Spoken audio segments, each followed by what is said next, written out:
if they work at it. And he became incredibly powerful, really on the strength of his voice, and that was it. And Olivier, he spoke about politics in a sort of larger than life way. This was a civilizational struggle, and he believed that Trump and Trumpism was part of the way America could save itself. And that found a resonance that I think at times even surprised Charlie, but it caught on. Yeah, college campuses and elsewhere. Okay, so I put CBS on. I actually linked this on my Discord, but you know, we're no strangers to political violence in America. We've had a bevy of presidents assassinated in office. I feel like the system's been really blinking red in the last few years. With right now, they're like blazing him against members of and Congress. I think that he's not a saint. Don't want to insult anyone, but random and members we of Congress. shouldn't forget that. Federal judges. But I also think that it feels like we've entered a different era when it comes to political violence, where it's. I also think that. I wonder to what degree. Sorry, I'm just trying to blast out of a concern that politics has now become all or nothing. As you said earlier, sort of an existential problem, and that people are losing faith in politics, traditional politics, as a way of working out our grievances and our disagreements. Robert Costa, the floor is yours. Covered Charlie Kirk for a long time, and this was a major force in American politics, though he was very young. And this will be deeply felt within the Trump White House.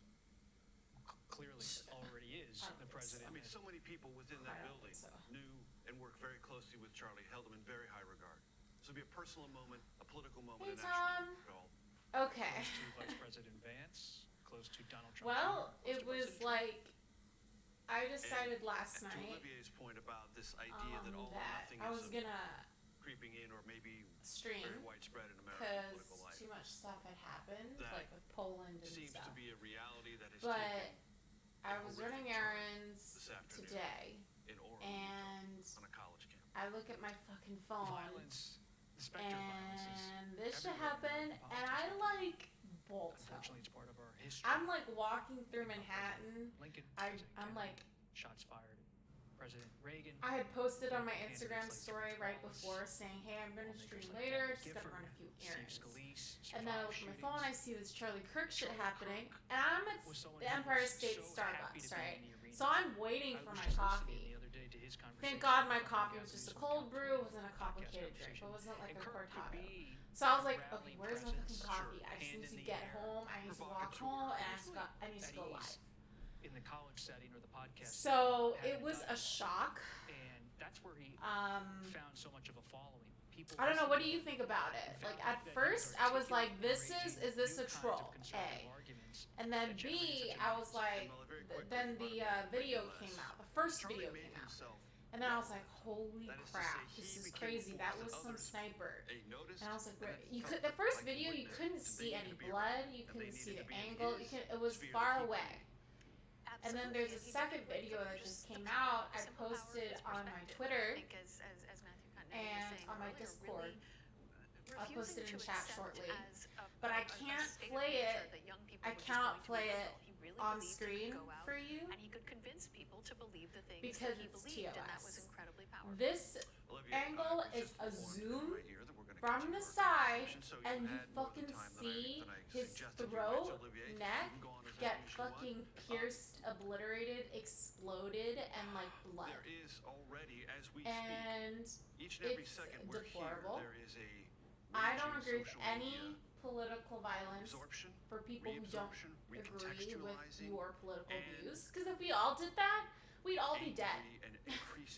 Like that's ridiculous. What this is, what this isn't, what it represents, what it doesn't I represent. disagree with him vehemently on almost everything, if not everything. But you can't just do this shit. Like, and he was like 31. He was so young, too young to die. And especially the most. And the worst part, Tom. The worst part, Tom, is that he has a 3-year-old and a 1-year-old. Social media algorithms, like that's horrible for young kids.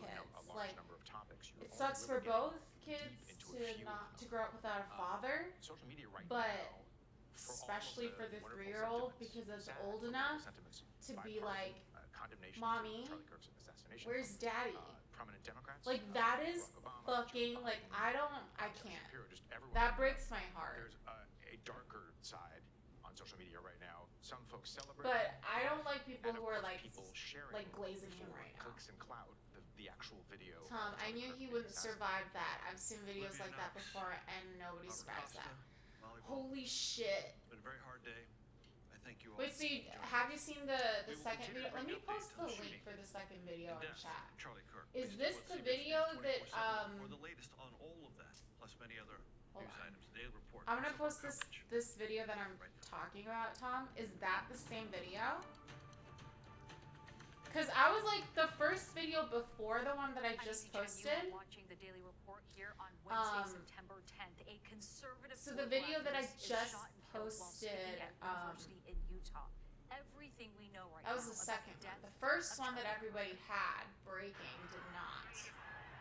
I heard I what I thought was a gunshot don't and I ran to know. cover. And Second, then I hold saw on. the students Let running me, out. let me, and I is it thought, TOS? Did that- you link that- me a TOS, those Tom? shooting firecrackers, Because right? if it's not As soon as TOS, they- I will everyone watch it dropped. on stream. And I was like, where's the gunman? I don't see any gunman. And then I dropped. Conservative political No, my activist Charlie link is Kirk has MSNBC. died after Didn't being they shot just in change the their neck name to MS Now or some shit? Or did they like reverse Eyewitnesses that? who've spoken to CBS because News people have were said they clowning didn't even on have them a too metal much. detector. They were barely I'm gonna turn checking this tickets. off for a little bit because like they're just glazing right now. And I think that's the environment we're in, that people just, you can't stop with these sort of awful thoughts you have and then saying these awful words and not expect awful actions to take place. Matt. And that's the unfortunate environment we're in. Turning Point USA has confirmed that he was shot. And there are a number of What is going on? Then lead to hateful. Okay, that wasn't me. That wasn't an F on my side. That was MSNBC. Do you agree?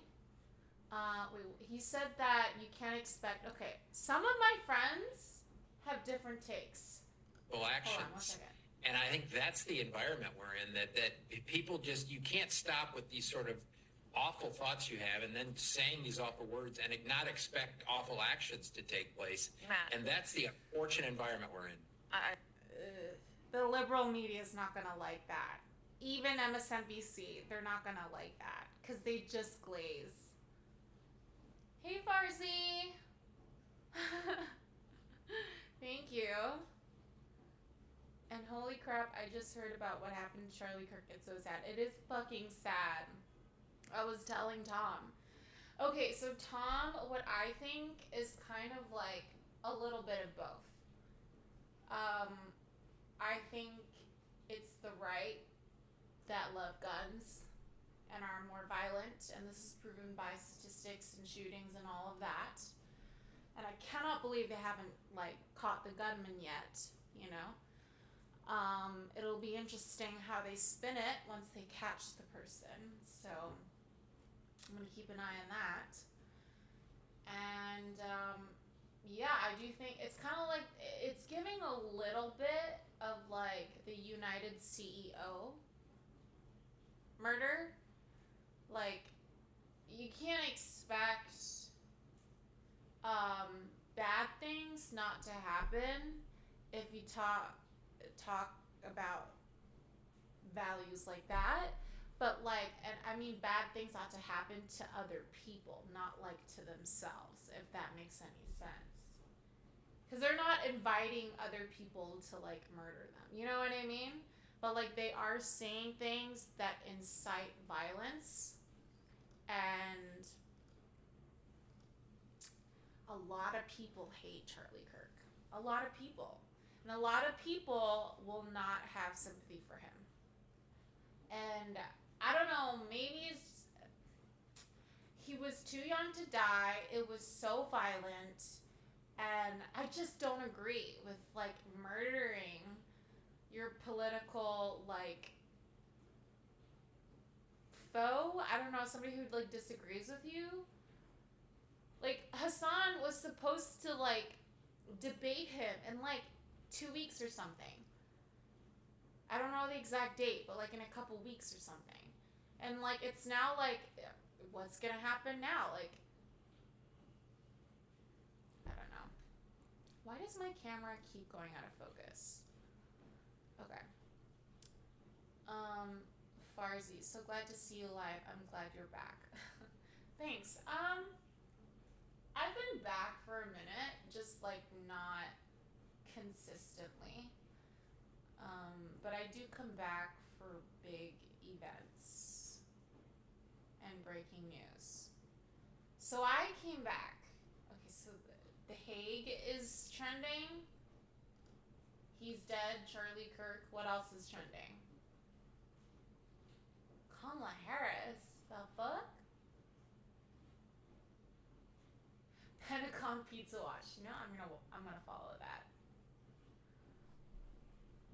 So I'm gonna show you this. If you don't follow me on my Twitter, hold on, I'm gonna zoom in. They posted this. So basically, there's this thing that there's a correlation that people have made, political analysts have made over time, before and during political events and crises. Pizzas around the Pentagon goes up. And this was what happened when drones from Russia flew into Poland. And so I was like, okay, Poland, Qatar, the Israelis bombing Qatar, Qatar being our, we have US bases there, which mean nothing now. What's gonna happen in the Middle East? Turkey said some shit too. I think Turkey said, okay, I'm not gonna quote off top down because I'm gonna butcher it, but I'm gonna find it. Find what Turkey said.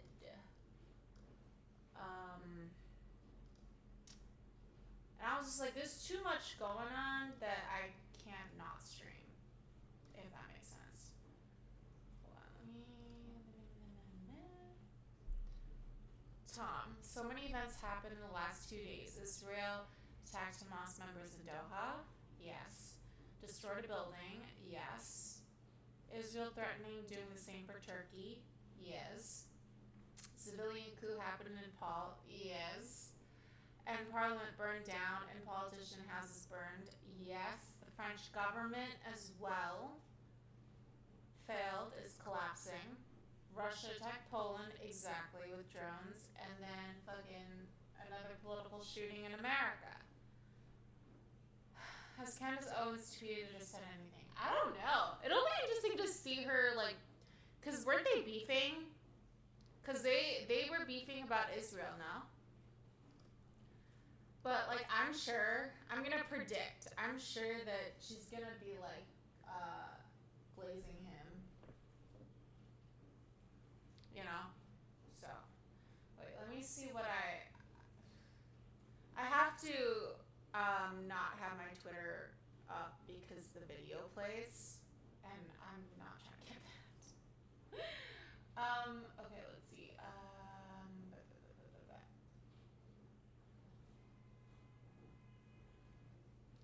yeah, I'm worried about NATO, man. When Turkey, like, said some shit, like, I was like, Turkey's in NATO. So, what's gonna happen if Israel and Turkey, like... And also, there's, footage of Israel bombing Greta Thunberg's, like, boat. Like, the fuck? There's so much shit that I can't even put it all in the title of this stream. It's crazy.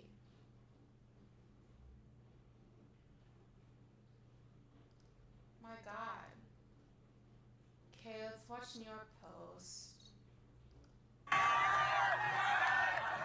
just can't, like, he's like a young father. Like, it hits differently.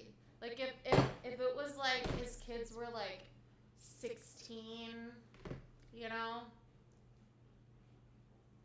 15, 16 and up, that's different to 3 and 1. Bro, 3-year-old, man. Mommy, where's daddy? Where's daddy? Fuck, man, that fucking hits different. see Candace Owens tweet anything, please do link it in the chat.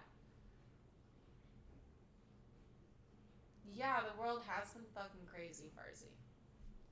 Click translate on this tweet. Okay, there's not... Okay. I will keep clicking on your links, Tom. Just promise me that they're not TOS, okay? Because then I'm not going to keep pulling up your links if it gets me banned for a week or whatever. Oh wait, it's already translated from Turkish. Auto-translated from Grok, whatever. I analyzed Charlie Kirk's assassination attempt a bit more, and it looks like the bullet, probably a 5.56 millimeter, hits the bulletproof plate he was wearing underneath his t-shirt, changes directions upwards, and then proceeds from his neck towards his brain. Nah, that's not what I saw, man. Go to the, scroll up. I'm gonna pin my comment. Watch that video. Okay. Watch that X video that I just pinned in chat. There is no, I don't know enough about guns to know in regards to like the millimeter and everything. But if you look at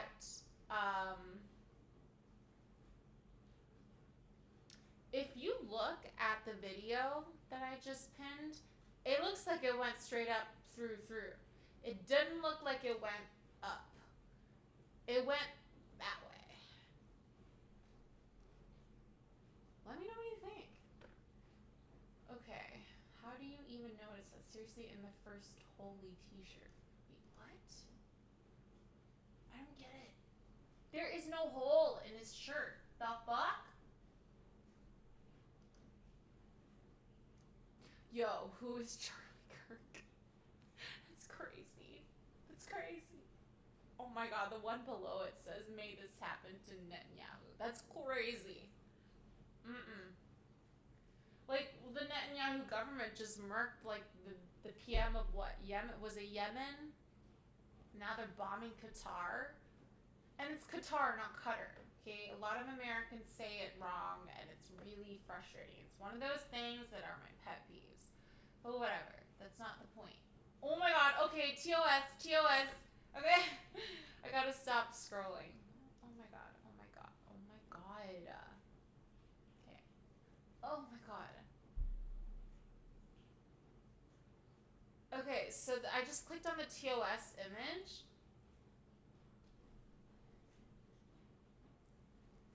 That looks like blood dripping onto his shirt, not his shirt ripping up, because the dark hole, if you rip a shirt, it's not gonna be a dark hole. It's gonna be like your skin color.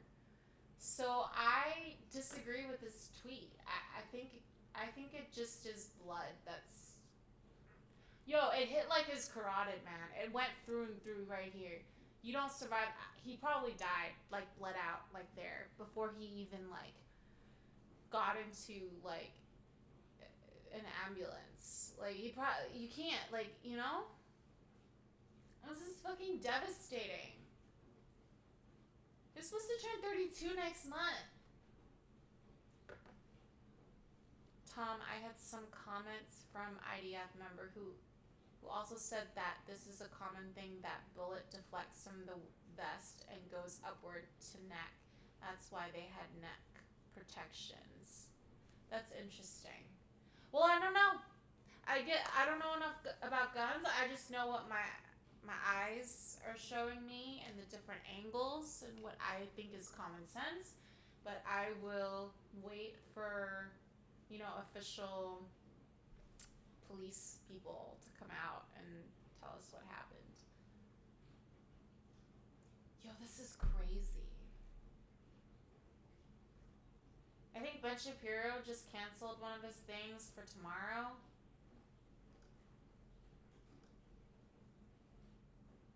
Yeah, it's fucking scary, Farzi.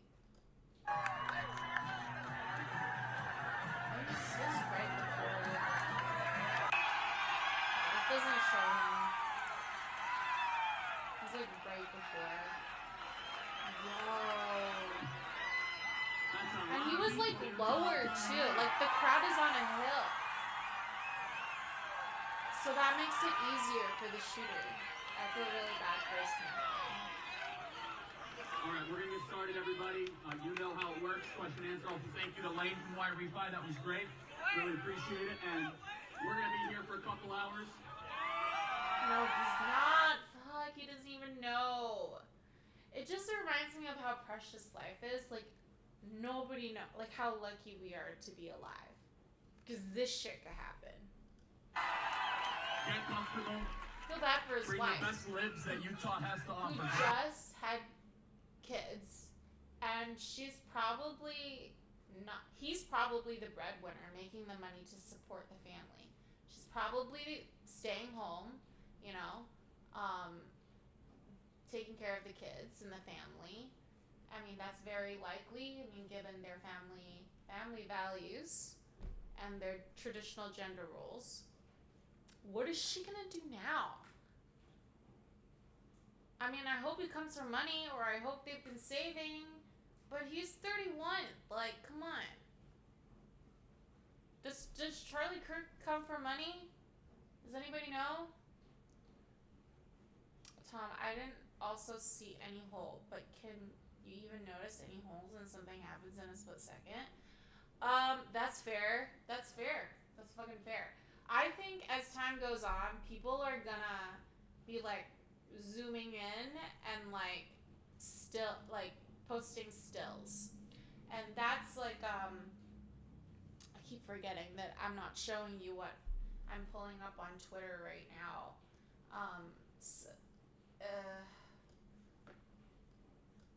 If you click on the link that you linked, Tom, if you scroll down, there are some pictures that they posted that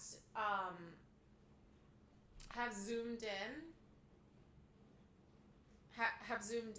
on like, I don't know, whatever video, and like they tried to say circle an area or point to an area, but I don't know, I think it's too soon. It's too soon. Like, and they're trying to get people who were there to like comment on camera, like the big broadcast news people. It's all conflicting, nobody knows. Where was the shooter? What kind of gun? Why wasn't there more security? I mean, I forgot about my mic. You guys probably haven't been hearing me very well. Look at shooter running off top. Look at the character on the top. He's running away. I just saw that too. I just saw that, Tom. And I'm hesitant. I am hesitant to like take that seriously yet because of AI, the power of AI these days. So I need that to be confirmed first. But that, it sounds consistent with all the eyewitnesses saying that it didn't sound like it was right next to me. It didn't sound like a pistol that was shot like close by in the crowd. It sounded like it was far away from a long gun. And if it really was that person spotted running from the rooftop, that makes sense, right? I mean, I guess I can post. I can show this. It's not TOS. Hold on. Okay, let's start. Look.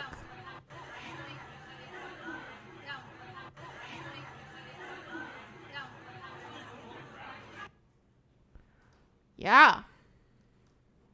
Fucking crazy. Oh my God. This was a large. Nope.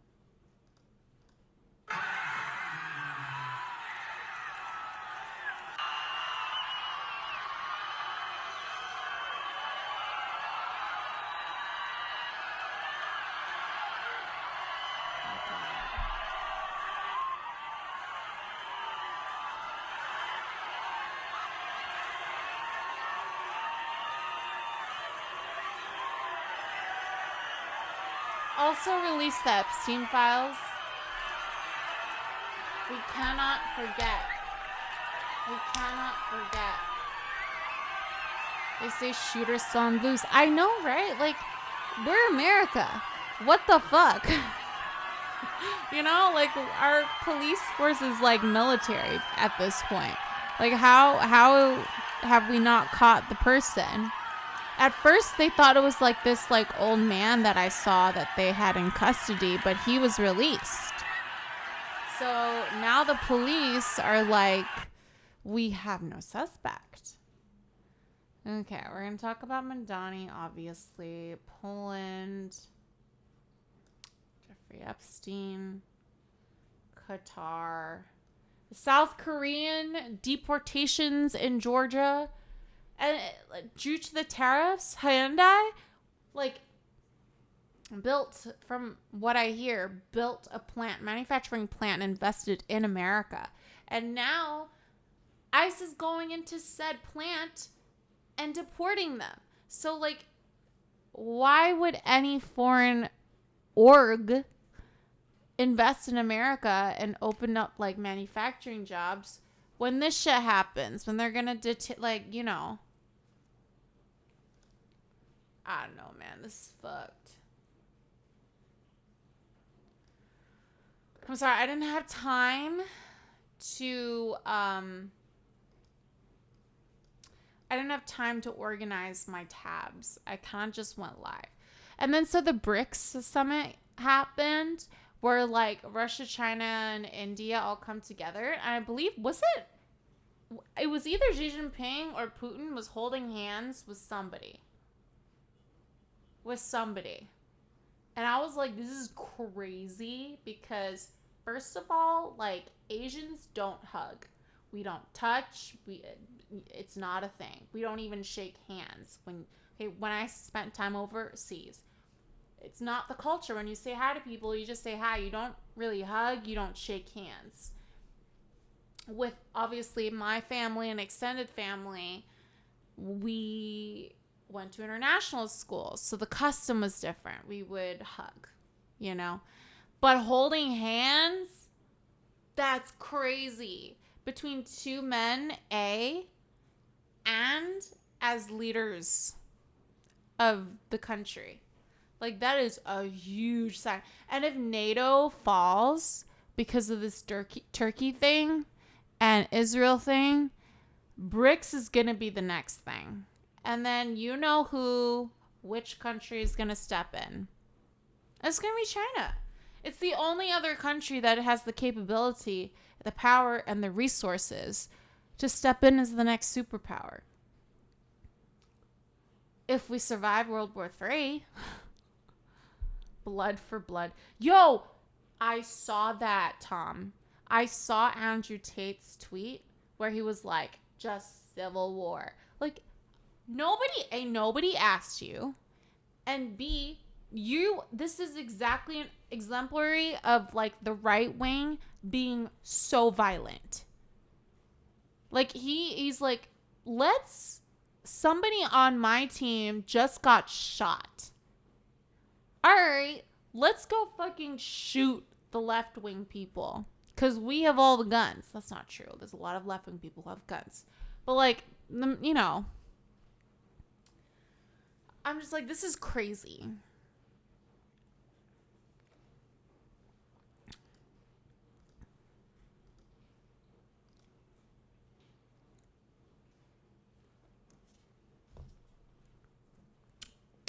Facts, Simply Steve.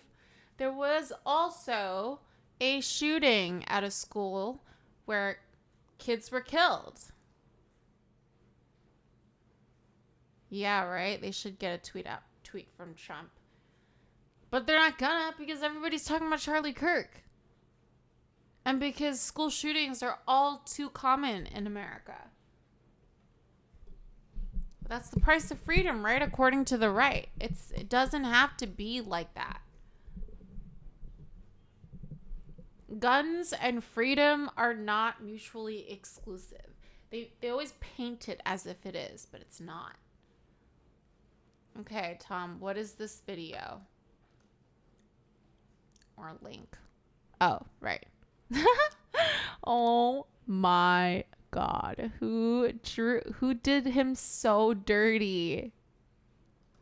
Yo, someone did him so dirty.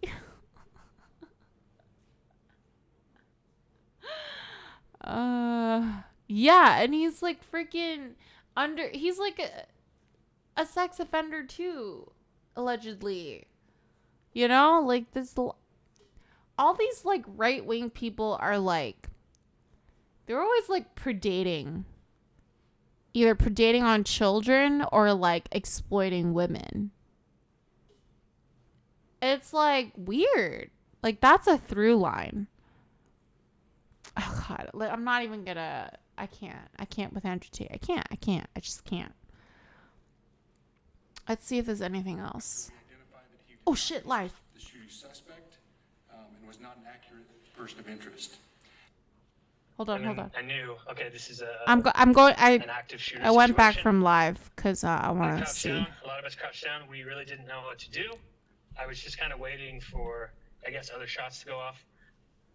Maybe 30 seconds after the shot, people started yelling, "Run!"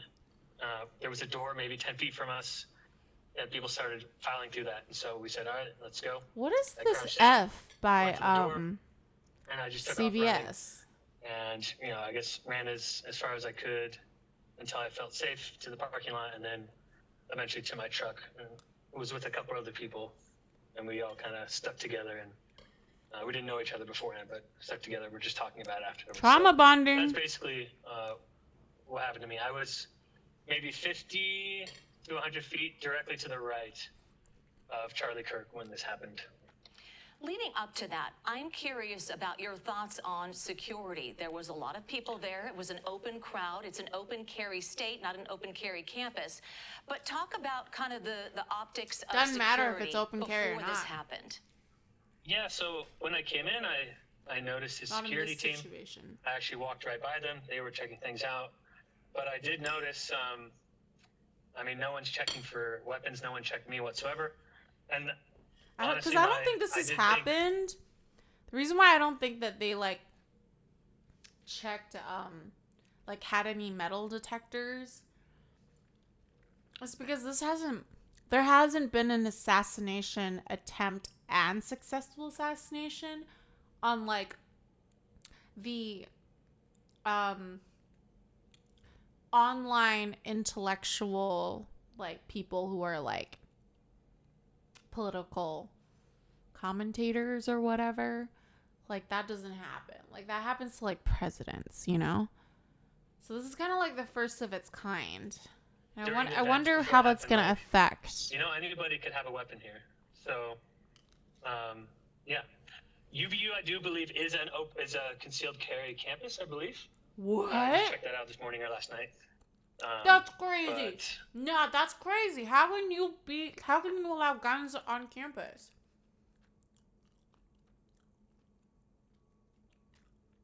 If what he said is true, I am totally anti-gun on campus on schools. I would feel so unsafe. What? I don't know what your thoughts are on that, Tom, but... Yeah, I don't know. Those are my observations.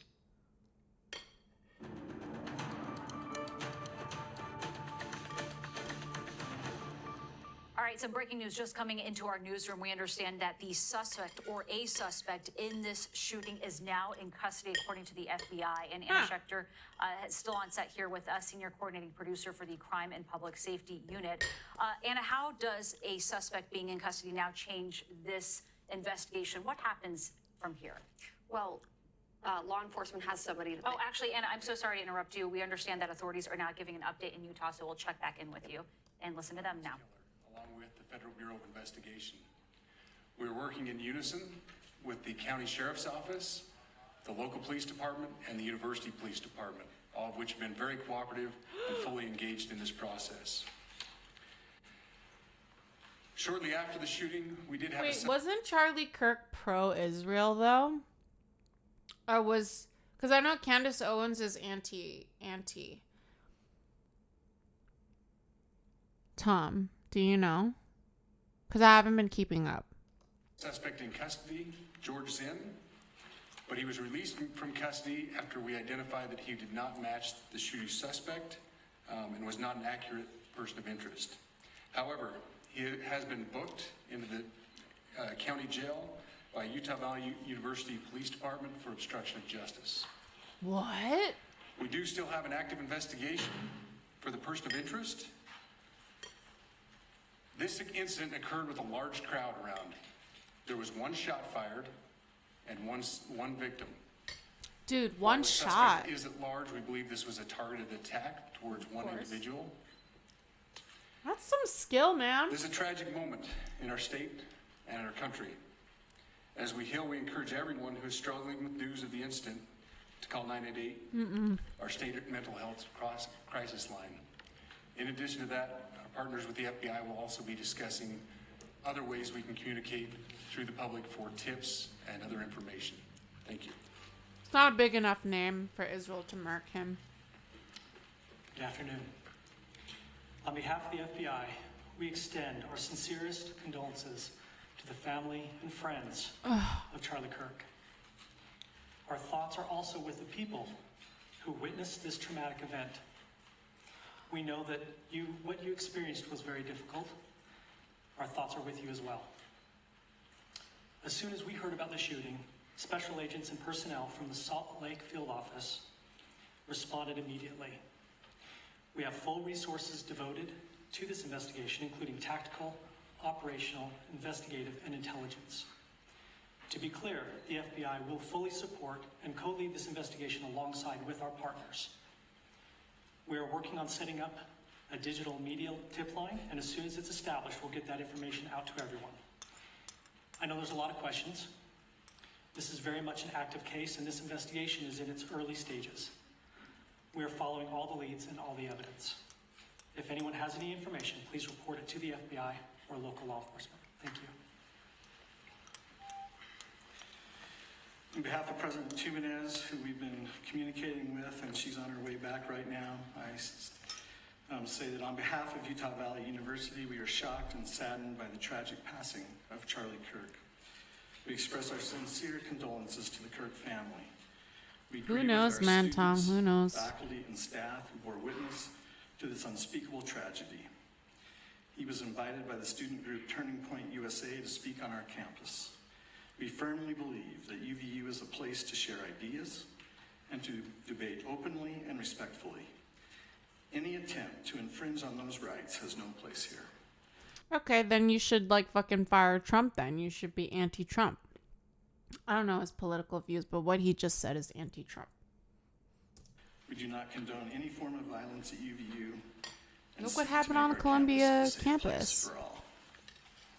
They talked their piece about Israel, but no, they can't. Ladies and gentlemen, thank you for joining us on this dark and tragic occasion. I want to thank our law enforcement officers who are leading this investigation, starting with Chief Long and his response here with the UVU Police Department. We're grateful for your leadership and your team. And again, to the speakers that you've just heard from who are co-leading this investigation. I also want to recognize Sheriff Mike Smith, who has been an invaluable partner as this investigation moves forward. I've been in touch with President Trump, with FBI Director Kash Patel. We are completely aligned with our state and federal partners as we work through this case. Now, this is a dark day for our state. It's a tragic day for our nation. And I want to be very clear that this is a political assassination. Yeah. We are... Thank you for the link, Tom. The problem with eyewitness stuff is that it's very unreliable, but also reliable at the same time. If you studied any forensic psych, you'd understand, or cognitive psych, you'd understand what I'm saying. So I don't like to focus solely on eyewitness, but if you aggregate them, what they have in common, and then also compare it to what the officials are saying, which they could be keeping a lot from us. You know, that's a better method of trying to suss out what's happening right now, especially because it's breaking. I heard a loud bang, which I figured a shot would be a little bit louder, but I just saw it hit him in the chest, and then all of a sudden just tons of blood gushing right out where his heart is, and then he like fell over and slumped down, and everybody got down and was screaming. It wasn't his heart. See, this girl saw something different. Everybody sees something different. It was his neck. It wasn't his heart. It was his fucking carotid. And he went like this. His head was like, you know, it wasn't like, you know? Everybody, I've heard so many conflicting where he was shot. Wait, what the fuck? Deranged white liberal woman smiles with no empathy. She describes Charlie Kirk shooting. Okay. Humans, when they're dealing with trauma, for some people have a propensity to like kind of like smile because it's so traumatic and you don't know how to react. Like somebody has told me okay, for an example, I was at a party with my friends and they told me, it was the three of us. She was telling two of us something and it was like something crazy. And we literally both looked at each other and we were like a smile, kind of like an awkward smile formed on our faces, which was erased quickly because it was a serious thing. But it was like, how do you respond to that? You know, it's just, the FAFO account just doesn't understand and is trying to make this partisan. And then we all ran. Can you describe just, did he appear to be moving afterward or what? Not at all. I personally believe he was dead on impact. Oh my goodness. I agree. Basically, or like 2 seconds after. Like the second after he realized like, ow, what the fuck? Probably felt warm. And then he was dead. The way that the video angle that I saw, like that was basically what happened. It looked like even a decapitate. It almost looks like half his neck was decapitated because of the way that it was. Like, it was so crazy. You have to watch that video.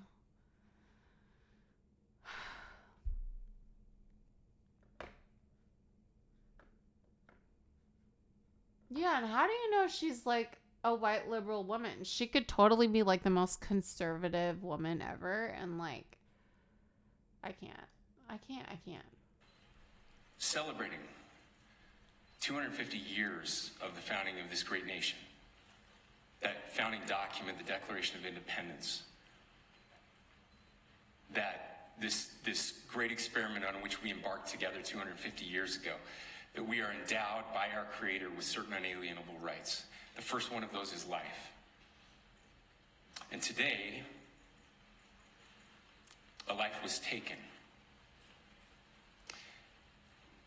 Charlie Kirk was first and foremost a husband and a dad to two young children. That hits different. That hits fucking different, man. He was also... Really, Tom? Link. Very much politically involved, and that's why he was here on campus. Charlie believed in the power of free speech and debate to shape ideas and to persuade people. Historically, our university campuses in this nation and here in the state of Utah have been the place where truth and ideas are formulated and debated. And that's what he does. He comes on college campuses and he debates. That is foundational to the formation of our country, to our most basic constitutional rights. And when someone takes the life of a person because of their ideas or their ideals, then that very constitutional foundation is threatened. Now, we have a person of interest in custody.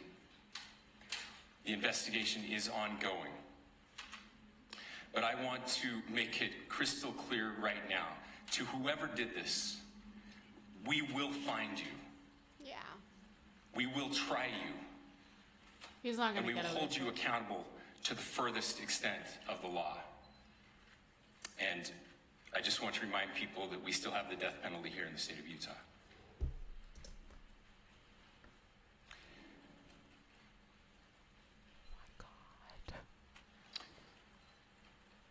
Our nation is broken. We've had political assassinations recently in Minnesota. We had an attempted assassination on the governor of Pennsylvania. Yeah, but they've always been like elected officials We and had an shit. attempted assassination on a presidential candidate, Yeah. former president of the United States. But never and like now a current president of the political commentator from online, you know, like this is a first. Nothing I say can unite us as a country. Nothing I can say right now can fix what is broken. Nothing I can say can bring back Charlie Kirk. Death penalty state. Our hearts are broken. We mourn with his wife, his children, his family, his friends. We mourn as a nation. If anyone in the sound of my voice celebrated even a little bit at the news of this shooting, I would beg you to look in the mirror and to see if you can find a better angel in there somewhere. I don't care what his politics are. I care that he was an American. We desperately need our country. We desperately need leaders in our country. But more than the leaders, we just need every single person in this country to think about where we are and where we want to be. To ask ourselves, is this it? Is this what 250 years has wrought on us? I pray that that's not the case. I pray that those who hated what Charlie Cook stood for will put down their social media and their pens and pray for his family. Praying doesn't work, bro, or else he wouldn't be shot and dead. All of us Oh my God, I will try can't. to find a way to stop hating our fellow Americans. With that, we're happy to take a few questions. I'm religious, but I'm not delusional to think that prayer works. Custody, I would just like clarification. Do you or do you not have a suspected shooter in custody? We have a person of interest in custody. That A is lot of being people, interviewed he had right a now. lot of enemies. That is not George Zan. That is not George Zinn. That is correct. Yo, good guy. Yes, we are actively looking for anyone and everyone who has any possible information relating to the shooting. Can you tell us details about the suspect being taken into custody? Where? How long ago? We cannot at this point, but we will get you that information when we can.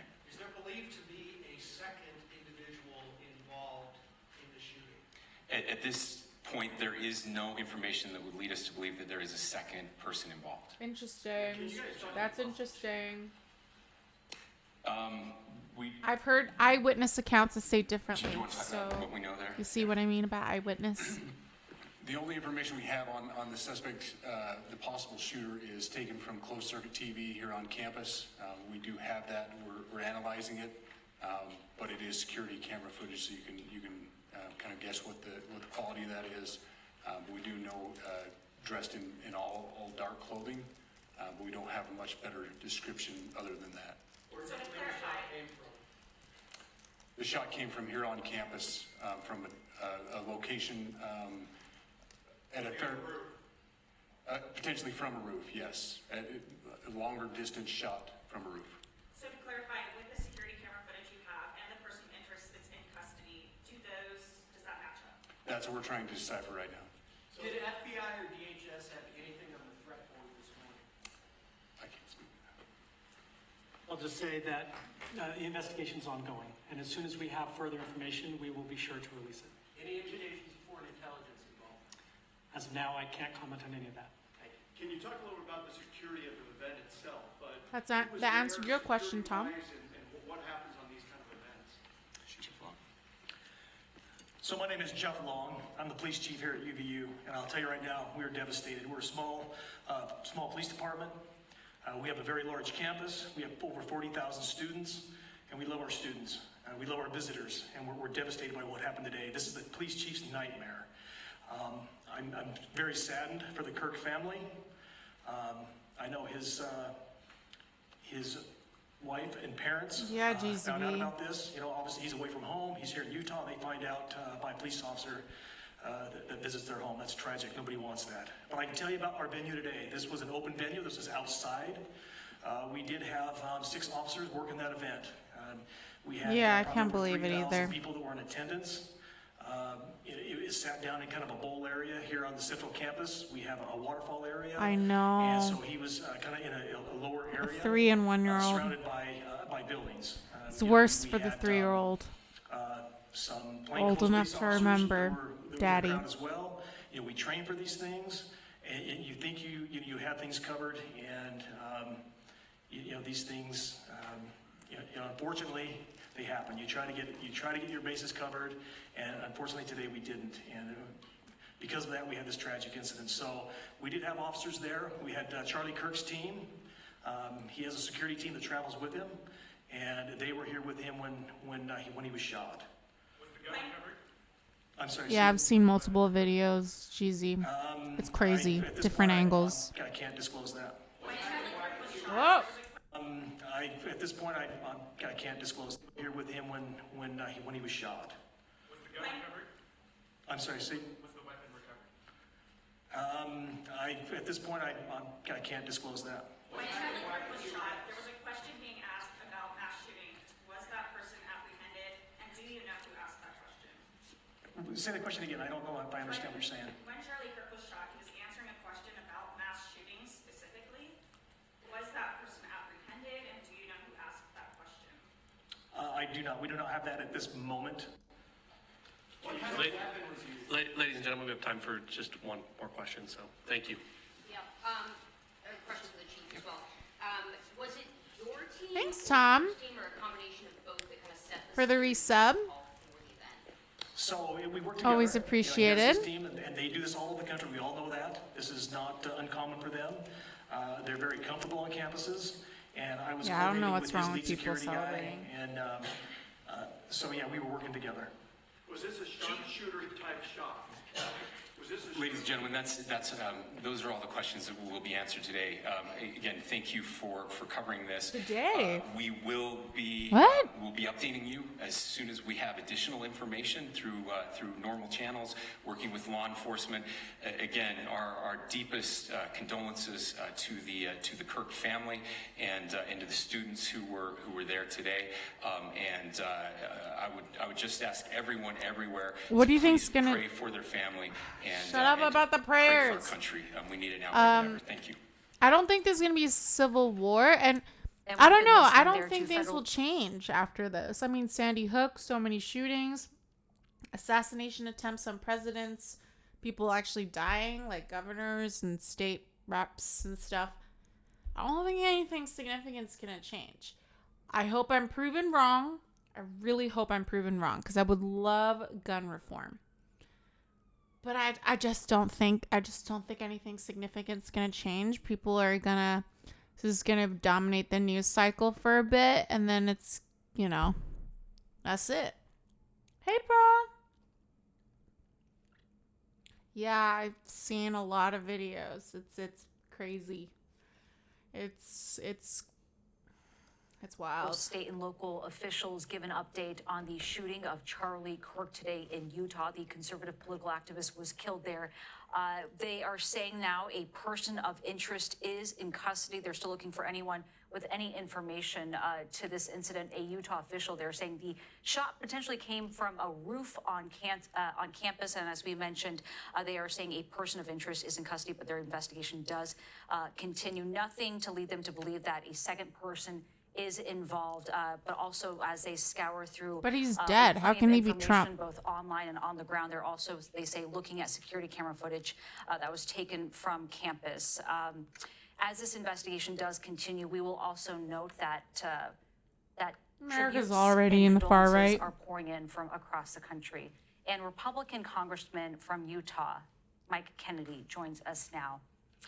I mean, like, did you see the Supreme Court's latest vote on ICE? It's already over. It's already far right. You know? Checks and balances have failed us. What do you mean by not yet? It was like 6-3. They allow people to be racially profiled, language profiled.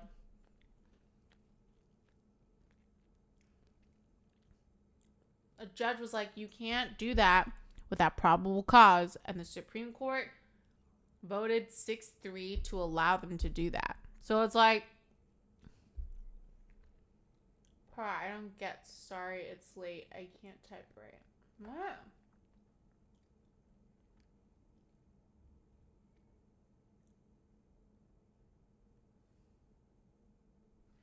Oh my god, where are my fucking mods? How do I ban?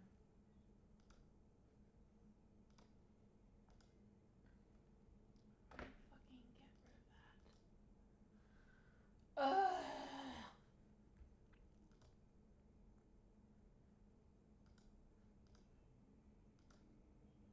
Come on, give me a second.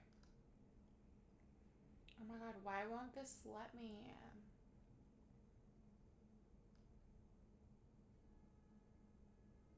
I don't understand. Okay, I can't see anybody's chat because I tried to ban this dude.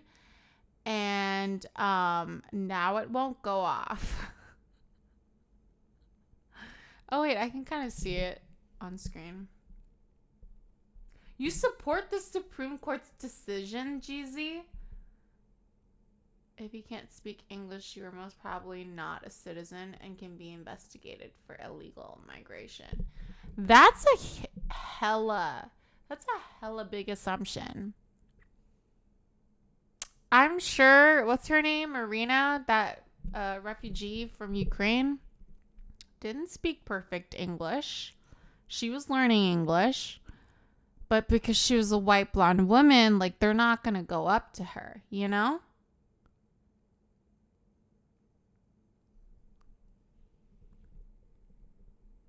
She could have been illegal. Yeah, agreed.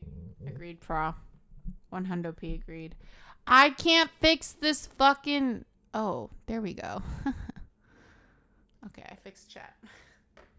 On my end. Congressman Kennedy, thank you for being with us on this day. Is it another Kennedy? What are your thoughts? Nancy, I'm really sad that we have to be together to talk about this tragic event, but I'll just say to you, violence will not silence Charlie Kirk nor his message, and will not silence the mighty people of the United States of America. And we will rise up and continue to do the vital work that needs to be done. And God bless Charlie Kirk's family, his wife Erica, his children, and there were a number of young people at this event. God bless them as well in this tragic time. Congressman Kennedy, what did Charlie Kirk mean to the conservative movement? Charlie Kirk continued to push forward. You really don't know He was a seasoned the process at debating, vigorously debating in a civil fashion. You really don't know the process, GZ. It's not as easy as having like a state ID. She probably doesn't have that yet. She probably just has her papers. And you're told by your lawyer to do like a picture or photocopy to show. You're supposed to carry it with you, but nobody wants to lose that shit or get it stolen. Because it's a hell of a process to get another official process in time to get another official document. So they tell you to like leave it at home, take a picture of it, photocopy it just in case you get stopped. You know? Hi, Turg. How are you, stranger? I'm sorry, but people like you need an evaluation test to be on me. Oh my god, you guys. The issues of the day. And that's why we will not stand down. Myself, I take inspiration from the fact that he continued, in spite of threats to his life that have occurred over time, that he continued to push his message forward. The United States Even if you're a carry ID state, that's not where you're. Free speech and the opportunity You have no for all idea what people, it's like to especially become political speech, to emigrate to be here, able to speak their mind to be on the you know issues an of the immigrant day. or an Charlie Kirk did expat that, here and or his voice will international continue to student be here. heard. This tragic That episode by yeah, this filthy you don't assassin carry who committed you don't this carry event will the not official silence his voice document and because will you not could silence lose the it. good people of the United States of You America. just don't do And that. I stand with my Democrat and Republican colleagues, with Speaker Johnson, Leader Thune, and President Trump.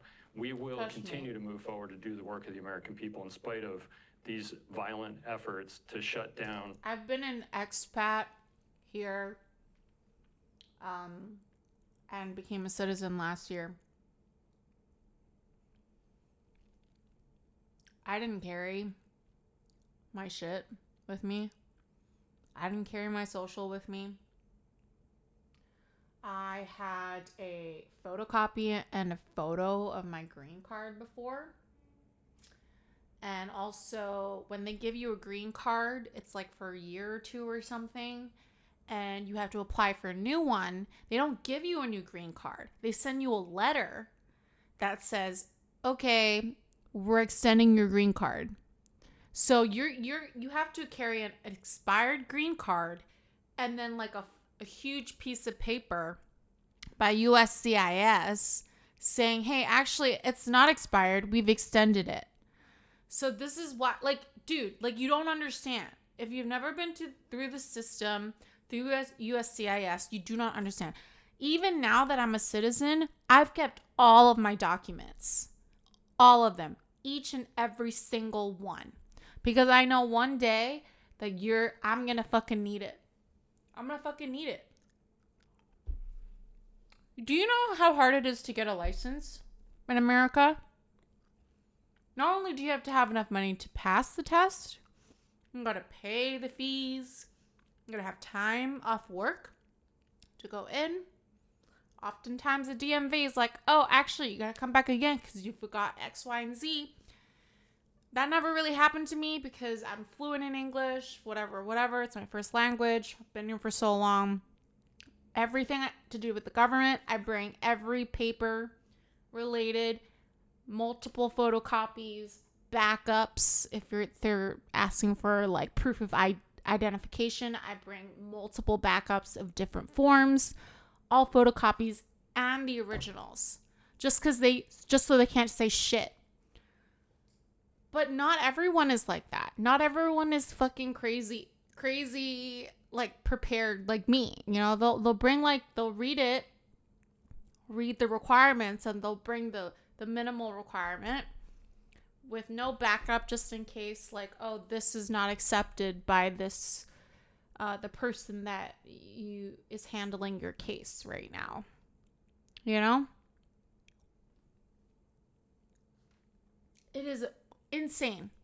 And I'll continue to keep, probably for the rest of my life, all the USCIS documents that I have.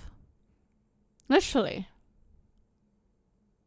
All the emails, all the lawyer stuff, especially if you're like poor and you're a refugee, and you're not fluent in English, you're not educated here, you're not educated in Western institutions, you don't have higher education, you don't come from money, or you don't have enough money, even if you're middle class, to have a lawyer. Because if you have any discrepancy, even if it's just a date, that could set shit back, or that could like get you banned for 10 years or a permaban from the US.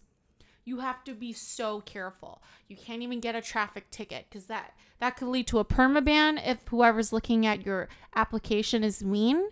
If they're nice, they'll have to delay your application. You have to go back in for interviews. You have to go back in and explain why you got the date wrong, show proof of like the right answer, all that stuff. It's very complicated. It's not as easy as what Republicans say.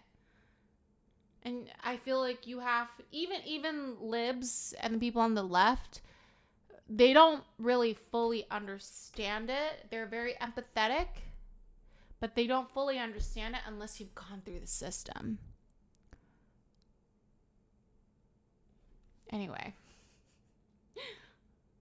Yes, you have to renew every year. Yeah, but they don't give you a new green card. So like you said, just carrying an ID, it's not that simple. Like, do you just carry like, there's a lot of different paths to citizenship. So that determines how many times you get renewal. And then how many pieces of paper that are like A4 sized or letter sized. Are you going to carry it when you're going out? On a date? Maybe if you're on a trip, on a hike, on the subway to work, might get it like stolen. I don't know. On vacation, somewhere on a road trip, you might lose your bag. I don't know. Like, that's crazy.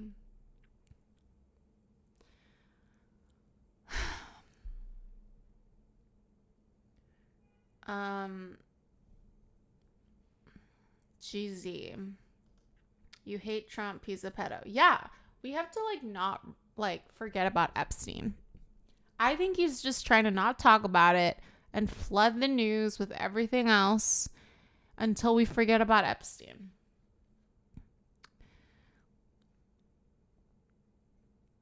Yeah, problem, amazing American system. It's so inefficient. It could be made way more efficient. If you put me in charge of USCIS, I would make that shit. I know.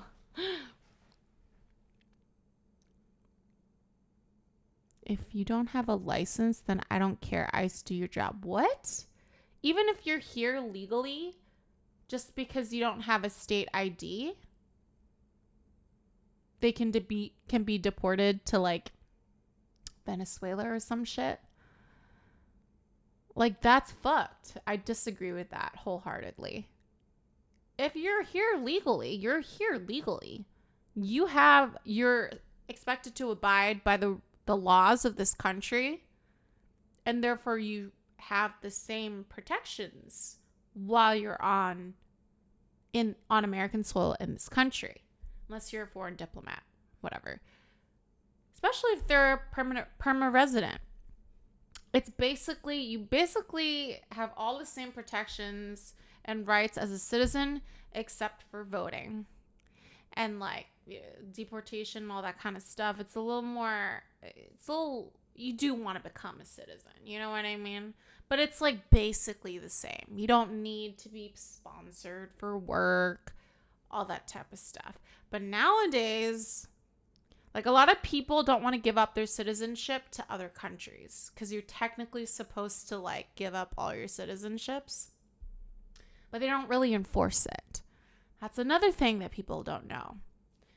A lot of people have multiple passports, and a lot of other countries will, even if you become an American citizen and you renounce your citizenships to other countries, that other country will still recognize you as their born whatever.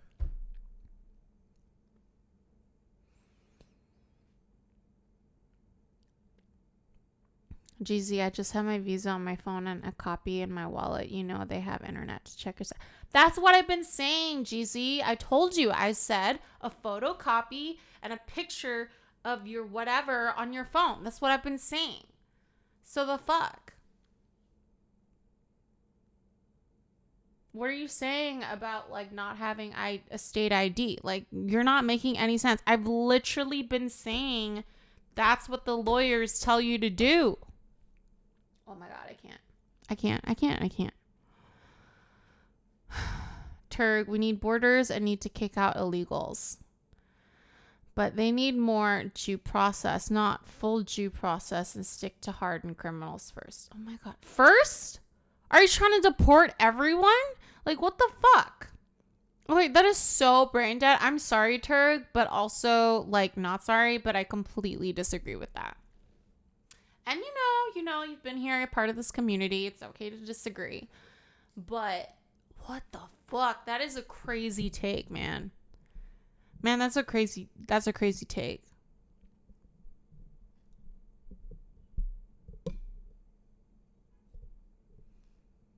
That's crazy.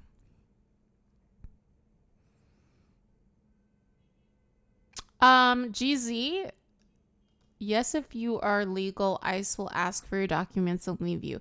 No, I've seen cases where, like, they will not let you do that and they will detain you anyway and then release you after they detain you and put you in jail and you're like, I have my papers. Then they get checked and you're fucking traumatized. And, like, when you apply for work, you're like, have you ever been arrested? And then you gotta be like, yeah. And then they're gonna be like, why? And once you click yes, people aren't gonna want to hire you. It's crazy. They don't hear you out.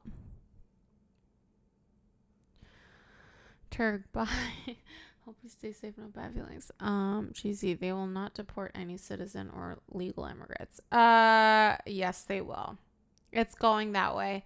Cheesy, Trump has said that he is willing to deport citizens that were naturalized.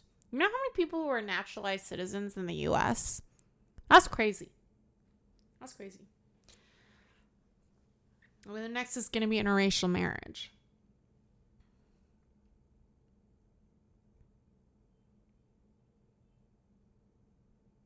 Farzi, I don't think he was listening when you said that part on IDs, etc. Probably, Farzi, probably. Cheesy, yes, how difficult is it to carry a photocopy? Some mistakes if I don't care that I'm naturalized. Well, you gotta be careful. The way that you are talking about this and have no empathy, it sounds like you have no empathy and understanding for those who, like, having a photo, like a copy, a physical copy, photocopy. Some people can't afford a printer. Some people don't have a smartphone. They can have a really blurry photo on, like, a small phone and can't have a physical copy with them. Like, there are barriers. Like, people who are poor but legal, they may not have it on them as persons. And, like, what if, like, let's say they're out in the fields doing stuff or in a factory and ICE comes in and raids. Even if they have a physical photocopy or even the original, let's say, but it's in their locker, ICE ain't gonna, like, wait for you and be like, yeah, we'll wait for you. We're not gonna detain you. We're gonna let you go and go get your papers and, like, show it to us.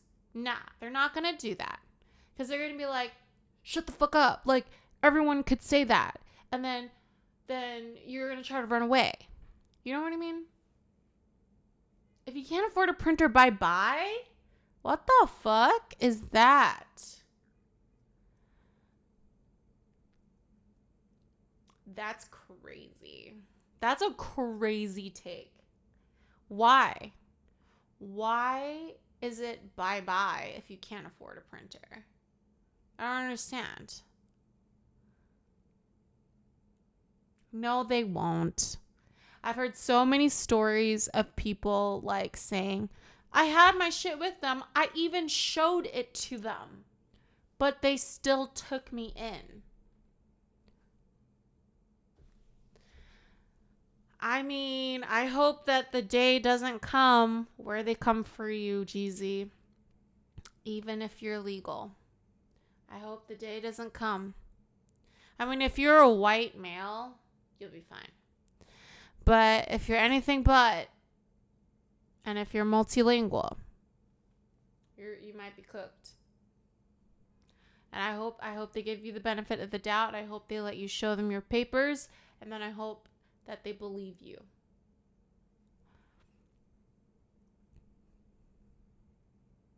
Yeah, Farzi, exactly. Many legal immigrants have been detained for days on end here in MA too. It's kind of crazy. See? So many people are being told to keep their docs on them at all times now. Yeah, exactly. That's exactly what I've been saying, Farsi. Like, you're right. You've been listening to me. Turk, I am willing to overlook a few mistakes. I have overlooked mistakes made. They are making more than a few mistakes. Wait, use more names, Turk. I don't, who's they and what mistakes? I kind of explain, because we've been talking about a lot of stuff. GZ, I am brown and I am multilingual and I work in a glass building. Okay, you should be worried. You should be worried. Have you seen that Simpson traffic stop shit photo?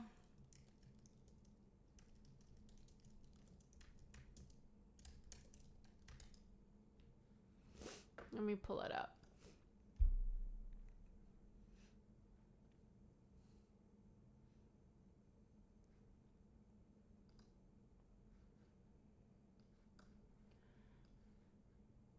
Look at this shit. Top right. Are you below or above the red line? I am delusional. Okay, you can think what you want to think. I just want you to be careful. I mean, you're legal. Even though I disagree with a lot of the things you've been saying, that's fine. I still hope that you're safe. But I'm just saying that you should be extra careful, because I've seen a lot of cases where people like you thought that they were safe, but they weren't. So I don't know. GZ, are you below or above this red line? You can choose to answer me or not, but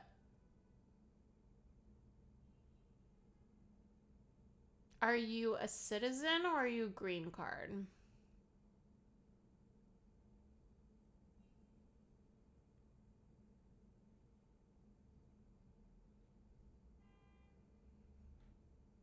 Citizens, you still got a buffer, but it doesn't matter though, GZ. You're brown, you said yourself, and you're multilingual. I don't know if you speak English with an accent. The Supreme Court just ruled that they're allowed to profile people, basically. If they're of a brown skin color, if they don't speak English well, and if they speak another language, they don't need probable cause or probable suspicion to arrest you and detain you. So I hope that your English is perfect, kind of like mine. And maybe you should try to, yeah. So you got to be careful even if you're a citizen.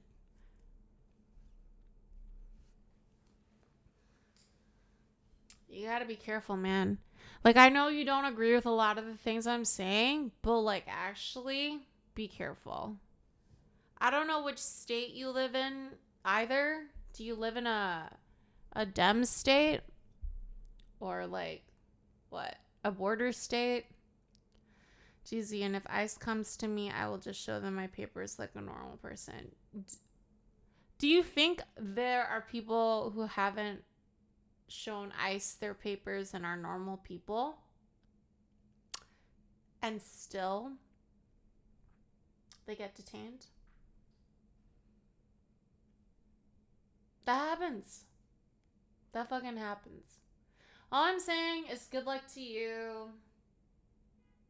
If I were you in this administration, I would really try to hone in on your accent, especially if you fall below this red line of skin color. That's all I'm saying. Even here it says, SCOTUS says ICE can use the Family Guy's skin color chart for arrests, but won't explain why. That's a troll, but that's exactly basically what they're saying. And what I just said. You live in New York. Let me think. I had like one minor interaction, but it resulted in nothing. But everything else is good. But they also like profile you. I'm a woman. I speak perfect English. English is my first language. You know, like they're not usually mean to me. Usually pretty helpful. But that's not the case. You know, a lot of people, that's just not, we live in New York, you know? That's different. It's different to like if you lived in like Texas or Alabama or even Georgia at this point, or Florida. Turk, I am MAGA and not going to lie. There are some real racists in ICE and on the big Team MAGA. Exactly. See, Turk, this is why you're part of my community and that's why you're not banned, because you keep it real. You're fucking nuanced.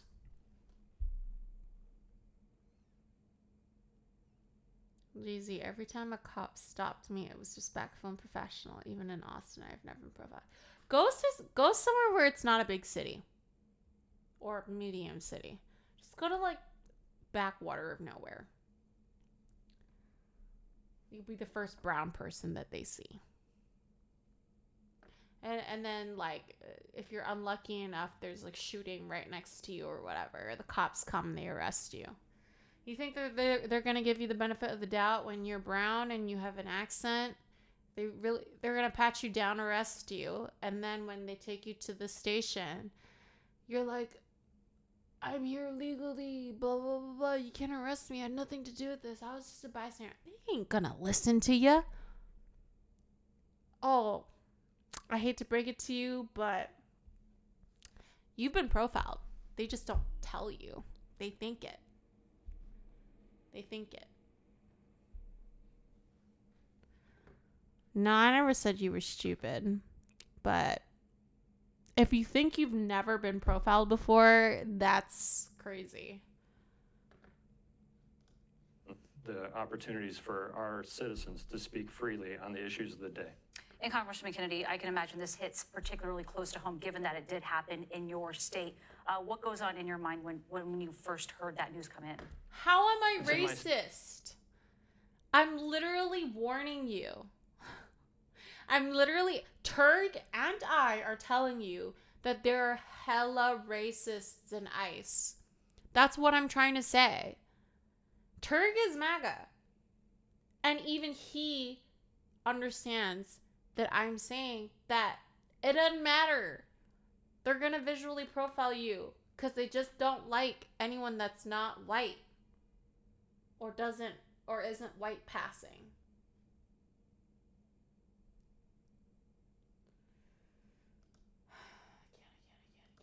State, and it's in my district. This place is just a few minutes from my house, and I know people that were there at that event, and I know that this does not represent. Hate to break it to you, buddy, GZ. Hate to break it to you. Is an outstanding institution full of great professors as well as students, and it's a tragic event that they had to witness. But I know we can all learn from this event as far as this will not intimidate us. As a state senator, I've had my house vandalized. I've had death threats against me. I know my congressional colleagues, some of them have had death threats as well against them. But we continue to do the work here in Washington, D.C., and I know my friends, my colleagues, the neighbors, they will continue to do their work to promote the opportunities that we have here in the United States of America. And violence will not intimidate us, and violence will not silence the voices of our good people. Congressman Mike Kennedy, thank you very much for being with us tonight. Thanks for having me. And Anna Schechter, Sr. All right. Okay. Before I move on to Poland and foreign policy, we're going to cover this a little more. I will also keep an eye on anything breaking, obviously. Oh, they're doing it in Georgia to Indians. Like, it's going to happen. They did it to South Koreans. Did you not see the Hyundai plant being raided? If you're thinking about being Indian and being the model minority, there's no such thing. You know, people like us aren't protected.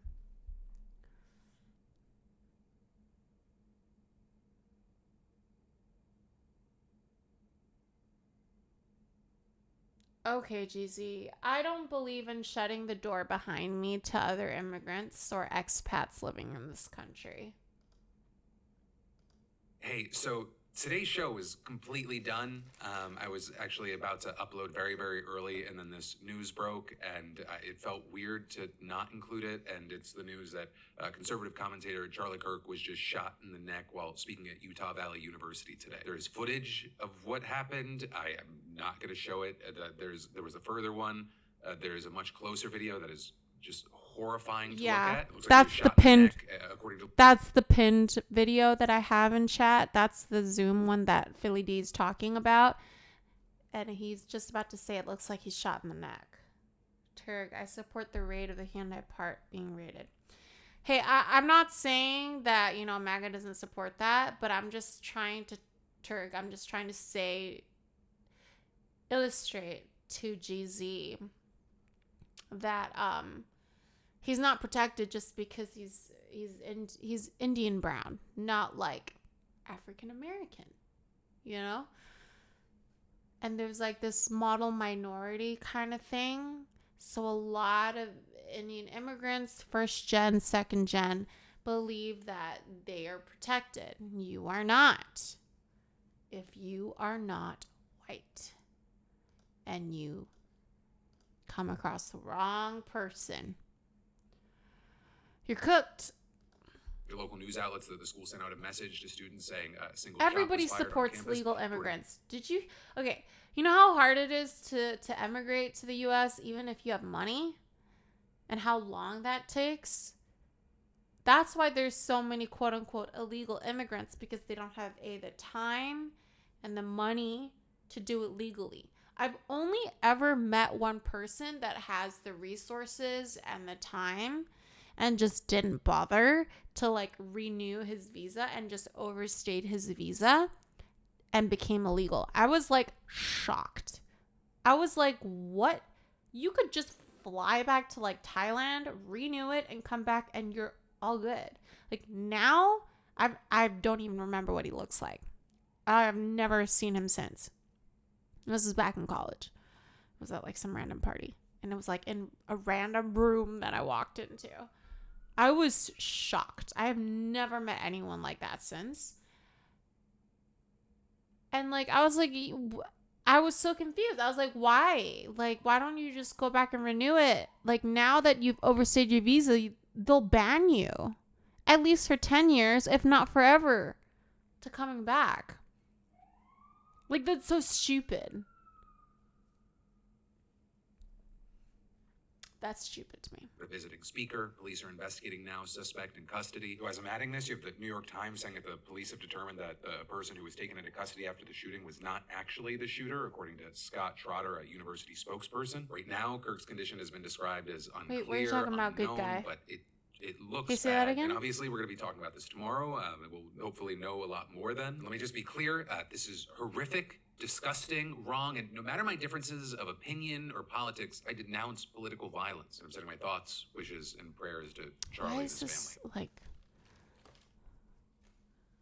Kamala Harris just broke her silence and went after what is this like lag?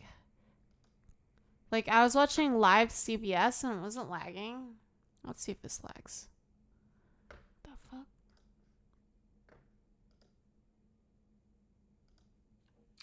All right, guys, I'm coming at you with all the breaking news here now. So it is official. We have Trump Exactly, validating Turk. it for us, Precisely. but Charlie Kirk is dead. So as you all know, as we discussed earlier, Charlie Kirk was shot in the neck while doing a Turning Point USA debate event at a college in Utah. There were some videos coming out of it, and you know, I didn't want to watch the video. Popped up all over my timeline, but I clicked play. Probably a bad move. I saw first one from a distance, and you know, you could see his body reacting to the shot. The real one that I highly recommend you don't watch is the up close one. Yeah. Because that is bad. That was Ooh, really is that bad. That is. You see the blood. That's one that sticks with you. Yeah. He gets shot in the neck and just immediate, like. See, this is what I said. It's the neck. It's not the fucking. Okay, I'm sorry. He could have been ricocheted up. But it looks like from that video and from a lot of people who've seen that video that it wasn't a ricochet or like an exit, whatever, deflection. It was like neck. Yeah, I don't want people to racial profile white people either. The fuck? That happens much less often. Like tsunami of blood comes out of his neck. My initial reaction when I saw the up close video. Last time I talked to you, I hadn't seen the up close version yet. I only saw one from far away, but Like- the one from up close. Like, I've dated a lot of like mixed or white people. I wouldn't want them to be profiled. A lot of my friends are white. A lot of my friends are of different ethnicities or mixed. I wouldn't want them, and some of the mixed people take after more of their other side versus the white side. Some of them take up more of their white side and are white passing. And I do see the difference that they are treated. It's subtle, but they are treated differently. But yeah, I wouldn't want anybody to be racially profiled. It was like he's gone. He's gone. And it took maybe, they said he actually was hanging on there for a while, for like an hour or two. When he got to the hospital, he was still technically alive, which is kind of amazing if I'm being honest with you. In But that soon video? thereafter, it's now been verified that he passed away. So Trump said the following: "The great and even legendary Charlie Kirk is dead. No one understood or had the heart of the youth in the United States of America better than Charlie. He was loved and admired by all, especially me, and now he is no longer with us. Melania and my sympathies go out to his beautiful wife, Erica, and family. Charlie, we love you." So he had 2 kids and a wife, obviously. Now, at the same time that was going on, we had breaking news of another school shooting that happened in Evergreen High School in Jefferson County, Colorado. And I believe it's They either can't 2 or GZ, and that's why they racially who are now profiled, and that's why it's bad. because of that shooting. So, you can't tell me that things aren't collapsing. You can't tell me that this country isn't falling apart, because when you look at a political assassination, overshadowing a school shooting and happening at the exact same time, I mean, that's not good. That is not a good sign, y'all. That is rapid decline.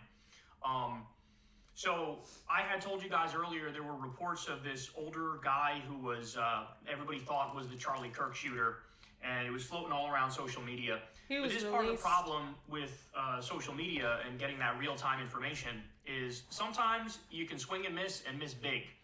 And so it turns out that guy did not do the shooting. He did not do the shooting. He was taken into custody, and they realized very quickly he did not do the shooting. And so, but they booked him anyway. The shooter apparently shot from about 200 yards away, and in like one of the school buildings. It was so one it was a shot from very far away. It so was he's a high-powered rifle. Skilled sniper. It was further away than the shot attempt on Trump from Butler, Pennsylvania. He was farther away than that.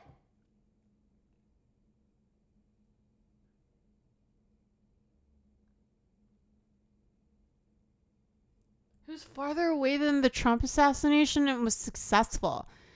See, that shit is like, this is like, maybe this person is like ex-military. Okay, this is just conjecture, complete conjecture. I don't know, Black Ops, like with training, like sniper training. That's fucking far. He did one shot KO. Not multiple. GC, you just turned me around from MAGA. Guess it's a good thing, right? That's why I don't ban people who disagree with me. I just try to, like, talk to them, reason, Pennsylvania, but the original guy that they thought did the shooting. Like, even Turg. who is MAGA, is like, Supreme Court just gave ICE a pass on racial profiling. Like, literally, even Turk understands. Like, there are reasonable people in this world who disagree with me politically on a lot of things, but they can still be reasonable. You think there was 2 shots? You know, I have no idea. This is still breaking. Most people say it was 1 shot. I have not heard an eyewitness say 2 shots ever. But who knows? It's literally just happened. It was not him. So it was false reports. People had, and this is crazy, but people were showing the guy who they detained, they had pulled up his name and said he was a registered Democrat. And exactly. Like all that stuff, just throw it out the window because that's not even the guy. That's not even the guy. And this happens with these sorts of shootings and this, you know, this real-time information coming in. People get ahead of themselves, and this was an example of that. So as of right now... I believe in the fucking Constitution. I believe in the Second Amendment. But I think the interpretation of the Second Amendment is erroneous. I mean, we should all have bazookas at home. The way that it's interpreted right now. And there's so many loopholes that people like this can get guns and assassinate people that they don't agree with politically. Like, that's fucked up. We don't know if this guy was a felon, had any priors, background checks. Maybe he was clean. He or she was clean. More likely a he. But it could be she. But just for likeliness sake, the person, you know, there's so many loopholes. Because there's no national database. They just check, I think, state-specific priors, background checks. They could be fucking, like, they could get a clear background check, but, like, they could be, like, have a warrant out or, like, had dismissed charges of, like, multiple, like, domestic violence stuff. You know what I mean? Like,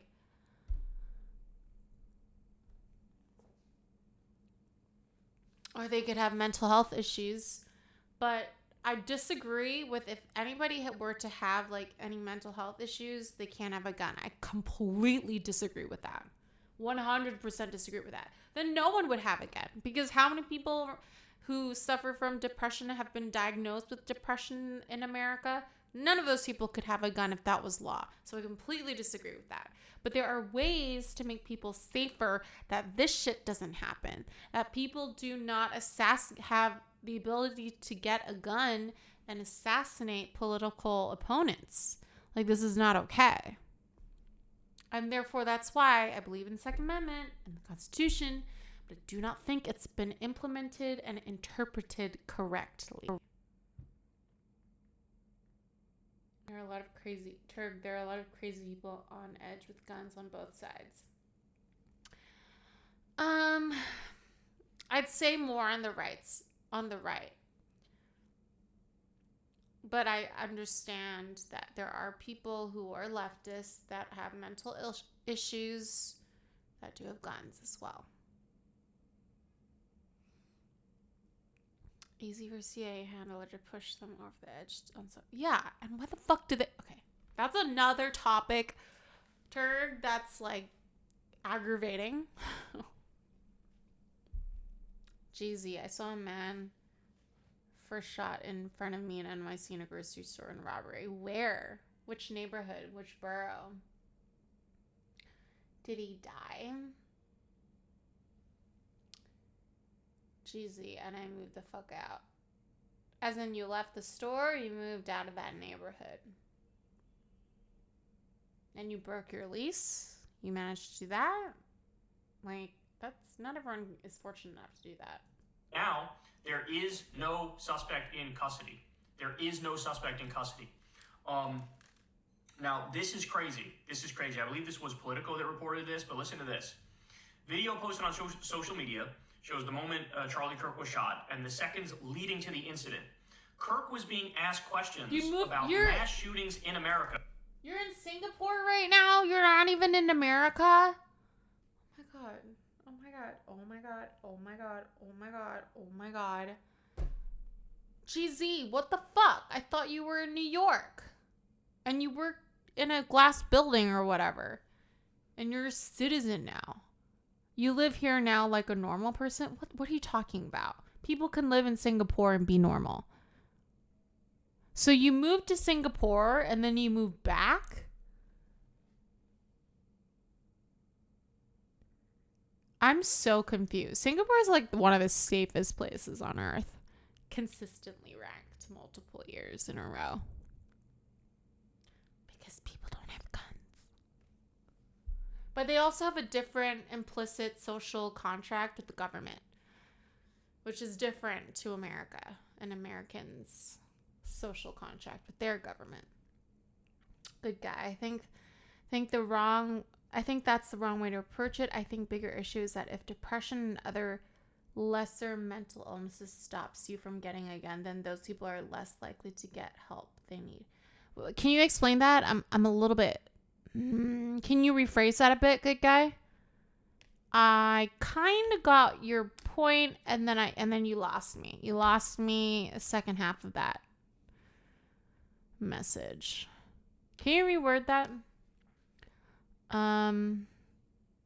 No, I live in Singapore right now. I have a home in NYC and work for a firm in NYC. Okay, you're being very, very convoluted and very, very unclear. And if I was an ICE agent who was racist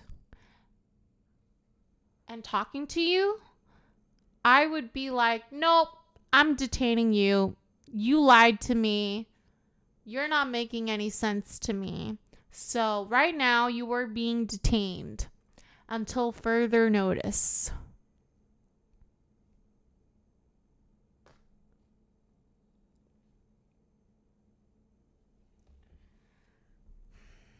When was the last time you were back in the US? Wait, what?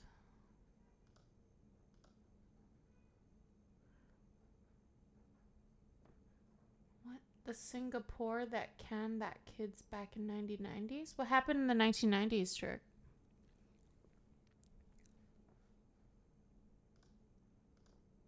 Quote, do you know how many mass shootings there have been in America in the last 10 years? A person asks. Quote, here's what Charlie responds with. Counting or not counting gang violence. And then he gets shot. They're literally discussing mass shootings, debating mass shootings, right as Charlie Kirk gets shot. That's so bad. Somebody quote tweeted this with, America is a wild place. Yeah, you don't say. That's so bad. Say. Now here's another one, which is just an absolute mindfuck. Okay, this is making everybody go, huh?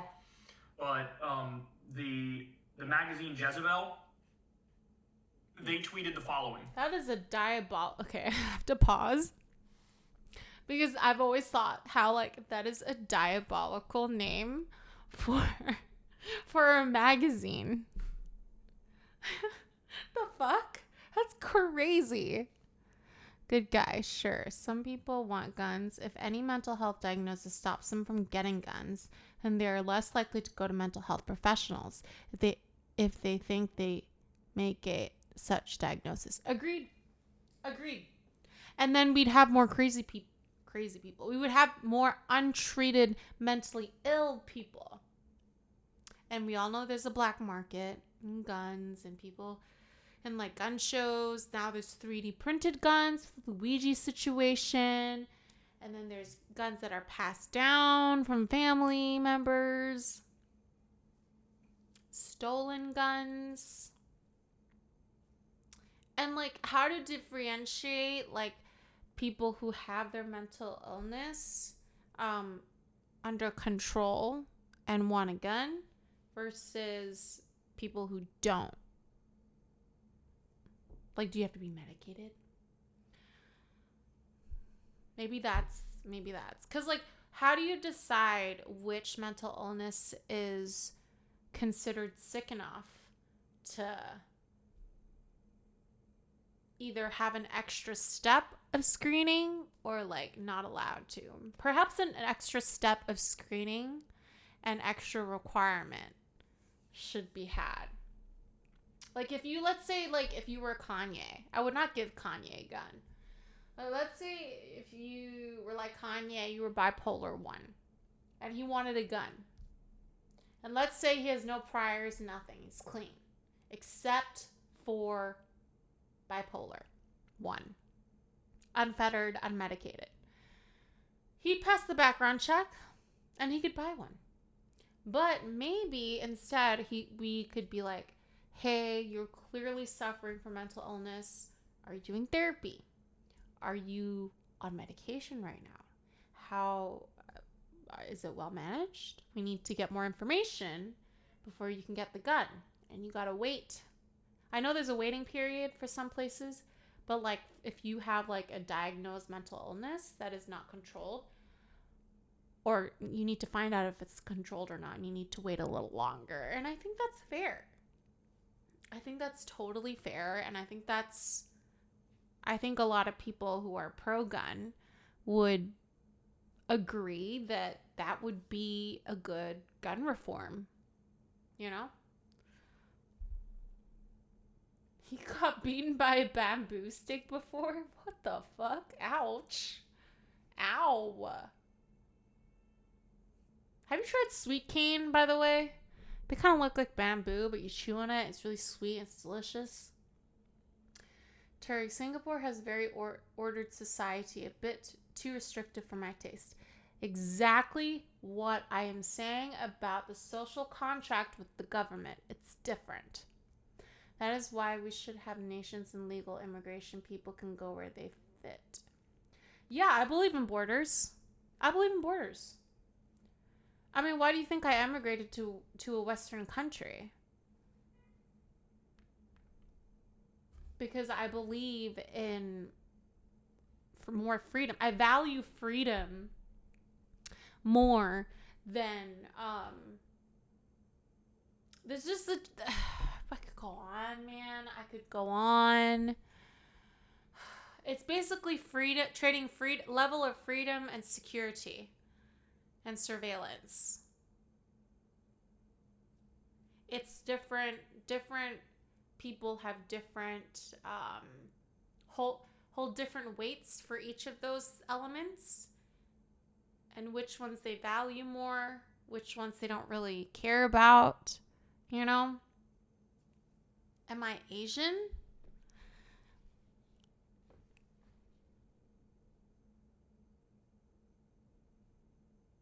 Can anybody else in chat answer?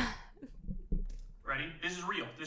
And this is from September 8th. Right now it's September 10th. This is from 2 days ago. Ready? What do I look like? We paid some Etsy witches to curse Charlie Pacific Kirk. Islander? What? Mixed? And at the end of the article, this is what it says, quote, "So did my Etsy curses work? Time will tell. The forces move in mysterious ways. And as the priestess reminded me, spell work is a collaboration between the caster, the client, and the universe itself. Or it For could now, be we like, only or it trust could be in like the timing Pokey. of the great unknown. A special thank you to the witches of the modern age who work tirelessly to hex Republicans and topple conservative regimes, and the occasional ex-boyfriend. Your work is appreciated." So that is sort of blowing people's socks off there. Now, they literally added an editor's note to the piece after... Yo, I just... Yes, you can guess. I probably won't get it right. I just got a notification, news notification from SCMP, which is South China Morning Post, the Hong Kong English. It's like the New York Times of Hong Kong before it got co-opted by China, but nonetheless, it says U.S. church sues top Hong Kong school for, quote, only serving rich, unquote, threatens eviction. Probably going to click on it later. I don't usually talk about that on this stream, but that's insane. Of course. And I'm like, which school? Because I know which school. Which school, man? I gotta click on that shit.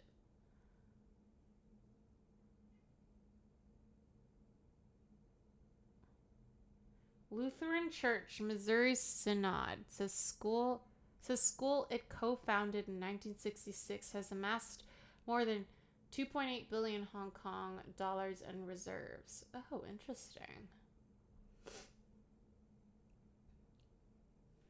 What curriculum? Well, of course. The wealth disparity in Hong Kong is one of the biggest in the world. That's crazy. Oh, the Lutheran Church Missouri Synod is the registered owner of HKIS. HKIS is like the premier American high school and middle school of Hong Kong. The other schools are the British schools, the ESF, English School Foundations. It's like a network of schools because Hong Kong used to be like a British colony. So there's more British people there, but there are Americans there too, and they have HKIS and AIS, which is American International School, and there's also AIS, Australian International School, which is part of the ESF. It's very complicated. But yes, there is 2 tiers. I don't know how that lawsuit's gonna go. Suing's kind of different in Hong Kong. It's not like in America where you can just sue for anything and win for everything. If you have money in Hong Kong, pretty much get away with like anything. That's changed a bit if you have money and are educated and are anti-China. That's changed. But in the past, it's 2-tier system. Either the kids who go to international school and then the kids who are like local school. That's already a 2-tier system. Thailand. Yeah, I get Thai a lot, especially if I'm like really tan. When I'm on camera, I'm pale. But if I go to like Asia and I go tanning, the sun hits different in Asia. You know, even if you're in Florida where like the latitude is like similar, I still will get more tan. I'll get more tan than I do in New York and Florida. But if I go to Asia, like go to Thailand and spend some time on the beach there, I will like be way more tan than if I spent time on the beach in Florida. But yeah, I get Filipina, I get Thai a lot. Those 2 are the most, I think. Yes, I was born in Hong Kong, but I went to an international school, like HKIS, Hong Kong International School. I didn't go to that one. I went to an English one, an ESF school, because I was born under British rule. And my parents decided, they could have decided to put us into HKIS, but I guess they put us into the British schools. Is ambiguity in word R. It may refer to bloodline or citizen status. What? Wait. Good guy, explain. What do you mean by R? The shooting, and it says, this story was published on September 8th. Jezebel condemns the shooting of Charlie Kirk in the strongest possible terms. Rich? We do not endorse, encourage, or excuse political violence of any kind. Bro. I mean, you guys know me. I'm as secular as they come. I'm an atheist. And I see this and I'm like, damn, bro, are witches real? Are witches actually real? Because I've never seen anything like this. This is crazy to me. That's crazy to me. That's some wild coincidence type stuff right there. Why would you say that? So here's another update for you. Jeezy. Benjamin Ryan, who's an independent reporter, he tweets the following. And witches Charlie are Kirk was real, scheduled to debate they're Hassan pagans. Piker at Dartmouth College on Wiccans. September 25th, so the end of this month, on his Twitch live stream. Piker reacted to the news with horror, urging some of his followers to stop making jokes about the shooting. Hey Salem's in our way now. Don't step on my computer, buddy, please. That's what I And he said expressed earlier. Hassan was fear supposed to that he could be debate him. similarly targeted. Quote, this is a terrifying incident, Hassan said. The reverberation of people seeking out vengeance in the aftermath of this violent, abhorrent incident is going to be genuinely worrisome. Why would you say that? I saw the video of Hassan reacting, because he was live in real time. It was live in real time. And you see his reaction, and he's like, holy fuck. He's like in shock. And then when he sees the up-close video, where you can see the blood rushing from his neck, he was just absolutely flabbergasted. He was blown away. And he like basically, he didn't know what to say. He was just horrified. I'm not head to toe in designer like what nouveau riche people in mainland do, okay? Yeah, right. You're the one to talk, Mr. Singapore.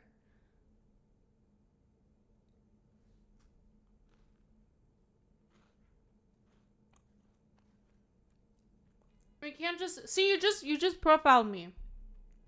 You just profiled me. I could be like super poor. I could be like middle class. You just totally profiled me. You don't know. By it. A lot of people are also pointing out, and this is really disturbing. Here's something that Charlie had regularly argued, and hard disagree on this one, man. But quote, I think it's worth it to have a cost of, unfortunately, some gun deaths every single year, so we can have the Second Amendment to protect our other God-given rights. You're right, good guy. That is a prudent deal. It is rational. So, what? Hey, some gun deaths every year are worth it. I meant you're right about the Swedish thing, okay? I meant you're right about the Swedish thing. That was a good take, the Swedish thing. No, I am not. I am not, guys. And it doesn't even matter. Why does it even matter? I am also progressive. So it doesn't even matter.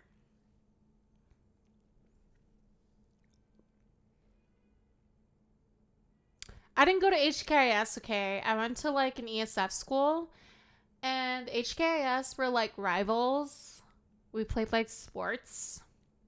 Well, like we were rivals with like the other ESF schools. HKIS was always like, okay, whatever. There were rivalries between like the English and the Americans.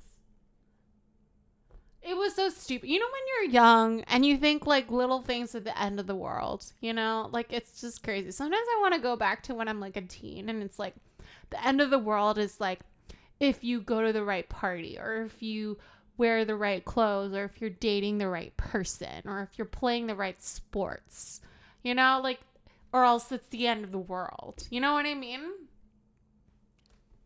Like, not this shit, not like this fucking, what we're talking about today, and then Poland and NATO and Turkey and Qatar and Israel. Like, like, sometimes I just want to turn back time.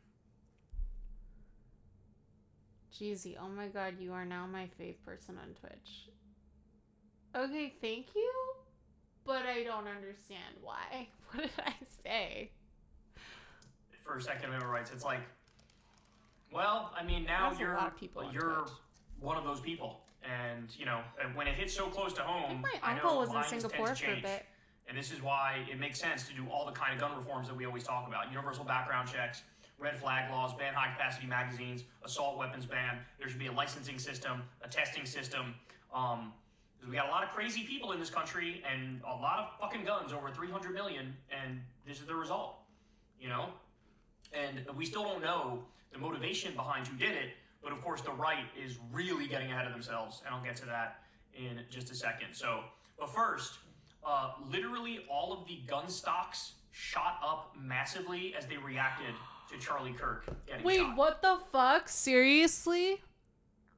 Wait, okay, what's the rationale behind that? Why would... Because people want to protect themselves?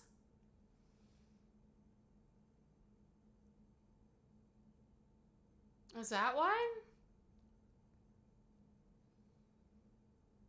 I'm confused. Why would that go up? Like such a direct correlation. Cause like if you have a gun, doesn't matter if there's some sniper trying to fucking kill you. Doesn't matter if you go buy a pistol or a shotgun. And I don't know, man, that seems like a pretty gross system to me. That seems pretty backwards, pretty gross, that you could literally have like, investment and profit being made off of something like this happening. It's kind of crazy. All right, so now here's the right absolutely losing it. So Mike Cernovich comes out and says, congressional hearings now. Every billionaire funding far left-wing extremism. Soros, Bill Gates, Reid Hoffman. Massive RICO investigations. Every dollar accounted for. Every pass-through group's financial records public. So in other words, he's saying, use this to take down any Democrat, liberal, or leftist. Like, basically, like, we're going to go ahead and say they're all in on this and they're all guilty. What? So put a RICO case on any, like, liberal or left-wing donors. Turg, That's if you're crazy, still here, bro. that Blake is Master crazy. Says, Turg, if you're still here, you were a reasonable MAGA. That is a crazy take. Imagine if the situation was reversed. That is a crazy take. in response to Cernovich, 1,000 times this. Left-wing violence is out of control, and it's not random. Either we destroy the NGO and donor patronage network that enables and foments it, or it will destroy us. So somebody points out here that the right is chomping at the bit for an act of violence that will serve as a pretext for shutting down all opposition politics. And we all know that's what Trump wants to do. He's already flirting with going full tyranny, police state, martial law. That's why he invaded Los Angeles, invaded D.C., now going to invade Chicago. We're already at the point where he's doing police state stuff. He's doing martial law stuff. But they're looking for something to go further, and this could be the fuel that they need to go further. It's absolutely wild. It's absolutely wild. But what you need to remember is this. They're all going to point fingers. They pointed fingers remember the last shooting where it was a trans shooter, but the trans shooter was also a Nazi and had like Nazi things written on the gun or written on the clip. Well, the right didn't care about the evidence that this person was far right and was Nazi. They just kept saying over and over, this is a left-winger, so we're lying about it. But just remember, none of these people gave a shit about a Democratic lawmaker in Minnesota being assassinated just a couple months ago when the person who did it, that was explicitly right-wing terrorism. Facts. And it Facts. was Facts. explicitly Facts. to make it so the Democrats didn't have the majority in Minnesota anymore. Facts. I remember covering that in detail. The guy was a lifelong right-wing activist who did it. Now, in this instance, again, we don't know who the person is. There hasn't even been a person caught yet. I don't even think there's a person of interest yet, at least as of... Or they haven't told us about that yet. They probably have people of interest, if not already have somebody, but they're not going to release it until they're sure. This recording right now as I talk to you guys. But I'll tell you this, and this is something nobody's really talking about right now. Charlie Kirk was feuding with the Nazis before he was killed. Let me repeat that. Charlie Kirk was feuding with Nazis before he was killed. What? He was being called a sellout. He was being called too far left. People to his right were effectively purity testing him and saying, you're not far right enough.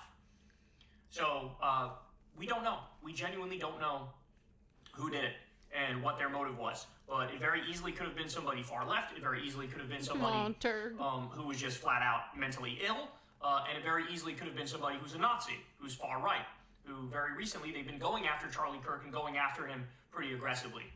And then the final thing I'll leave you with right now is MSNBC. This is wild.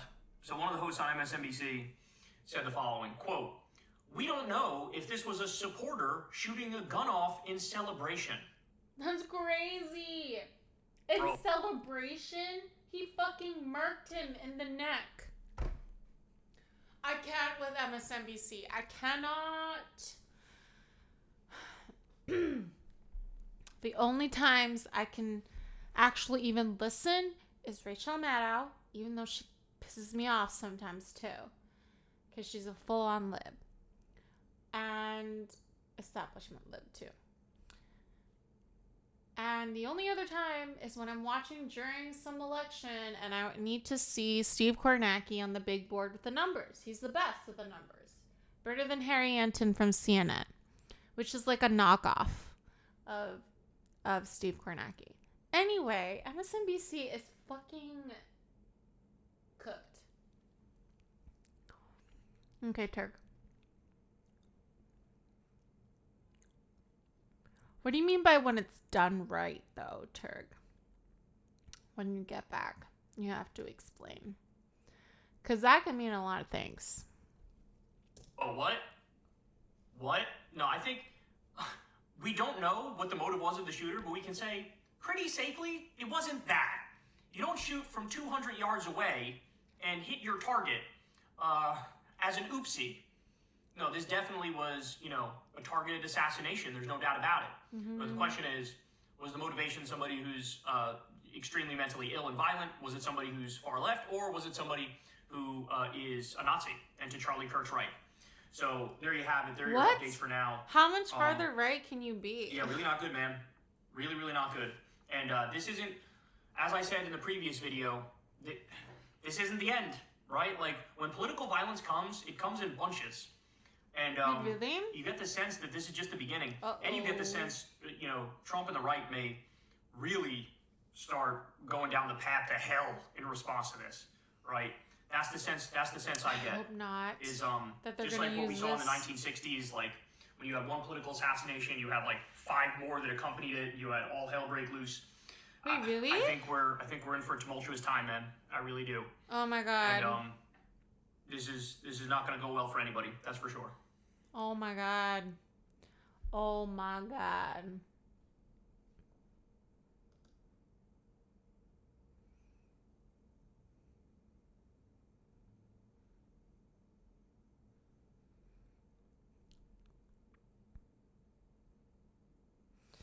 Good guy. More right theory doesn't sound plausible. They would have much better targets. Yeah, I feel like more right isn't... I agree with that. Good guy. It wouldn't make sense because Charlie is right wing. It would make more... I mean, they would go after somebody who's more left wing. It's just shooting your own team. It wouldn't make sense. It would either have to be somebody who's right wing and gone crazy, or someone who's both sides and went crazy, or someone who's on the left and went crazy.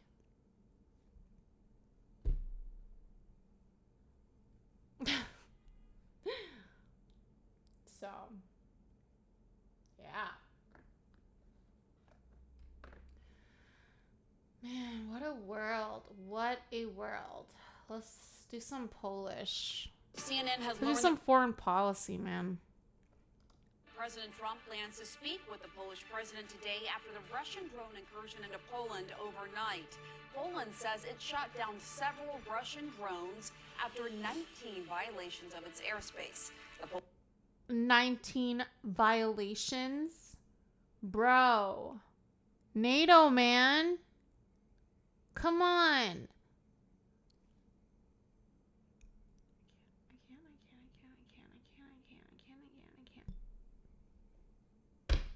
I wish I could eat pizza every day and still be like physically healthy. But I can't. I can't.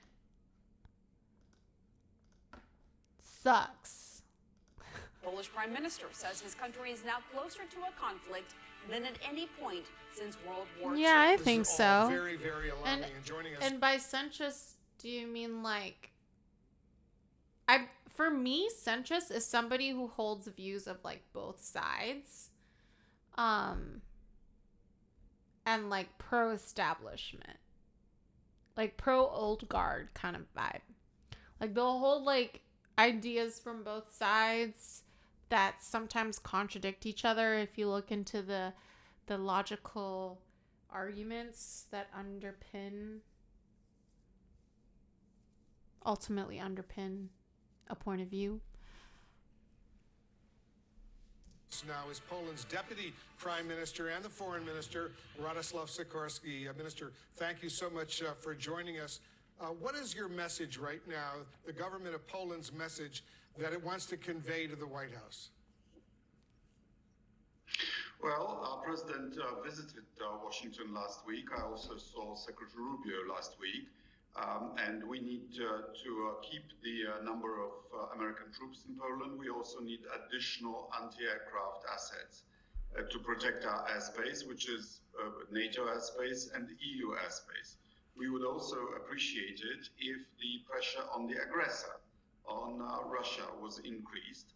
And of course, Ukraine needs more help because what we went through last night is, of course, just a pale reflection of what Ukraine is going through almost every night with hundreds of drones. Well, right and left in the U.S. is very different to right and left in the U.K. So, or in Europe. Poland calls this an act of aggression. Do you believe this would have happened if the Like U.S. had been putting more pressure on? What you in Europe say is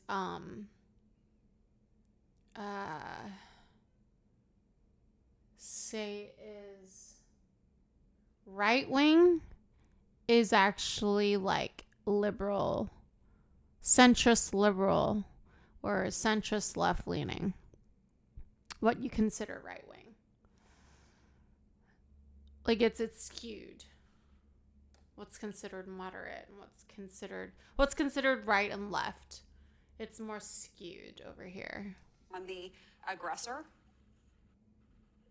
I think Putin is mocking President Trump's peace efforts and testing NATO.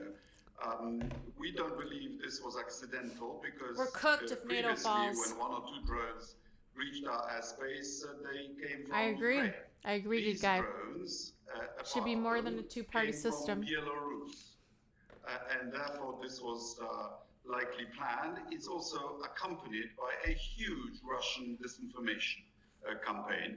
If you hear someone saying that this was a Ukrainian provocation, you can be sure that this is either Russian propaganda or someone parroting Russian propaganda. Oh, it's my sister's birthday. As you know, Article 5 of the NATO And time Charter difference, says that an so attack on one NATO ally is, for all practical purposes, an attack on all NATO allies. So what else do you want the U.S., a key NATO ally of Poland, to do right now?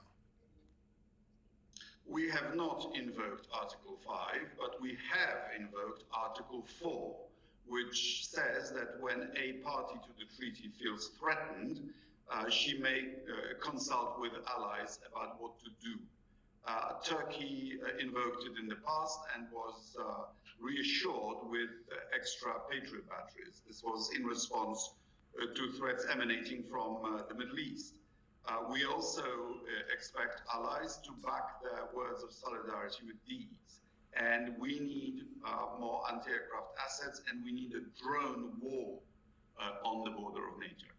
Walk us through your thinking of invoking Article 4, which is just below Article 5. As Wolf noted, Article 5 would be an attack on one, it's an attack on all. Walk us through why you stopped short of invoking Article 5. Because then it would be World War III. This morning in Brussels, and our ambassador asked for consultations, which may be conducted at a much higher level than those of ambassadors to NATO. And I expect both defense ministers and probably foreign ministers to be involved. And we are, of course, grateful for the words of U.S. Permanent Representative to NATO, Mr. Whitaker, in confirming that every inch of NATO territory, and I hope of NATO airspace, will be defended. Minister Sikorsky, do you agree with your prime minister that Poland now, your country, Poland now is closest it's ever been since World War II to war? Well, we've learned for 500 years that when Russia threatens us, we unfortunately have to take it deadly seriously. Because Give me Russia 1 has second. been conducting a cruel, illegal aggression against Ukraine, and we are a neighbor of Ukraine, and Russia has attacked us many times in the past. But before that, it was hybrid. It was pushing refugees against our border. It was acts of arson. As you know, Russia also sends death squads to European countries. It was DDoS attacks on our computer networks. But this is kinetic. One very quick question before I let you go, Minister. When you were in Washington last week, did you raise with the U.S. your concerns that Russia might launch drone and ballistic missile strikes against Poland? Well, this is what NATO is for common defense against threats. Remember that Russia is also about to start a Zapad exercise, which has a very aggressive anti-NATO scenario. Yes, I spoke to Mr. Colby, I spoke to General Kellogg, I spoke to Kevin Hassett at the White House, and our president spoke to President Trump. So we hope that the US finally appreciates that Putin doesn't want a ceasefire. He doesn't seem to be prepared to go for peace. He needs to be deterred, and we need to change his calculus by imposing additional sanctions and by helping Ukraine.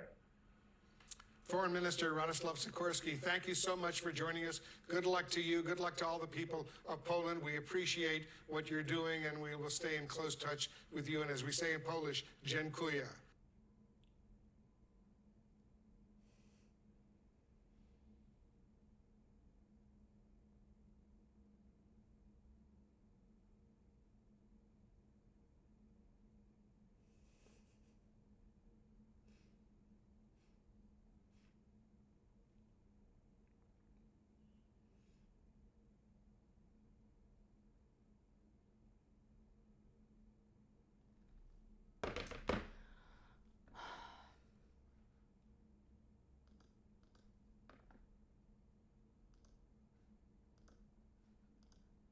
An act of war. That's what Poland is saying about Russian drones, which entered its airspace during a period of several hours overnight.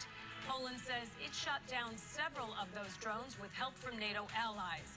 Russia's defense ministry insists it did not target Poland, but several European leaders say the incursion must be met with a strong response. I'm Holly Furfer in Atlanta. This is Morning Rush. All right, let's bring in Scripps News international correspondent Jason Bellini now with more details on what happened in Poland this morning. And Jason, NATO calls this most serious incident of the war inside European territory. So what do we know about Russia's intentions behind this attack? Hi, Holly. It's a very good question. What we know is that Poland now sees this as an act of aggression. Russia is denying that's what happened. They're saying that the drone simply went off course. But European leaders, they're saying that this is a real reason for concern and alarm. Here's what we know. Poland says 19 Russian drones entered its airspace over 7 hours, the most serious violation on NATO soil since Russia invaded Ukraine in 2022. Dutch F-35s intercepted some drones. German Patriot batteries went on alert. NATO confirmed that this was the first time its forces have engaged a potential threat inside Allied airspace. Bro, we gotta do something about this. It's just like when they annexed Crimea and Obama just like let him do it. Nobody did anything about it, and then he didn't stop there. He invaded Ukraine. If we don't do something about Poland, they're just going to be more emboldened, and then they're going to keep going. Polish Prime Minister Donald Tusk told Parliament that the drones came not just from Russia, but also from Belarus, where Moscow is staging new war games. Mamy do czynienia najprawdopodobniej z prowokacją na dużą skalę. Local authorities say a house was hit in the Lublin region near the Ukrainian border. No injuries were reported. Still, airports closed, including a major one in Poland's capital, Warsaw. Airspace shut, NATO on high alert. So why did Moscow do it? Security analysts say Russia had multiple goals: testing NATO air defenses, measuring the U.S. political response, and measuring NATO's reaction. Whether it was intentionally or not, it is absolutely reckless. We will defend every inch of NATO territory. The U.S. ambassador to NATO is signaling U.S. resolve, saying we stand by our NATO allies and will defend every inch of NATO territory. Ali? And Jason, so how is NATO handling the situation? Right now, there are consultations going on. There's a meeting between member states. Bro, I just saw some drama of the Polish, a Polish politician. He tore down the EU flag and wiped his shoes with it and apparently allegedly burned it. He's a Polish member for the EU Parliament and just removed the EU flag outside the government building. He stated that Poland would not display the symbols of what he called a hostile organization. Quote, unquote, this is Poland, not Brussels. Interesting. Can I show this or is it TOS? Can I show that?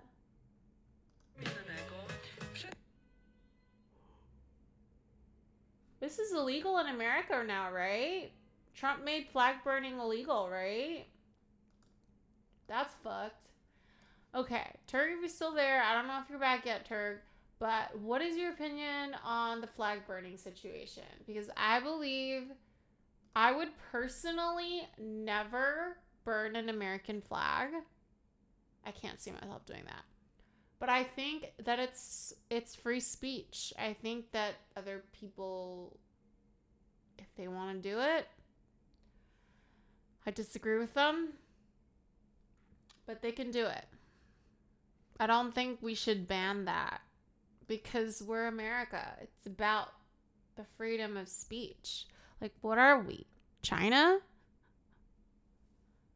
Turg. Hassan Piker and Cenk Uygur call for violence against conservatives 24/7. Now they're worried about how blowback Crimea River. I'm not sure about Cenk. I think Cenk has changed a lot. Like TYT. There's been drama between him, Anna, and Hassan. I do know that they're very sensational. But I also know that at the end of the day, we're all human. And at the end of the day, they're all political commentators and it's their job. And that, like, this could happen to them too. And especially with Hassan, he, like I said earlier on the stream, if you missed it, they're supposed to be debating each other in Dartmouth in like a couple weeks. So, like, this could happen to Hassan. I don't know if he's going to cancel. I don't know. It's crazy. It's deciding, well, first, how serious of an incident is this? They're doing the research. They're gathering more information. Will there be an actual NATO response, military response? That seems highly unlikely. But I can also tell you that now that Poland has invoked Article 4, that forces some serious discussions out. Breaking news. Colleagues at NBC Washington reporting that there has been an explosion at the Benning Road power plant in D.C. You can see the smoke rising from the plant all the way from Capitol Hill. No word on cause or casualties. Whoa. Nobody be talking about that because Charlie Kirk, man. That's crazy. So there's a shooting. Charlie Kirk was marked and dead. Now there's some explosion. What else is going on right now? Why is Article 5 trending? Oh, God. Oh, God. Oh, Lord. Please.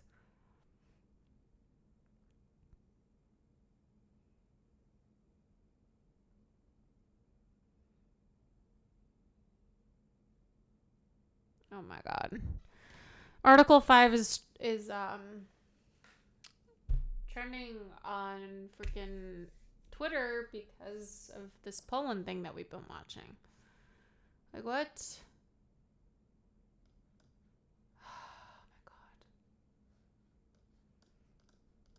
Our coordinating producer for the Crime and Public Safety Unit joins us here on set once again.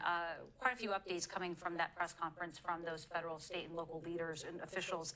With a person of interest in custody, where does the investigation go from here? And I know it's in early days, but it's all boots on the ground right now. That's right. Well, they're still analyzing surveillance video. They want to match this individual with everything that they're seeing from multiple cameras. So that's happening right now. They're also likely interviewing this individual. Then from there, they want to get associates, close family members, friends, colleagues that this person might have worked with, because they want to find out if anybody else might have known about this attack, plans for this attack, who might have aided it. So that's a very important part of this investigation that's underway right now. They're also going to get a search warrant for all of the electronic devices, cell phones, laptops, anything else where this individual might have communicated with others, and they're going to pull all of that in, review all of that. So the clock starts ticking now on that part of the investigation. while they're doing that, they're building a timeline of everything that this individual did leading up to the moment of pulling that trigger. And I know we're looking ahead, but also a look back at what happened this afternoon. One thing that stood out to both of us during that press conference is hearing how many officers from the University Campus Police were actually on the ground out there. He was saying 6 officers, possibly more, that were also in plainclothes. He said that plainclothes officers were also there. But when you hear that some 3,000 people were in attendance, what goes in your head then?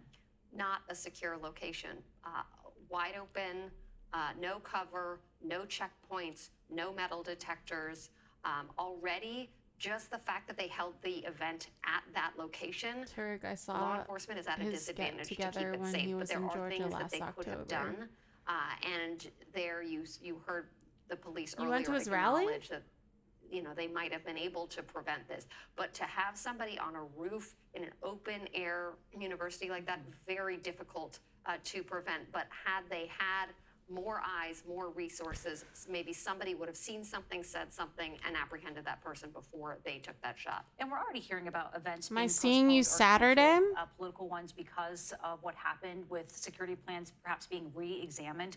Do you think that other colleges or other venues could change the way they approach security given what happened here today? Absolutely. At least in the short term, Turks, there same is going to setup be a message he that had goes when he out came to wide to Atlanta. campus law enforcement, I was passing by and regionally stopped for a and while. wider across I'm the country. old, so Everybody's I going to be stick on out in high them alert college shirts. given Aw.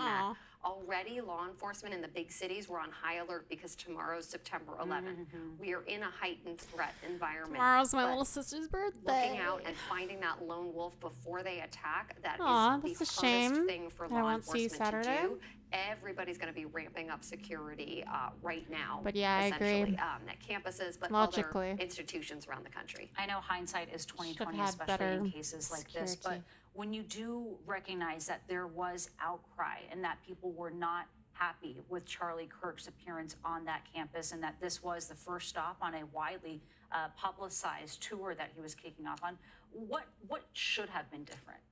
Well, first of all, you should have had other law enforcement partners there, because one small campus security police and even Provo police, they Up might the not have Reds? the resources What? to adequately secure this location. They Even need for crowd control, if nothing else, when you have 3,000 people in one space like that. That's To right. Nat? And, people get You want me to sick. tell Nat? You usually, Up if the it's a Reds. highly Okay. publicized event, you'll have, EMS teams. You might have a couple of ambulances just to make sure if somebody gets sick or needs help, that there are first responders there. So the fact that they were so lightly resourced, that Crazy, man. was not ideal. It's crazy obviously. to keep playing this Um, video. Hindsight is 2020. I think there was a certain level of comfortability if Right before he gets he might have shot. felt, Like, well, that's I bring this healthy debate and thought largely we're in sort of a friendly crowd. And I think that's where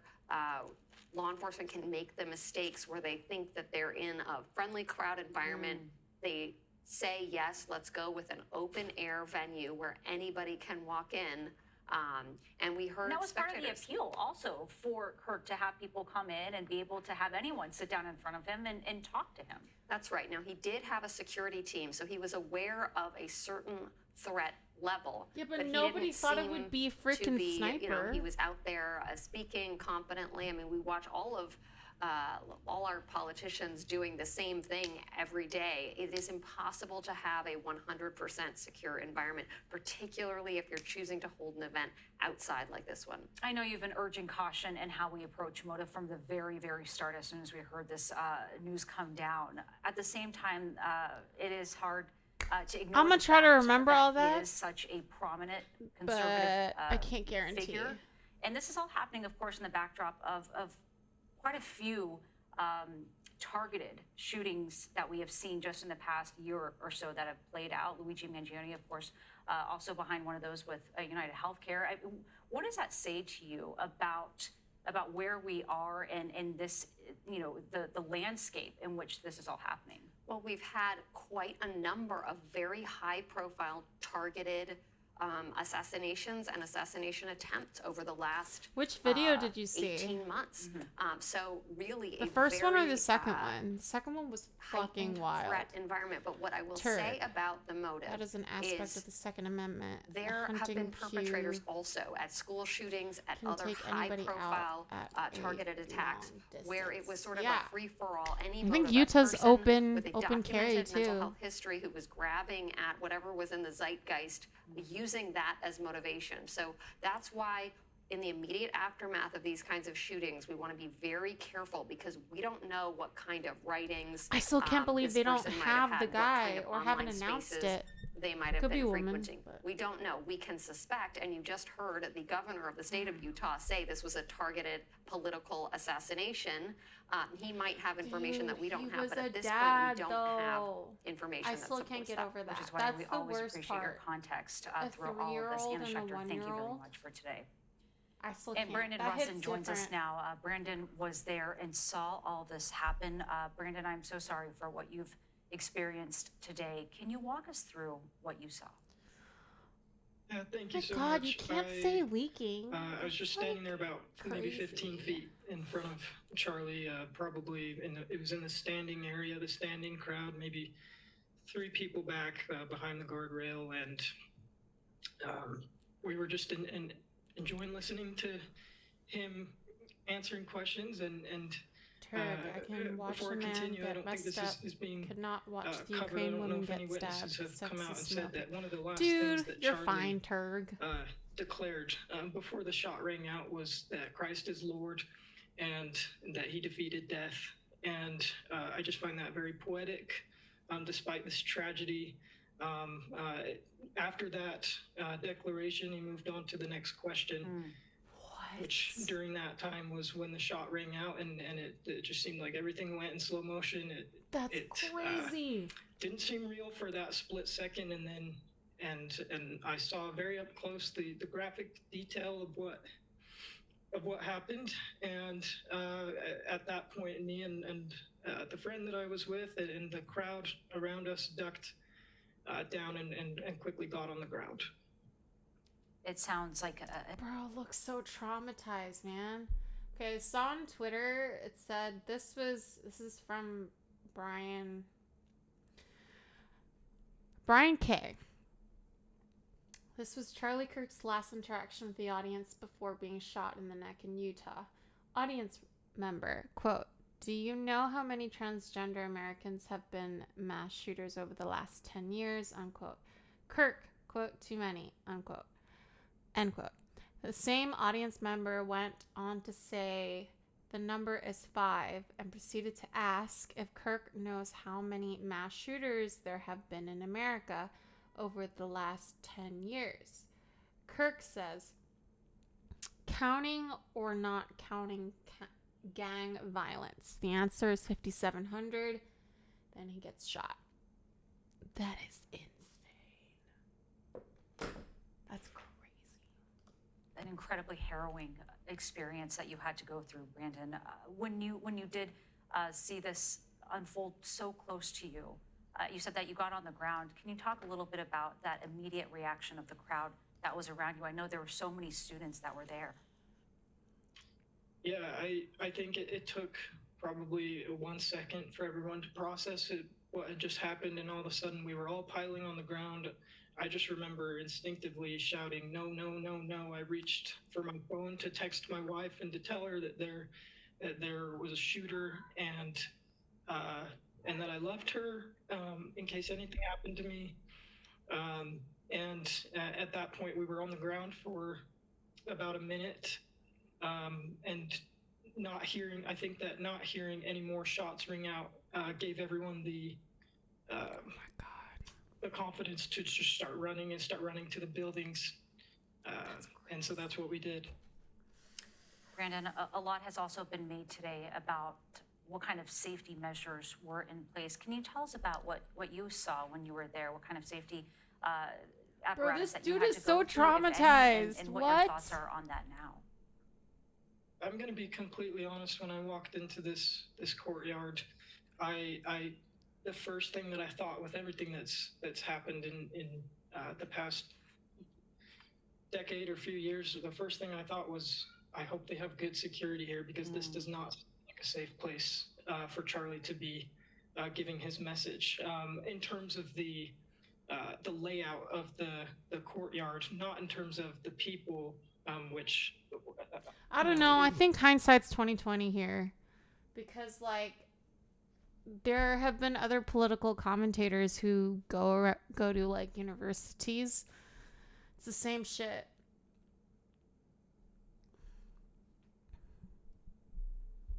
You think it's military?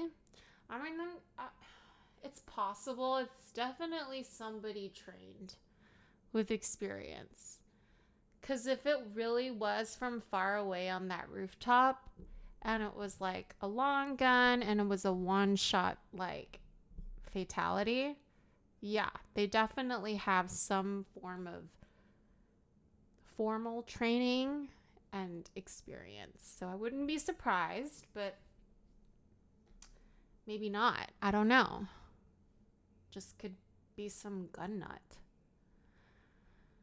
Turk, some people have a real knack for it. Lots of people first time at the range can do surprisingly well. Exactly. Who knows? It could be ex-military, could be somebody who's just really good with a gun and just kind of went AWOL. Like she was saying earlier, that it was a mostly friendly crowd, and so just the layout of the courtyard. That was my initial thought. Is that this does It was not like seem downhill, very safe. you know? What drew you to go there to begin with?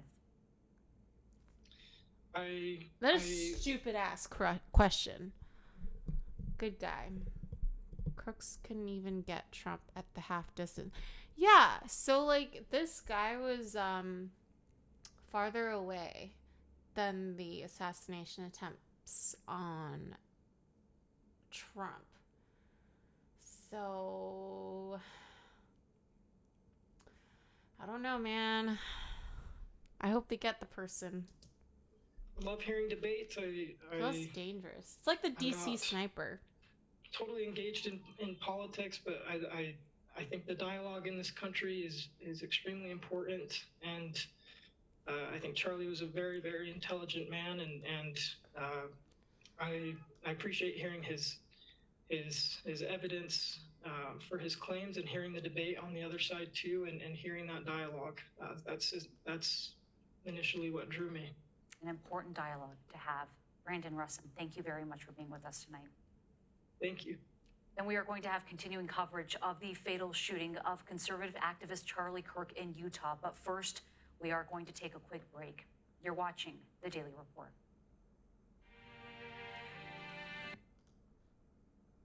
I'm just keeping an eye on breaking news right now. Hold on.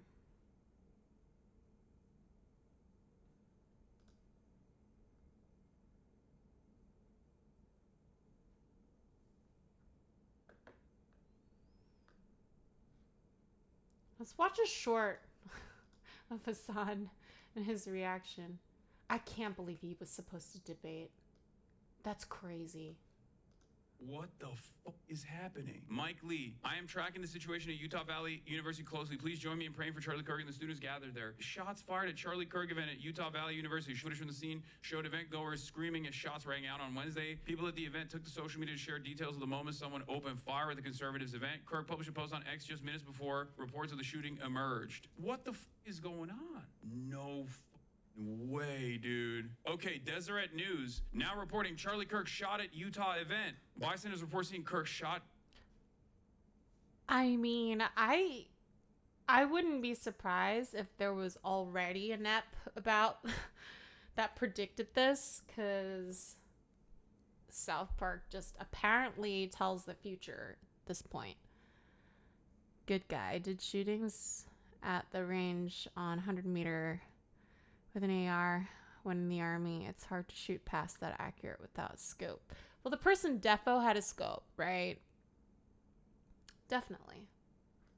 near his neck during a Q&A with students. Benny Johnson and Candace Owens and everyone is saying, like, pray right now for Charlie Kirk. Pray right now. Pray with everything you have. Get down on your knees and pray. Please, I confirm that Charlie's been wounded at an event in Utah. Please, Jesus, help us now. Because, like, this is the photo that this guy posted. It said, Charlie Kirk breaking. Charlie Kirk shot in the neck. Hold on. I don't I'm gonna know. look at the video Could right be now. military. Could be just some hunter.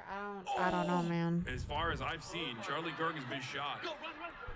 I was supposed to debate him at Dartmouth University 15 days from now in a public event. I go out to public settings like this all the time. So there's a level of closeness in that regard because of the nature of what I do. This is insane. I never thought I would see something like this. Was it a handgun? But I guess if there's one country where something like this could happen, it's this one. The attack on Charlie Kirk is disgusting, Facts. vile, and reprehensible. In the United States of America, we must reject political violence in every form. Dang, This is he's obviously 31. always a 32, fear, 32. especially in the United States of America.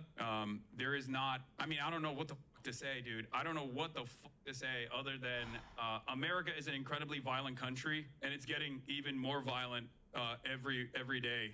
It's one of the most insane. This is one of the most insane things I've seen. What the? Yo.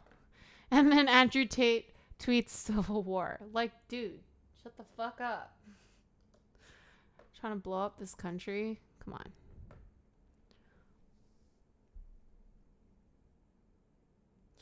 Yeah. He's supposed to turn 32 next month, I think. And bro's got 2 young kids. Like, especially the 3-year-old's gonna be like, Mommy, where's daddy? Like, that fucking sucks. Like, what the fuck? Anyway. Hits different, man. Hits different.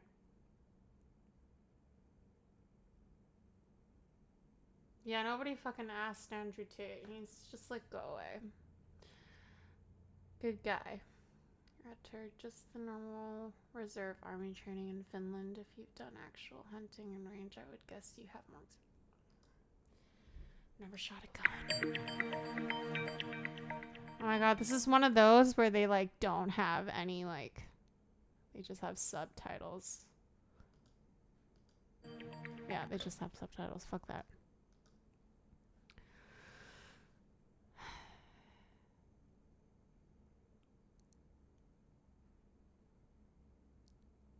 Oh my god, did you see this? This was crazy. All right, y'all, welcome to the show. This I got an was awesome one lined up for you crazy. today. So in just a second, Trump decided to go in public again. He went to the U.S. Open tennis the other day, as we discussed.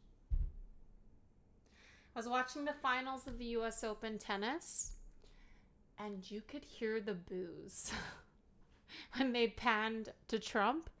And so, allegedly, they were subsequently told when it pans to Trump again to like tune out the boos. Discussed, and he got booed relentlessly. Well, now he decided to go out for dinner in D.C. and again got booed relentlessly and protested right to his face. So we got some amazing videos on that for you. We also have Republicans voting to block the Epstein files. I think it's now for a 4th time. They are working overtime.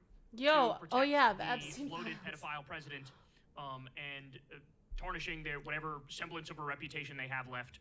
So we'll talk about that as well. We also have what appears to be a massive left-wing revolution currently happening in Nepal, where politicians are being stripped naked and shoved into a river.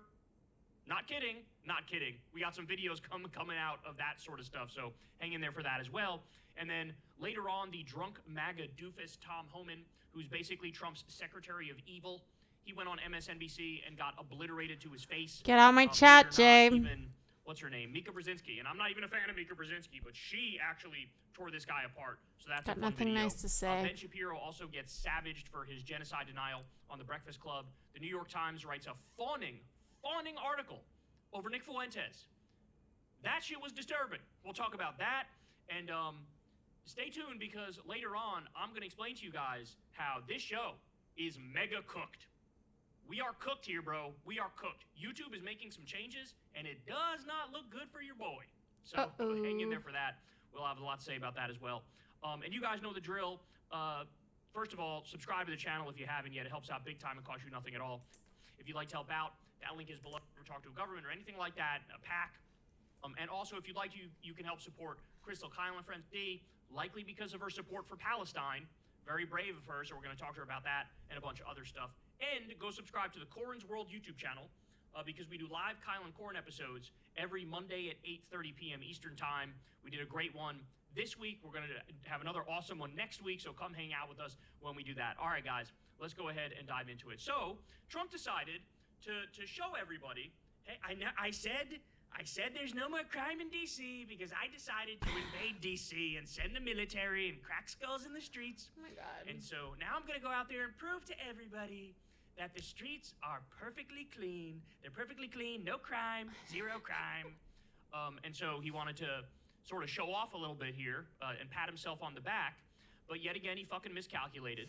Because if there's fucking two places in the country that nobody wants to see your fat face, it's New York City, which is where he just went for the U.S. Open for the tennis, and it's D.C. It's like These the are some of last those sport, too, left-wing that would places like him. in all of the United States of America. We fucking hate you, bro. We fucking hate you. I'm the poster boy of New York City and D.C., right? I grew up just outside of New York City, New York, and was in D.C. for a while, too, right? Still go back to D.C., of course, all the time for work. I'm D.C., bitch. I'm New York City. We despise you. Well, guess what? He got a real good taste of exactly Yeah, that. So let's Turkey start with does this do one. a This is just pretty when he good gets out of the Trump. car. Ready? Watch this. Is that Marco Rubio? Is that Rubio? Really?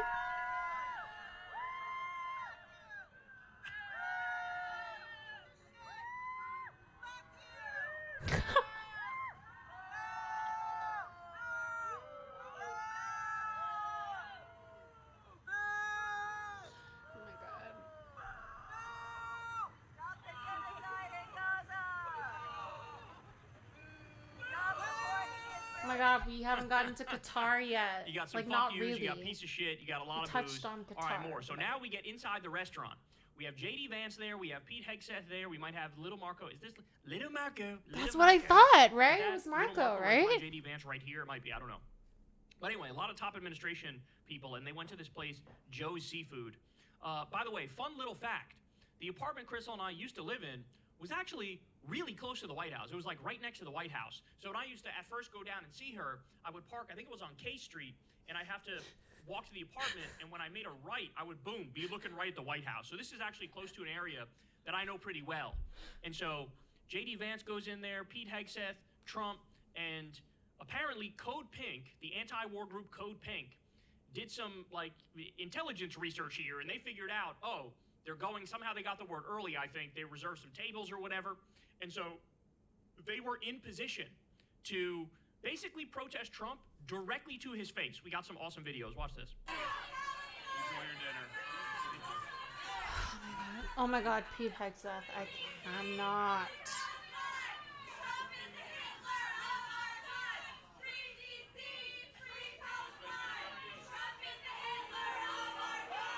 Yo, that's crazy. You can see him stop and react when he hears about Hitler. So there's Trump, and here's the protest. That's a Look at bit- this ice grilling Trump. That's a gangster. I don't know if I agree with that. I feel like that's a tad strong. I don't think Trump and Hitler are the same thing. That's crazy.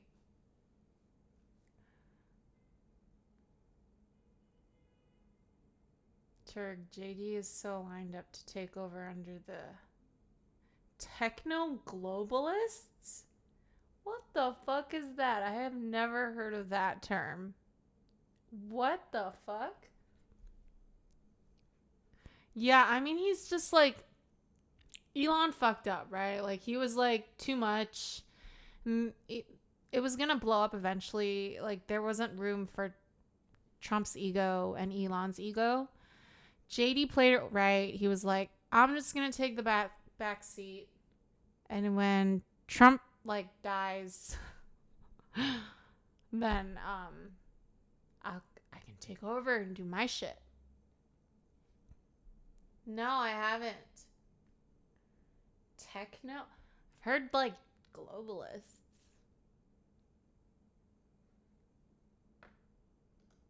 gangster pause time right there. Look at this picture.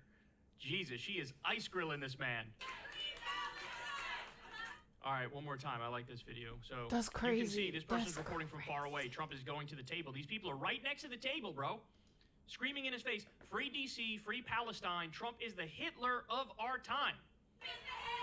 Yo, Ludwig is playing By the way, I TikTok also love, let me bingo just point right out, now. You know the This is conversation that crazy. these assholes had at the table after the protesters were escorted out. You know they're sitting there and they're fucking, you know. Man, I wish I didn't Italian like suits. politics, you know? Can you believe the rabble cares about Palestine? Ridiculous. We love bombing babies, yes. Starve the children, starve the children. Like, this is how evil these people actually are. Like, if they were being honest, they would have had that exact conversation at the table. Am I right or am I right? All right, let's keep going.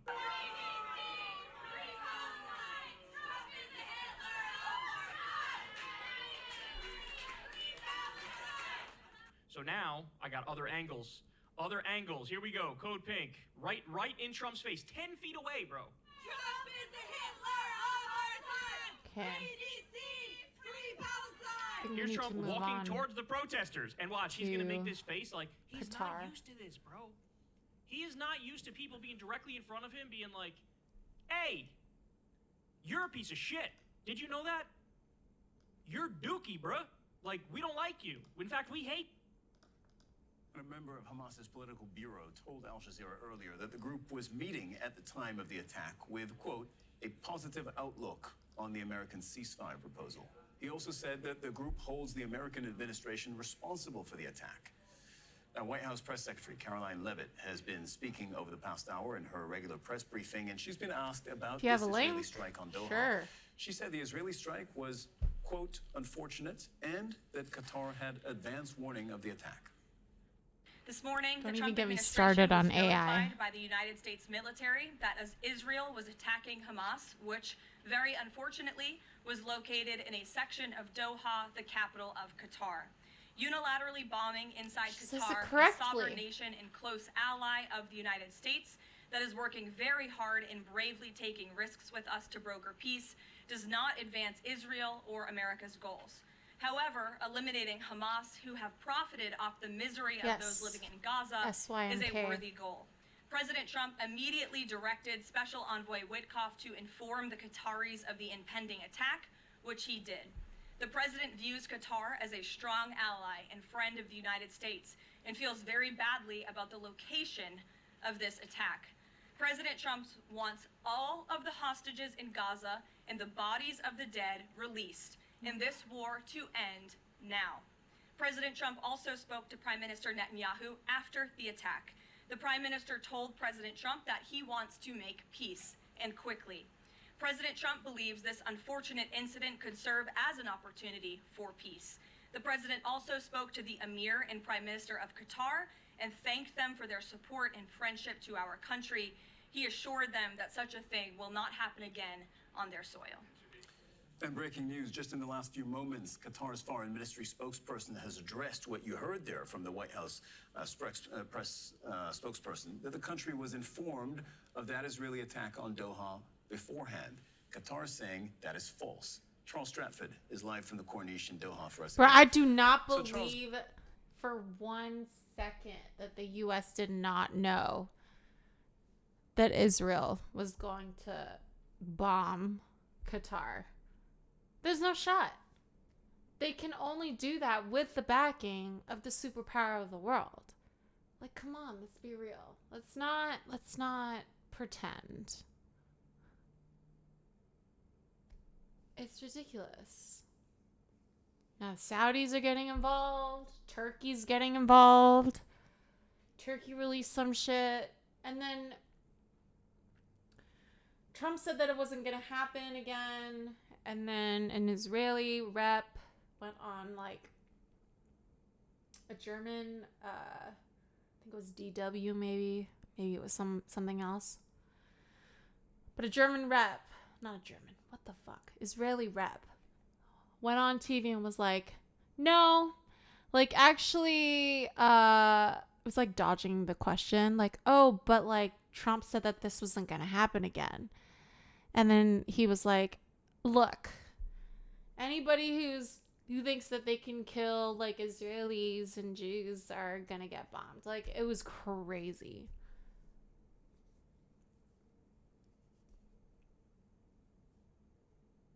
SMKO rebrands the DoD to Department of War but wants peace. Okay.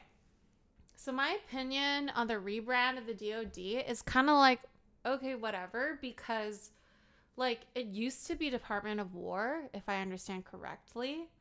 And it's also kind of more accurate.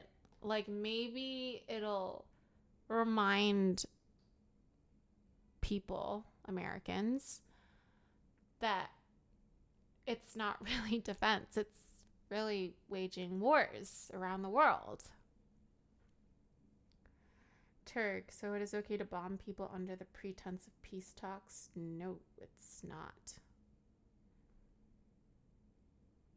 Turk, Qatar is letting it happen. Total setup. Israel is so in the wrong. Can you elaborate on the setup? I don't know. There's so many geopolitical like possibilities because of the complicated relationship between Qatar and the US. It's a little less clear than like the Iran situation, you know?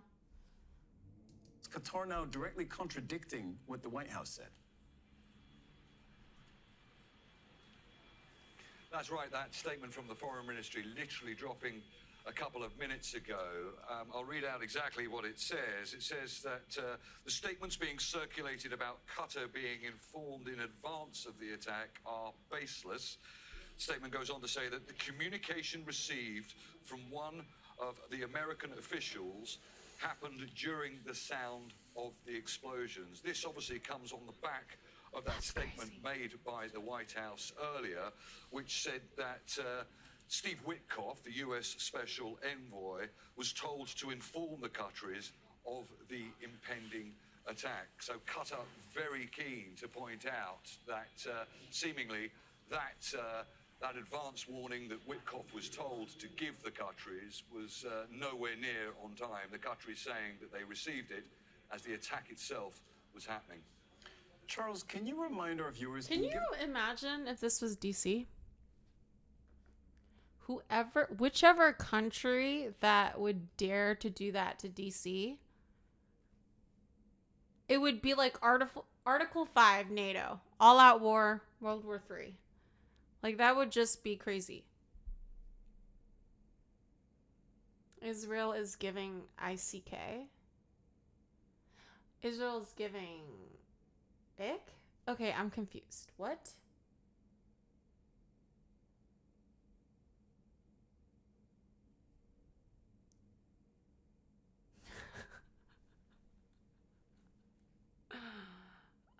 I think times like 10,000 maybe.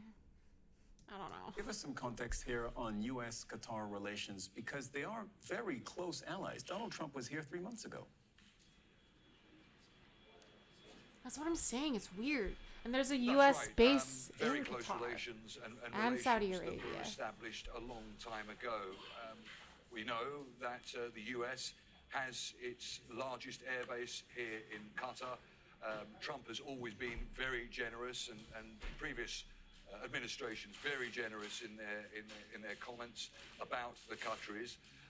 And we know how pivotal the Qataris have been in trying to mediate an end to this war. The White House only this evening or this afternoon in Washington saying that this attack did not advance Israel or US goals. It said that hitting Hamas is a worthy goal, but it said that the US feels badly about the location of the attack. Feels badly? We know now that Trump has subsequently spoken to Qatar's leader following that attack. But yeah, the relationship... Okay, I gotta click on that freaking X link then. Are you serious? Are you trolling, Jay? You're trolling. And it seems as if, certainly there seems to be an attempt by both the US and the Qataris... You gotta define life. ...calm the situation down with respect to any major diplomatic fallout that could occur Ancient following life. between the US. Okay, ancient life? on Mars. So it's not a current life. It was in the past life. I'll watch it in a second. Oh, do you want me to call you by your full name? I'm not full name. Full first name? I don't care. Qatar, but very telling now that the Qataris have said that they didn't receive any warning in advance of this attack. The only warning that they received, according to the Foreign Ministry, was whilst those attacks were actually happening. Charles Stratford reporting from Doha. Thank you very much, Charles. Al Jazeera's White House correspondent Kimberly Halkett joins us. Kimberly, it's very important that we speak What to you at this I'm point because the worried US about, though, is that if this wasn't Qatar, if this was Turkey, and this could be in the future, that would be very problematic. Because Turkey is in NATO. And that could spell the end of NATO, which is not good for the US and Western democracies. Because then we got BRICS.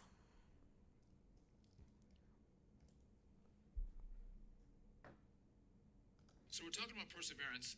This was a mission sent to Mars under President Trump's first presidency. And a year ago, Exactly, we found Article a sample, 5. And it was, again, we're exploring in places where there were rivers and where there were lakes. And much as on Earth, we think that that's where we'd see signs of ancient life on Mars. And so a year ago, we thought we found what we believe to be signs of microbial life on the Mars surface. And so we put it out to our scientific friends to pressure test it, to analyze it, and go, did we get this right? Do we think this is signs of ancient life on Mars? And after a year of review, they've come back and they said, listen, we can't find another explanation. So this very well could be the clearest sign of life that we've ever found on Mars. So we're talking about Perseverance. I mean, that's pretty cool. I don't know if, I mean, that is life technically, yeah. But when people say life on another planet, it's kind of often like, life as in like, not, they don't necessarily have to be conscious, but like multicellular, beings, animals, you know, or like plants, not just like microbial cells, you know what I mean? But technically that is life. This is what matters today.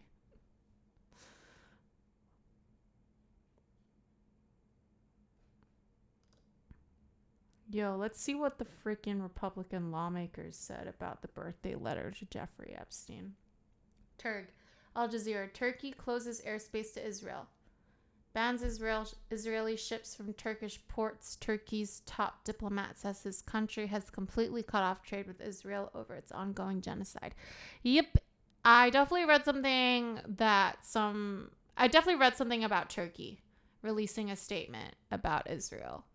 And that's kind of been percolating in my head. So I'm just kind of gonna monitor that and hope that that powder keg doesn't explode.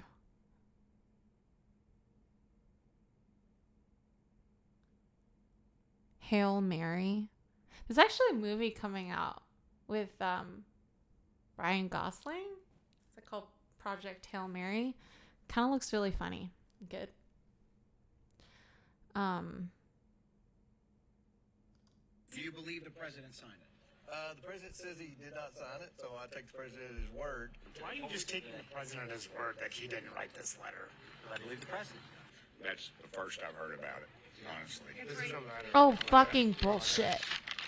Is that the one he said didn't exist? Yeah, he said didn't exist. Yo, he came prepared with receipts. He knew, like, politicians would be like, oh, I haven't seen it. I gotta go review it. I don't recall. Proceeds to unfold. Well, I don't know. I mean, anybody can do a signature. We've seen the auto pen's been used quite a bit. Have you seen that letter? And I've not, but I would love to see it like matched with his handwriting. Yeah, it just seems really wild. Receipts. I don't Receipts. You don't want to see it? Not my signature. and it's not the way I speak. And anybody that's covered me for a long time know that's not my language. It's nonsense. And frankly, you're wasting your time.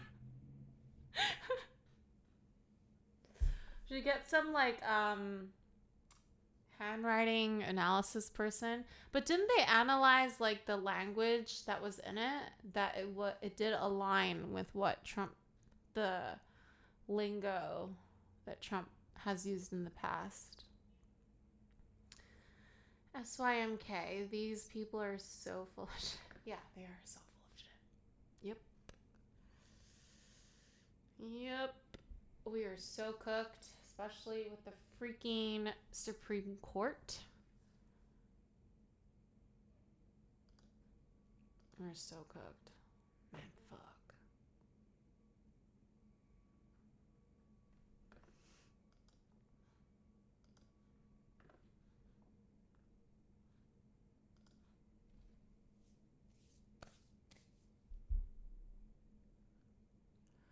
All right, let's cover some Nepal stuff. That's falling apart too. Like, the fuck? So the PM just resigned yesterday after deadly protests. I'm trying to look for a concise video from a reputable source.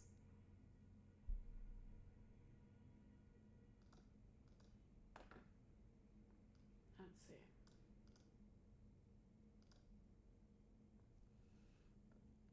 Hey, fool! Oh my god. Hi, Scrim. You would have rated me. Oh, that's nice.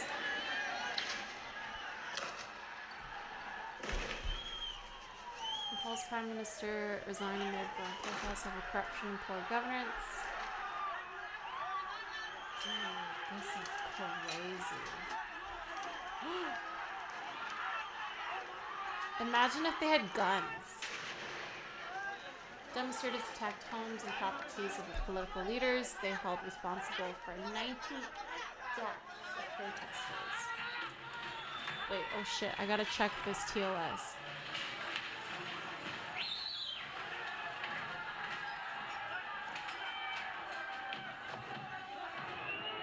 I'm trying to get banned for a week.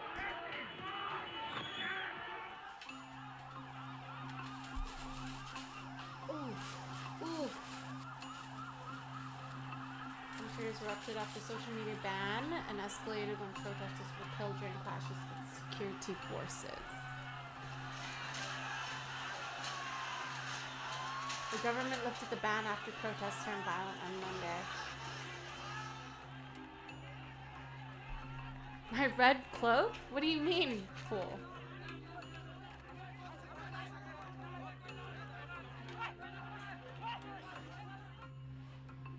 Yeah, we haven't touched France either. The government failed there because of no confidence vote. So some shit's going on in France as well.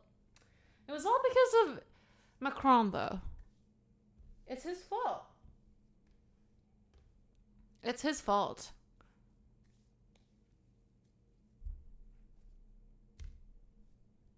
He didn't follow the results of the election.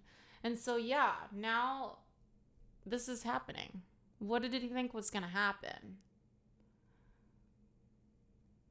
Turk, I know I got a text alert and thought it was another streamer. Ignored it. What?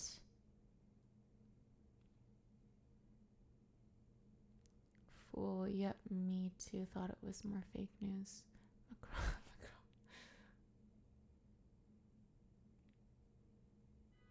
Alright, bye, John.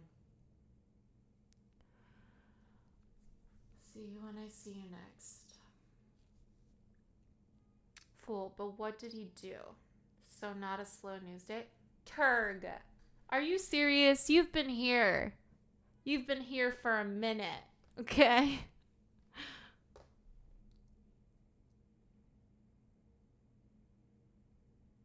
Oh my god, Turg. You really test me some days. No, actually, no. Every time you do, because you are right wing. Fool. Awesome to see you live and looking well. Thanks. I'm live and alive.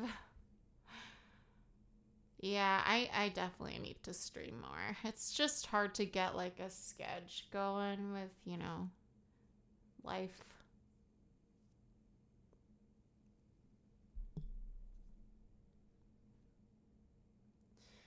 I feel like which Disney princess? You know what I mean? I feel would it be like Moana or like Beauty and the Beast? I don't know. Cause I'm not just trying to think physically. Cause then that would just be Mulan.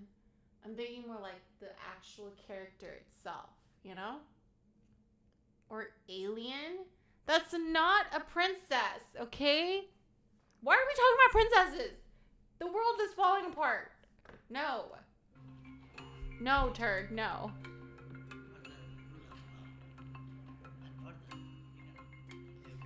Ali's resignation makes Nepal the third country in South Asia to force out its government through street uprisings in recent years. Protesters in Nepal have called for an interim government to be led by youth representatives. Yo, that's crazy.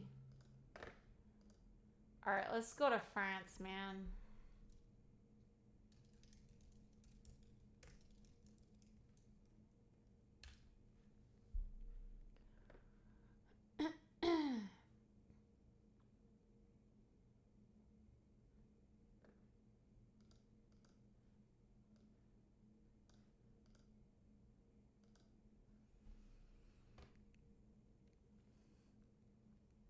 Fool, stop. That's so mean.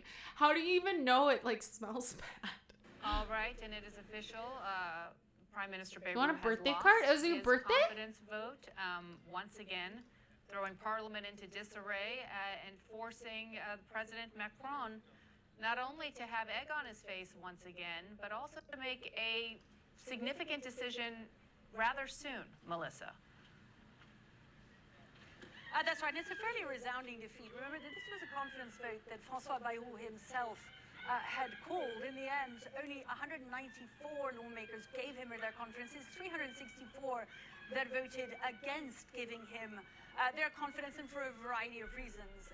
And so the question now, whether they'll let this us take over. absolute majority of 280 against him, It's hard to get can people now, who what have happens power next? to let go of said Emmanuel power. Macron can appease a sufficient number of those very divided parliamentarians. Remember, some are on the far right, some are on the far left. They have very differing views about what needs to happen next. How he can appease enough of them to give them the confidence to back anyone, frankly, at this stage, who's going to be responsible for making extremely unpopular decisions. Remember, François Bayrou supposed lost to be this the vote left, on the back of that very unpopular announcement back in July that he was going to slash 44 billion from next year's budget. That involved things like slashing 2 public holidays, a number of cuts that he believed were necessary for France to try and redress its books. The next prime minister who tries to do that, and inevitably someone will have to try to, is likely to face exactly the same kind of consequences as we've seen here tonight. So a very difficult circle for Emmanuel Macron to square, particularly Biana, when so much of the anger, both parliamentarian and on the streets that we're likely to see on Wednesday, is now directed immediately at him and his presidency and the shambles in which it appears to be heading towards the conclusion in 2027. Biana. All right, and for those of you who are just joining us, that headline rings true that you're seeing right there on the lower third of your banner. French government has collapsed officially as the prime minister has failed a no-confidence vote within It's giving Parliament. like He will have to French tender Revolution. his resignation. The Kind of headline here modern also, version. we're going to bring in one of our other Without contributors Versailles, here, can talk about the significance of France and President Macron having to Yes, appoint fool. now what will We be his spent the majority of this broadcast covering Charlie Kirk, for sure. You should have come in earlier. I'm telling you. Maybe you can watch the VOD. But it was crazy. Did you see the videos? If you haven't, warning, graphic warning. I pinned a message, the link to a close-up Zoom video of the moment. Graphic warning. Okay. Fifth prime minister, that is one option for him. He could form another coalition. He could form or call for a snap election. That is something that some of the leaders of the far right and left are basically daring him to do at this point. Just give us a sense of where things stand right now following this decision. Well, Macron will probably face the same issue that's currently tanked this government. Fundamentally, France needs to control its budget. It needs to get its spending under control. At the end of last year, its levels of debt were around 113%. That's not the problem. Of its The GDP, problem which was one of the highest in the Eurozone. That's not the biggest problem. François Bayrou, the Prime Minister that's just lost his confidence vote, he has, made the point. Yeah, that angle was diabolical. And the zoom. So that was like the second video that came out. The first video that was circulated, it was far away and couldn't see any blood. But that video that I pinned on X, dude, I think allegedly he held on until he got to the hospital for an hour. But that's not confirmed. But from that video, like, yo, he's dead. Like, that's like carotid artery kind of vibe. Like, I think he was dead after a few seconds. Like, he died. He died full. He's dead. Like, confirmed dead. He's dead. He's dead. He didn't survive. Nobody survives that. That France is in grave danger financially. Yeah, it needs to it's make bad. some hard decisions. And he's tried to put forward this 44 billion euro savings plan, which included removing a couple of President national tweeted it. holidays, freezing spending in many Like, areas. confirmed at Now, this first. was very unpalatable to both the right and the left. Yeah, and turd. it seems difficult to imagine that any incoming prime minister is not going to face the exact same problem. To give you a sense of the scale of this challenge that France currently faces, François Bayrou was saying in July that France risks getting crushed by debt. It doesn't look interest like a payments ricochet turd. alone You on know what I France's mean? ballooning debt would amount to about 100 billion euros. Yeah, in it was 2028. unclear And that if he was that going would to be the survive, single and largest then government expense of quite France, quickly making the after. education budget. So that gives you a sense of the stakes here, that the scale that the new incoming French government will have to face. And, I just can't see that there's going to be a huge amount of willingness in an even more divided parliament potentially to make these hard choices. Melissa, if I can go back to you and sort of zoom out, obviously this is a domestic crisis here, but it has implications far beyond that of France, as Macron over the last 3 years, and I would say even over the last few months, has really stepped up as the leader of European allies there in terms of its defense and strong defense and support of Ukraine. Does this distract him from that in any sense, and what are the ramifications if that does happen? Well, I think on the contrary, what you've seen here in France, I was talking a moment ago about that growing anger and that you're likely to see spill out on the streets on Wednesday and then again on the 18th. There's a lot of anger here in France by what many people perceive to be a French president who spent a lot of time dealing with foreign crises and shining on the world stage, even as the political situation and arguably the question of finances and how to deal with the debt and how to manage his majority or losing his majority, how the president has dealt with that. And I think that's also why there's a great deal of anger towards him. But you're quite right. This is a French crisis, but it becomes also a European one, since it is according to Europe's own spending rules that France has been being ticked off for years now and trying to encourage to get things back in shape. And it has implications also for the Eurozone. There's been a lot of talk these last few weeks about the fact that just like 15 years ago, Greece and Italy, France is seeing rising borrowing costs, with political classes apparently unable to agree on the sort of austerity measures that might be taken to help address that looming crisis. There is a big difference here, which France is much too big to fail. It's Europe's second biggest economy. But the question of the ungovernability or not of France over the next few months does pose itself at the Eurozone level going forward. So all eyes very much on what Emmanuel Macron does now. We expect François Bayrou in the wake of that fairly resounding vote, a majority of 280 against giving him the confidence of MPs. He is now expected to tender his resignation to the president, who will accept it. A shootout? The question is who he decides to hand what is likely to be a poison chalice to next. Yeah. Who will be the lucky person raising their hand to take on that job? I'm not sure. Anna Kubin, final question to you as far as the consequences. No, of I've this, never shot a gun no before. confidence vote for the economic future, at least in the short term. But I think for France. it's prudent. I've said this on stream before that I would like to learn how to use a gun and shoot it. Just because, like, okay, hypothetically, there was a break-in. Knock on wood. Live alone. Hypothetically, there's a break-in, and we're both diving for the gun. But if I don't know how to use the gun, even if I get to the gun first, I'm cooked. I'm dead. It's over. But if I know how to use the gun, then I'm fine. It's kind of like the zombie apocalypse.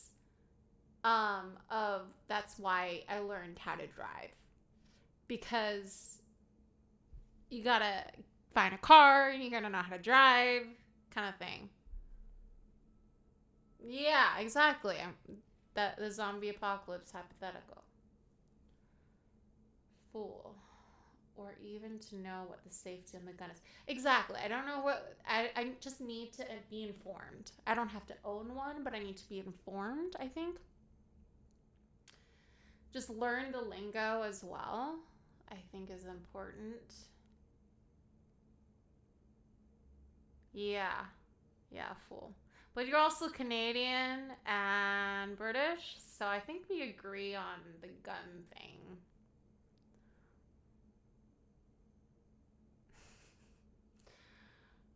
I mean, where are you going to find a gun range in New York? I don't even know how to do that. And, like, I feel like it would be, like, it's kind of like an axe throwing activity where it's, like, it's more fun if you go with, like, other people. But it's like in New York, if you say to anybody, hey, yo, let's go to the gun range. You're going to get the weirdest answers and looks. Like, that would not work out.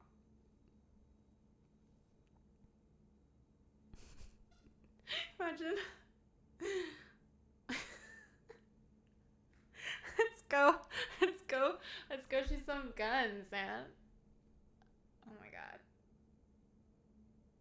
I would get so much shit.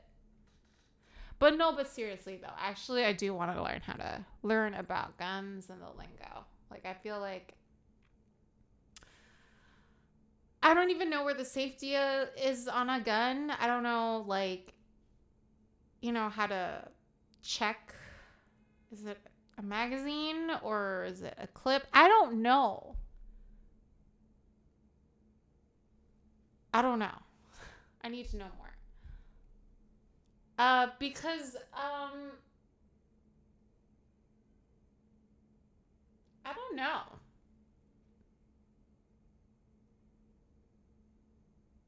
I predict I would get some weird, like, I don't know.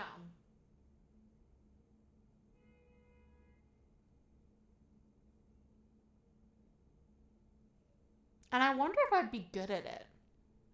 It'd be really cool if I was, like, good at shooting guns. That'd be pretty cool. That'd be pretty badass.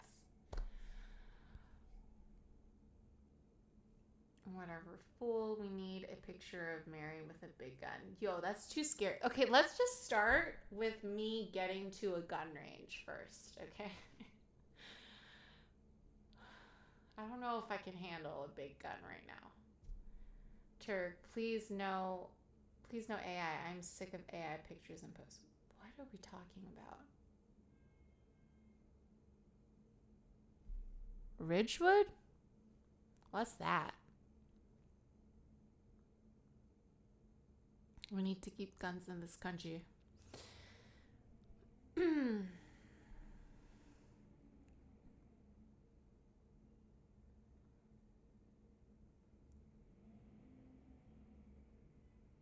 think I would look good in camo. That is crazy. That is a crazy thing to say, fool. That is a crazy thing to say. In the last hour, you were talking to us about your conversation on just that point. But with that Nobel actually Prize-winning would be something that I would be economist, Joseph thinking about, Stiglitz. though. What did he tell you? Low-key. Well, I asked him I'd be the like, well, question what that should I Melissa wear? has just alluded to there, which is, is France in the same position that Greece was in about 15 years ago? And his resounding answer was no. Things were much more serious back then. Greece had to have several IMF bailouts. There isn't really an indication that France is in the same position. France is a growing economy. The IMF predicts it's going to grow this year and next by about 1% next year. So, there are many things to rave about France's economy, but the debt is a huge issue, and I think we can see this with investors today. The yield on the 10-year French People keep government harping on the debt. is I mean, the rising. debt is keeping an eye on the debt is important, obviously, but it's a natural thing that rises as a country becomes more prosperous. It's just how it happens, like a natural thing, But I get it, you gotta keep an eye on the debt. You can't let it skyrocket, but it's gonna rise. So I don't know if I agree with this reporter. It's heading towards Italy. It's around 3.4% right now. And what that basically means is that the higher the yield on the bond, the more investors basically see holding French debt as being a risk. The risk of the government not being able to repay that debt as being higher. But what's interesting is that the yield on this debt is now higher than Greece, and nobody would have thought that a few years ago. Now, and the headline that we're getting now, Prime Minister Bayrou will be officially submitting his resignation to President Macron on Tuesday morning after losing this. 26 nations vow to post-war security guarantees. Yeah, but let's get to post-war before we talk about guarantees, okay? Turk doing the Trump okay hand wave. What? Did I do that? What is the Trump okay hand wave?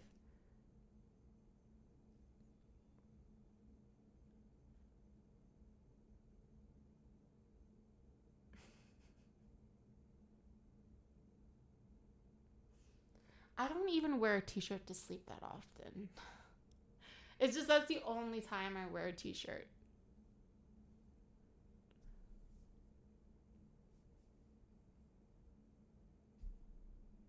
You're gonna clip. Nah, don't clip me out of context, please. Stop the wars, have plenty of money. Yeah, I mean, it's a military-industrial complex. It's how it goes. It's how it goes.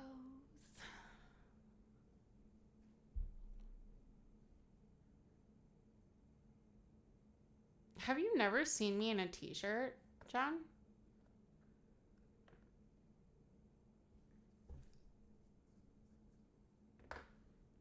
That's wild.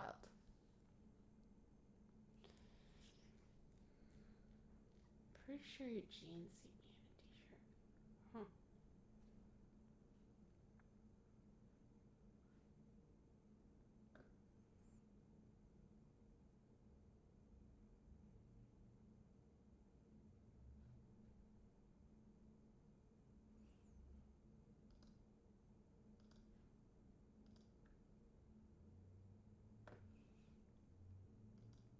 Let's talk about the race for New York City mayor, shall we? Because it is at full sprint, despite recent polls showing Zohran Mamdani soaring above the other. Oh my God! Did you guys see? Oh my God! Did you guys see how? I don't know which staffer of Cuomo's, but at his recent presser, he had what do you call it when painters easels with Hassan and Zohran on it. And one of them says underneath Hassan what he's famous for. America deserves 9/11, And it's just preposterous because it's only people like us and the hyper online and the youth that really know who he is. Normal people, the normies who vote and aren't gonna know who the fuck Hassan is. He's not mainstream enough yet. So it's like weird. Like, it's like he's got another op, but it's like weird because it's not gonna be efficacious. Like, it's just, I don't know. I'm not really clocking what you're wearing. Turg. France has lots of nuclear power and some good base technology can push. They're not doing well after being kicked out of Africa. Yo, that's brutal. That's brutal. Really, John? Where? Upper East Side?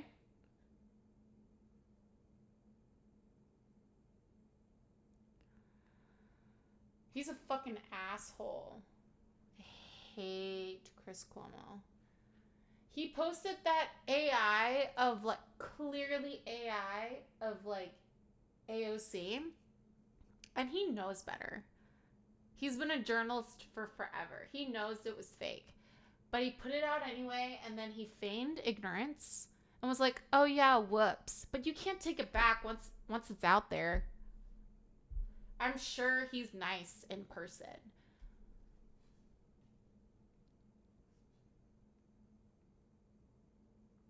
Fool Hassan just does whatever he can to get views. Well, it works. Oh my god.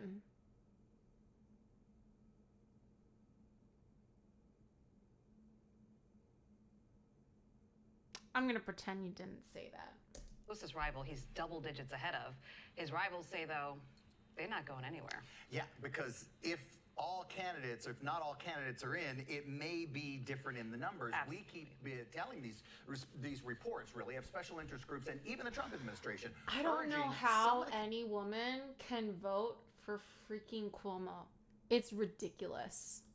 It's absolutely preposterous. After what he's done.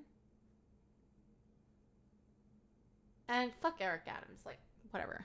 Bye. Candidates to drop out because they say it might actually give Andrew Cuomo a chance to get closer in the polls or potentially get close enough to defeat Mamdani. And speaking of Mamdani, he hasn't said much about those polls until now. Eyewitness News reporter Phil Tate Did you vote in the primary? At an event in Fordham. You asked him about the polls. He also spoke, I believe, about the possibility of those special interests. They came together and had a conversation about trying to get behind Andrew Cuomo. Yeah, Pedro, that's right. And this morning we actually saw Zoran Mamdani about 2 hours ago. And this is the first time that we've seen him since that Siena poll was released that showed that commanding 22-point lead in a four-way race. Now, as you mentioned, Pedro, I did ask him I about know. that It's poll, like but he says polls don't quite internalized get him misogyny. to the finish line. His eye is focused on November and that election, as well as for his competitors. It seems that no one is backing down or is trying to back out of this race. Now, for former Governor Cuomo, he believes it'll come down to a two-person race, despite Adams saying he's not suspending his campaign and that he's in it to win it. For Mamdani, that poll has him out in front with 46% of likely voters to 24% for former Governor Cuomo, 15% for radio host Curtis Lewa, and just 9% for incumbent Mayor Eric Adams, who trails behind. Meantime, the former governor downplayed the poll, shows no signs of facing a repeat of what happened in the June primary. Now, I asked Mamdani about the poll and his competitor who's trying to use every tactic to defeat him in November. How is the Republican getting we're 15 feeling good, more but, than the know, current We mayor? don't believe in polls to get us to the finish line. That's how we got to the Democratic nominee. Precisely. We win this race each and every day, and we're proud of the more than 60,000 volunteers we have knocking on doors. Many folks came together in Midtown yesterday with Cuomo's camp. I mean, any response to that?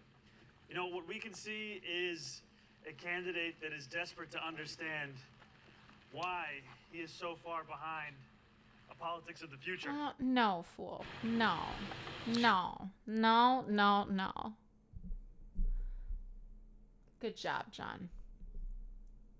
Now, Mamdani appeared here in the Bronx launching a game over greed petition that calls on FIFA to abandon its plan to use dynamic pricing for the 2026 World Cup, institute a cap on ticket resales, and to set aside 15% of tickets for local residents.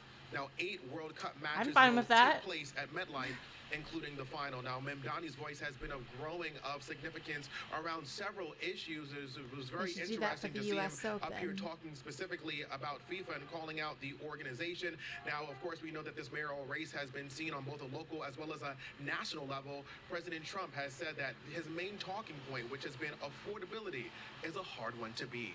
We're live in Fordham this morning. I'm Phil Tate, Channel 7 Eyewitness News. Isn't that why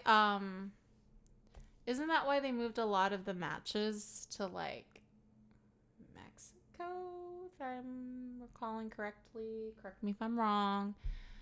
Because no one wanted to go because they were afraid that they were going to be swept up by ice, which is totally a valid concern.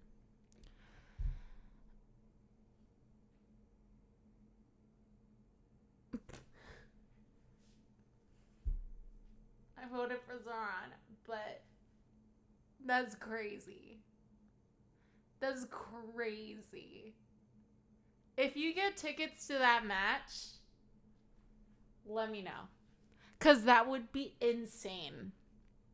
That would be insane.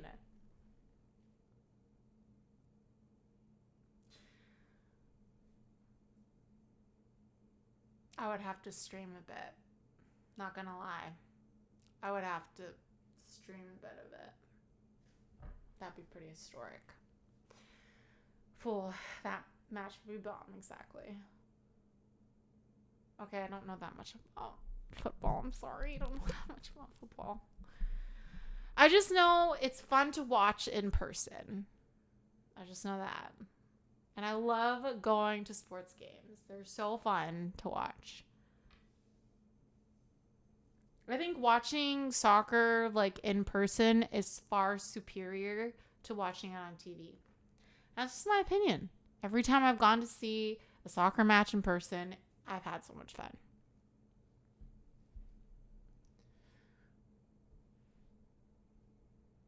You're gonna go to a bunch of games? New York City Mayor, shall we? Okay.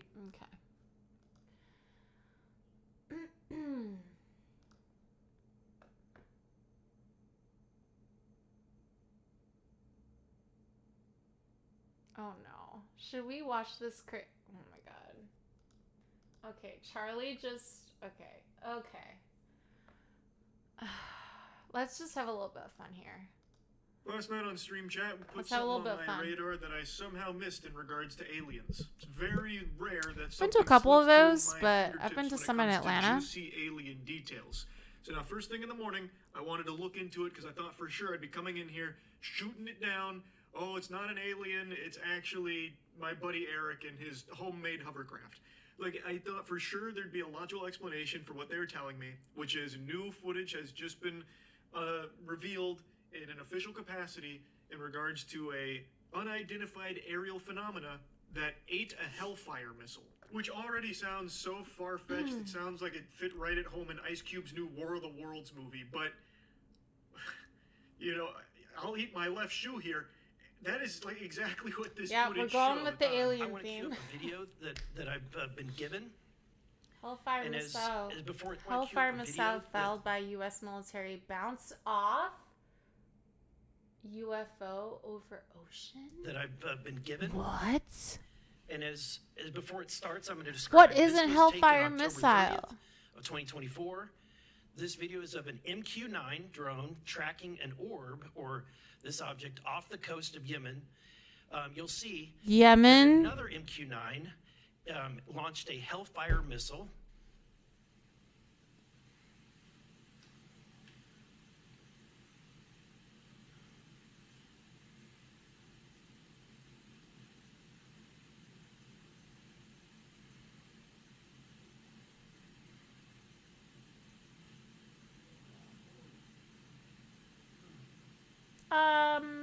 It didn't really look. It feel like it got destroyed. I don't think it like bounced off.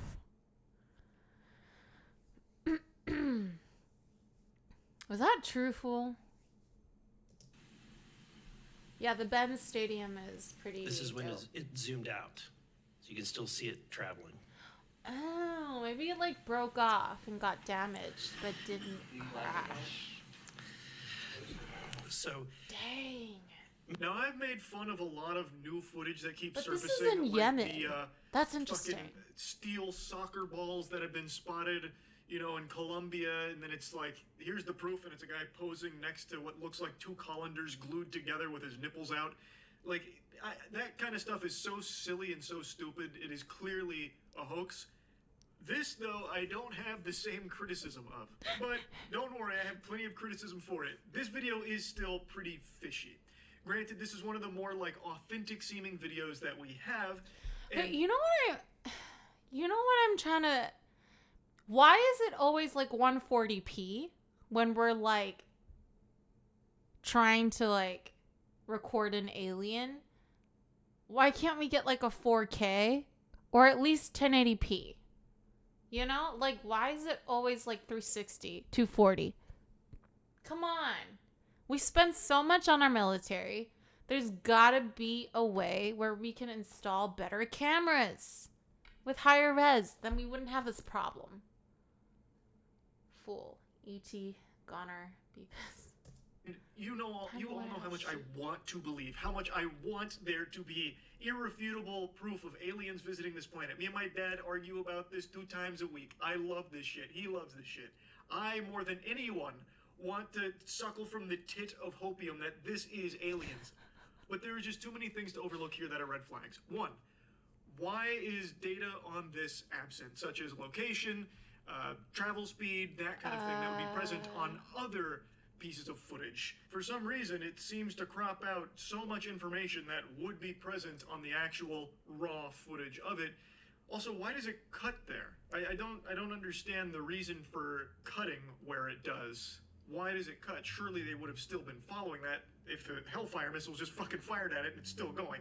They wouldn't have just dropped it there. If this is all legitimate and you're whistleblowing, attempting to blow the lid off of a big operation here, why would you intentionally hide some crucial data to the footage? It doesn't really check out. Also, this randomly being sent to a congressman with, I'm guessing, little oversight from other departments and other people, that also feels a bit peculiar, like it wouldn't necessarily work that way, I would think, or at least it historically hasn't. So I guess just the absence of that information, as well as like some of the odd circumstances around it, just lead it to feel a bit weird, because it should be there. Like it was like it feels like it's deliberately cropped to not have some of that information there. Also, why were they using a Hellfire missile in the first place? Hellfire missiles, as I understand it, keep in mind, I am not an expert on Hellfire missiles by any means, but you can look this up yourself. Hellfire missiles are typically used for air-to-surface engagements. It doesn't often get used for air-to-air. So it seems like a weird choice for them to just launch the Hellfire missile at this UAP that's scooting through. And it's also equally confusing why it ricochets in the first place instead of just exploding. Because it clearly does make contact there. There's even debris you can see, fire off from it. Why did it bounce off like a fucking ping pong ball here? Let's assume that this is actual alien technology and it's got some kind of hyper advanced, incomprehensible force field or gravity distortion field around it. Like, let's say that's all like legit and alien in there. Fucking Marvin the Martian is cruising through on his new cosmic nut ship, and it just now got. I don't know, fool. Those are very specific hypotheticals. That contact the way that it's supposed to. I mean, it, of course, could be like a dud. It really seems like a miracle it even hit it with a Hellfire missile in the first place, considering how seemingly small the target is. But I just don't really get the ricocheting. It feels like even if there is a force field or some kind of crazy tech around it, it still should have just like blown up once it makes that clear contact. Of course, you can make the argument that this technology is so advanced, I am shitting my pants. It disabled the rocket mid-flight, and that's why it bounced off, because now it was, completely disarmed or something. Maybe. I mean, if it's alien tech, you think religion would fall? We have out Do you think they're here already? Beyond our understanding, truly. And they just don't tell us because we think we're gonna go crazy. Maybe could be an explanation for this. They make inert Hellfire missiles. They're used for the sake of like training and that kind of thing. Could this be an inert Hellfire missile? It would explain the lack of explosion there. But counterpoint to my own point of bringing this up, from what I understand, most inert Hellfire missiles don't actually have the ability to be launched. Is it possible this one did? Maybe. I don't know. There's a lot of maybes here because this is so hard to know what is actually going on here. I haven't seen and it anything being like in this. Yemen is Of kind all of of, like, the sus. alien ship footage I've seen, this one is the most head scratching. I'll say it. So, Mr. Knapp, have you heard about, events like this occurring? And what information might you have? I have heard about events like this. I have heard about this event. Jeremy Corbell and I talked about it in one of our episodes a while back. We did not have the video, though. There are servers where there's a whole bank of these kind of videos that Congress has not been allowed to see, that the public hasn't been allowed to see. Occasionally, some of that stuff gets out in the wild. Wait, what? Congress doesn't get to see it? I feel like that's fucked. At least they should be able to see it. That's weird. And it comes our way, it should be going to you. The public should be seeing this stuff. And why you're not allowed to, I don't know. But that's a Hellfire missile smacking into that UFO and just bounced right off. And it kept going. It kept going, and it looks like the debris was taken with it. Yeah, what the hell is that? So again, I'm not going to speculate what it is, but the question is, why are we being blocked from this information? That is something you can also see in the footage. The debris that seems to spawn after the impact does appear to get wrapped up with the UFO. It appears to travel with it from that point forward. And the speculation is it has some kind of gravity to it that is able to attract it in, something like that. Again, if this actually is alien technology, you could just start spitballing the craziest shit ever, and it's possible because any technology that would allow visitors from the universe to come here would be so above and beyond our comprehension, we wouldn't even know what the fuck it would look like. So you could throw out anything like that as an explanation, and if it is actually alien tech, yeah, it's definitely possible. I just have a hard time believing that here. I think the IR camera also makes it seem very different than how it might have actually been in real life. This could be as simple as some kind of they're making another test Tron footage movie? that we're seeing through IR that's been shared with the congressman under a completely false But it's pretense. Jared Missile Leto. interception technology is something the military actively pursues. Everybody knows that. That is real. Or maybe this moves kind of like a drone. Maybe this is a new type of drone. The fucking rubber drones, the Luffy drones out there designed to ricochet rockets off of it. There are other explanations outside of aliens. And since so much data is missing here, it's hard to really know exactly what it is and also other crucial components to it. Bro, it's crazy. Bernie is doing a rally live right now in Chicago. A kinetic strike on Right something after solid. There's usually not Charlie. much left of That's crazy. whatever it is it's hitting. But he's a senator, right? He probably has What better seems to happen security. is that the missile is either redirected or in some case perhaps glances off the object and continues on its way. Naturally, I had to call my dad to see if he had seen this yet, and if he hadn't, I wanted to put it on his radar so we could get the expert's opinion on it. Hey, did you see the new UAP footage, the new UFO eating the Hellfire missile? What? Yeah, Congressman just brought some footage of a supposed UFO that got hit with a Hellfire missile, but the missile bounced off it and it continued on its way. You haven't seen that? No, where was that? You're slacking. What the fuck? It was earlier. Watching TV, I ain't on the computer. What was it? That's so cute. Aww. Get on my goddamn iRacing for 2 nights. I can't get on there because I did an update and it's all fucked up. I'm probably gonna have to just quit. I can't fix it. No.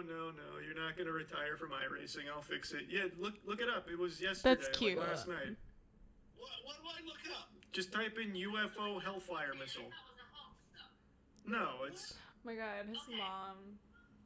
Just UFO. What? Health.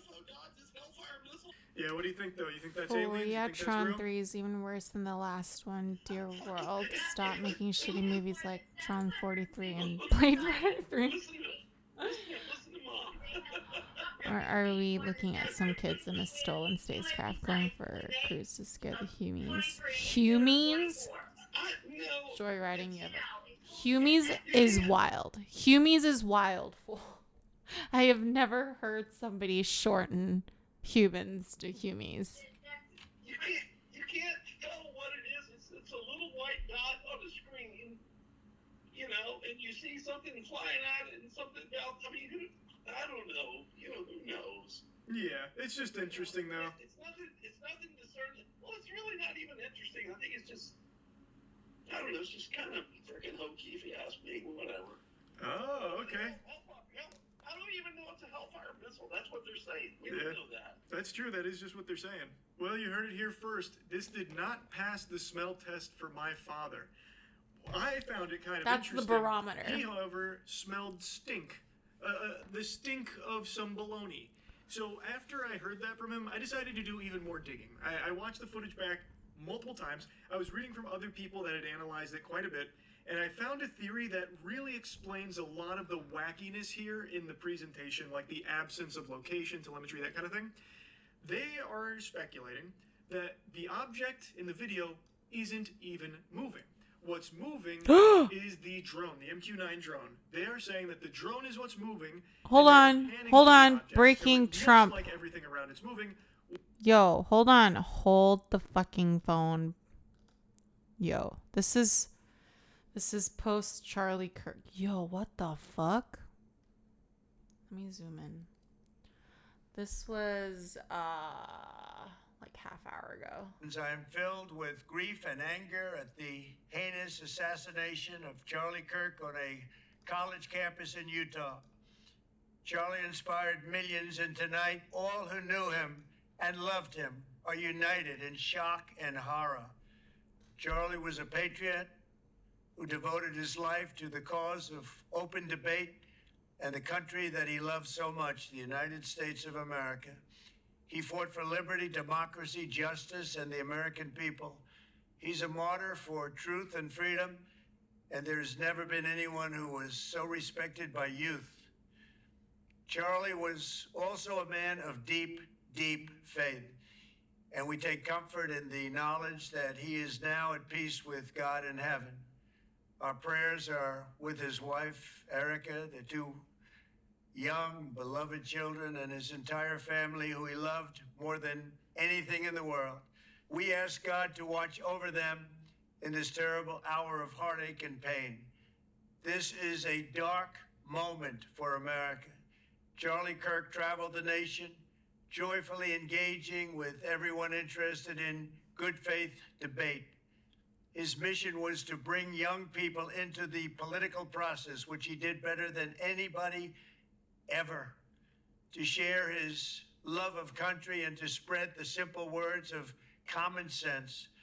On campuses nationwide, he championed his ideas with courage, logic, humor, and grace. It's a long past time for all Americans and the media to confront the fact that violence and murder are the tragic consequence of demonizing those with whom you disagree day after day, year after year, in the most hateful and despicable way possible. For years, those on the radical left have compared wonderful Americans like Charlie to Nazis and the world's worst mass murderers and criminals. This kind of rhetoric is directly responsible for the terrorism that we're seeing in our country today, and it must stop right now. My administration will find each and every one of those who contributed to this atrocity and to other political violence, including the organizations that fund it and support it, as well as those who go after our judges, law enforcement officials, and everyone else who brings order to our country. From the attack on my life in Butler, Pennsylvania last year, which killed a husband and father, to the attacks on ICE agents, to the vicious murder of a healthcare executive in the streets of New York, to the shooting of House Majority Leader Steve Scalise and 3 others, radical left political violence has hurt too many innocent people and taken too many lives. Tonight, I ask all Americans to commit themselves to the American values for which Charlie Kirk lived and died, the values of free speech, citizenship, the rule of law, and the patriotic devotion and love of God. Charlie was the best of America, and the monster who attacked him was attacking our whole country. An assassin tried to silence him with a bullet, but he failed because together we will ensure that his voice, his message, and his legacy will live on for countless generations to come. Today, because of this heinous act, Charlie's voice has become bigger and grander than ever before, and it's not even close. May God bless his memory, may God watch over his family, and may God bless the United States of America. Thank you.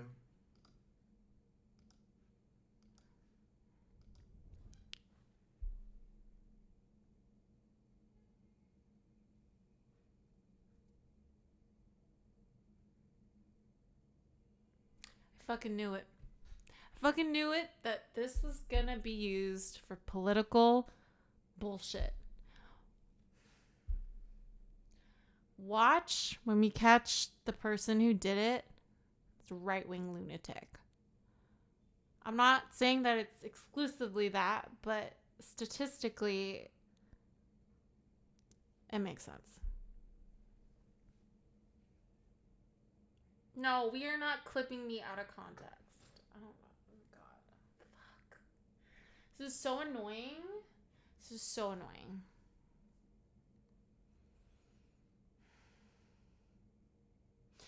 And of course, we can't forget about the Epstein files. Oh my god. Did you guys see this? Chat? It's crazy. Oh, okay. This is like a parody. Oh my god, that's crazy. Yo, Twitter is fucking crazy sometimes.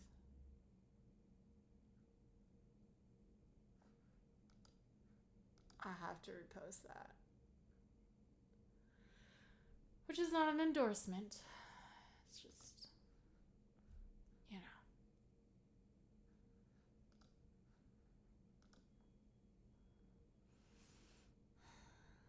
Fool, that's what I meant by birthday card. What? Turg, no. Either a genuine lefty lunatic than a CIA handled one than a right-wing lunatic. Okay, you and I disagree on certain things, Turg, and that's okay. But we shall see. We shall see. We shall see. It's hard not to turn it political because he was a political commentator, you know? Okay, we're gonna watch this. It's like the infographic show thing. Fool, hard to say which side the killer was on. Seems like a loon to me. I mean, either way, crazy. Either way, crazy. I just don't believe... If everybody, like, killed their political ops, no one would be alive. So that doesn't make sense ethically. It's like the whole line thing. If everybody cut the line, there would be no line to cut. How did the Israeli Air Force manage to travel thousands of miles all the way to Qatar to carry out a targeted assassination attempt using a dozen aircrafts and stealth fighter jets? More details all in the video ahead. The Israeli assassination attempt on Palestinian negotiators in Doha targeted a residential building in the Qatar district, where senior Palestinian Politburo members were reportedly meeting. We've identified and modeled the exact building that was hit. If you look here, you'll see 5 buildings lined up with a petrol station right next door. The strike was aimed at exactly this building without damaging the other 4, including the petrol station. The strike was a success and carried out against the one in the middle, using a precision-guided weapons around 10 in numbers to be precise, all launched at the same time. Didn't they report that they missed, though? GPS guidance GDAM, a spike laser guided bomb, or even a Rampage missile, all used in multiple combinations. But the real question is, how did Israel know exactly which building to strike? Since the start of the Gaza war on October 7, the Qatar Emiri Guard has been stationed around that structure 24 hours a day. That heavy security presence was a giveaway. The building, located next to the petrol station in Doha's Qatar district, has been used to host high-profile Palestinian leaders. The Emiri Guard's mission is to protect these key political figures and shield them from external threats, part of Qatar's careful balancing act of hosting Palestinian militant leadership while safeguarding its own security and diplomatic position in the region. So how did the Israelis manage to penetrate this protective ring? According to intelligence assessments, Israel's internal security agency, Shin Bet, tracked the Palestinian officials in Doha using a layered mix of intelligence techniques.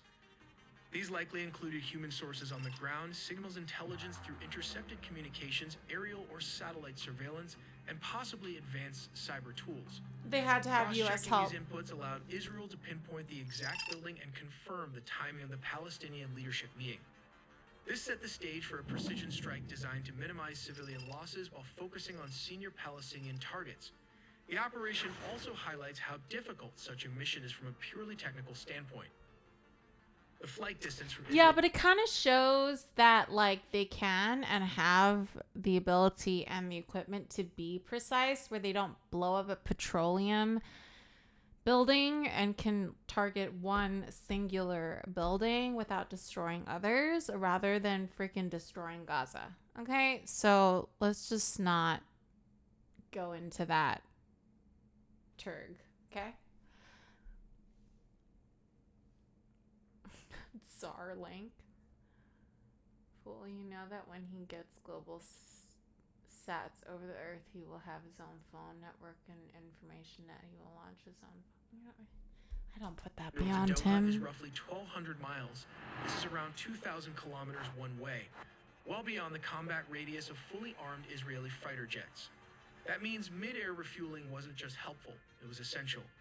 About 15 Israeli fighters are believed to have been involved in the strike mission, flying more than 1,000 miles. Look at the geo. I was talking about this. Iran, which has the largest military in the region. And then right above what is shown here, there was Turkey. So that's crazy. And then the Saudi Arabia, of course, and the Qatar, they're very aligned. Yemen, the failed state because of us. Each way. To pull this off, the aircraft had to link up with Boeing 707-based aerial tankers mid-flight. These airborne refueling platforms gave the strike package the extra range and loiter time needed to reach Doha, conduct the operation, and return safely. Both the outbound and return legs required discrete refueling, most likely carried out over international or third-party airspace to avoid radar detection. This refueling capability is what allows Israeli F-16s and F-35s to reach far-flung targets while carrying top left, Turkey. Top left. Heavy payloads of precision munitions. That's how close. That's the closest 3 to 4 NATO p.m. local time, the power, formation I'd arrived say. over Doha and launched more than 10 precision-guided munitions nearly simultaneously at the designated building, targeting the Hamas negotiation leaders. All in all, it took them 3 hours to fly to its target and 2 minutes to strike it. So, why didn't Qatar intercept them? The answer lies in the aircraft Israel chose for the operation. The F-35, with its stealth technology and electronic countermeasures, almost certainly led the strike. Its ability to evade conventional radar makes it extremely difficult for Qatar's air defense systems to track low-flying, stealth-capable jets. What? While F-35 were busy striking their target, supporting F-16s and F-15s were likely present to secure the airspace in case of any unexpected engagement or dogfights. These will circle Qatar's airspace, providing cover, while reconnaissance aircraft fed additional intelligence back in real time.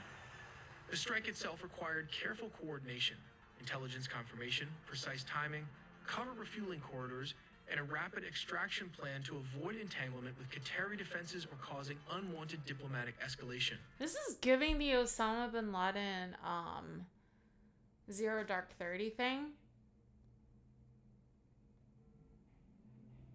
It's giving that. You know? How they like had to fly through like radar and shit like that. Like, it's giving a little bit of that. You think they got the wrong shooter? I don't know. Oh, did they apprehend someone? Did they announce it? Yeah, the old guy was in it. He's been released. No. I thought he was released, and then somebody said that he was booked anyway for, like, whatchamacallit? Obstruction of obstruction. I'm just like, dude, let the guy go. He's the wrong guy. I did not see it from this angle. Hold on.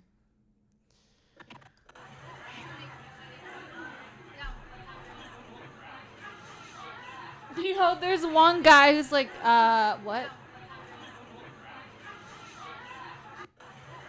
Dude, that old man.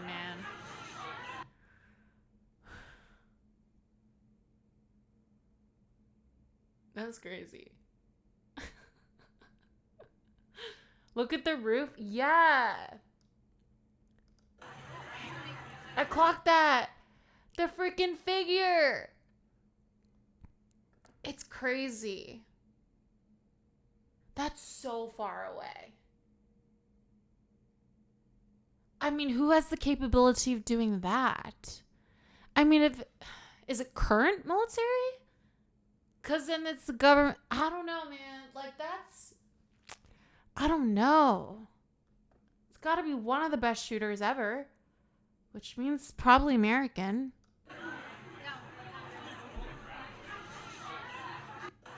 Nah, hunters can't make that shot. With one single shot, maybe multiple. You gotta factor in, like, wind and shit.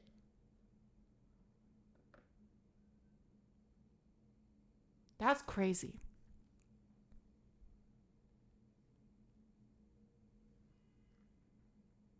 Okay, I don't know anything about guns, so... And, like, 200 yards, what is that?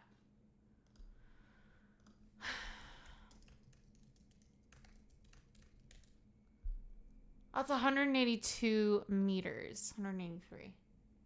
That isn't that far. That's fair. It looks far from this angle. That's not very far. Yeah, that's not very far. Fair. Fair assessment.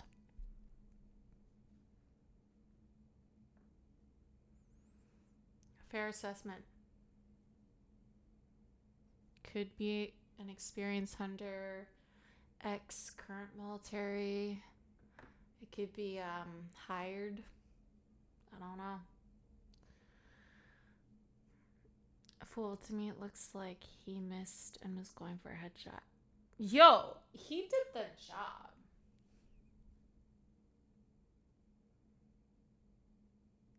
Yeah, there's been conjecture that, like, earlier in chat, somebody was talking about how, like, it ricocheted off of, I don't know if he was wearing some type of protective shit.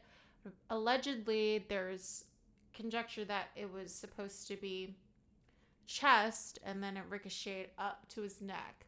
But I've seen, if you look at the video I pinned, it's a zoom and it looks straight up. It just went straight to his neck. It doesn't look like it ricocheted, but I could be wrong, you know? It's just so, it's breaking.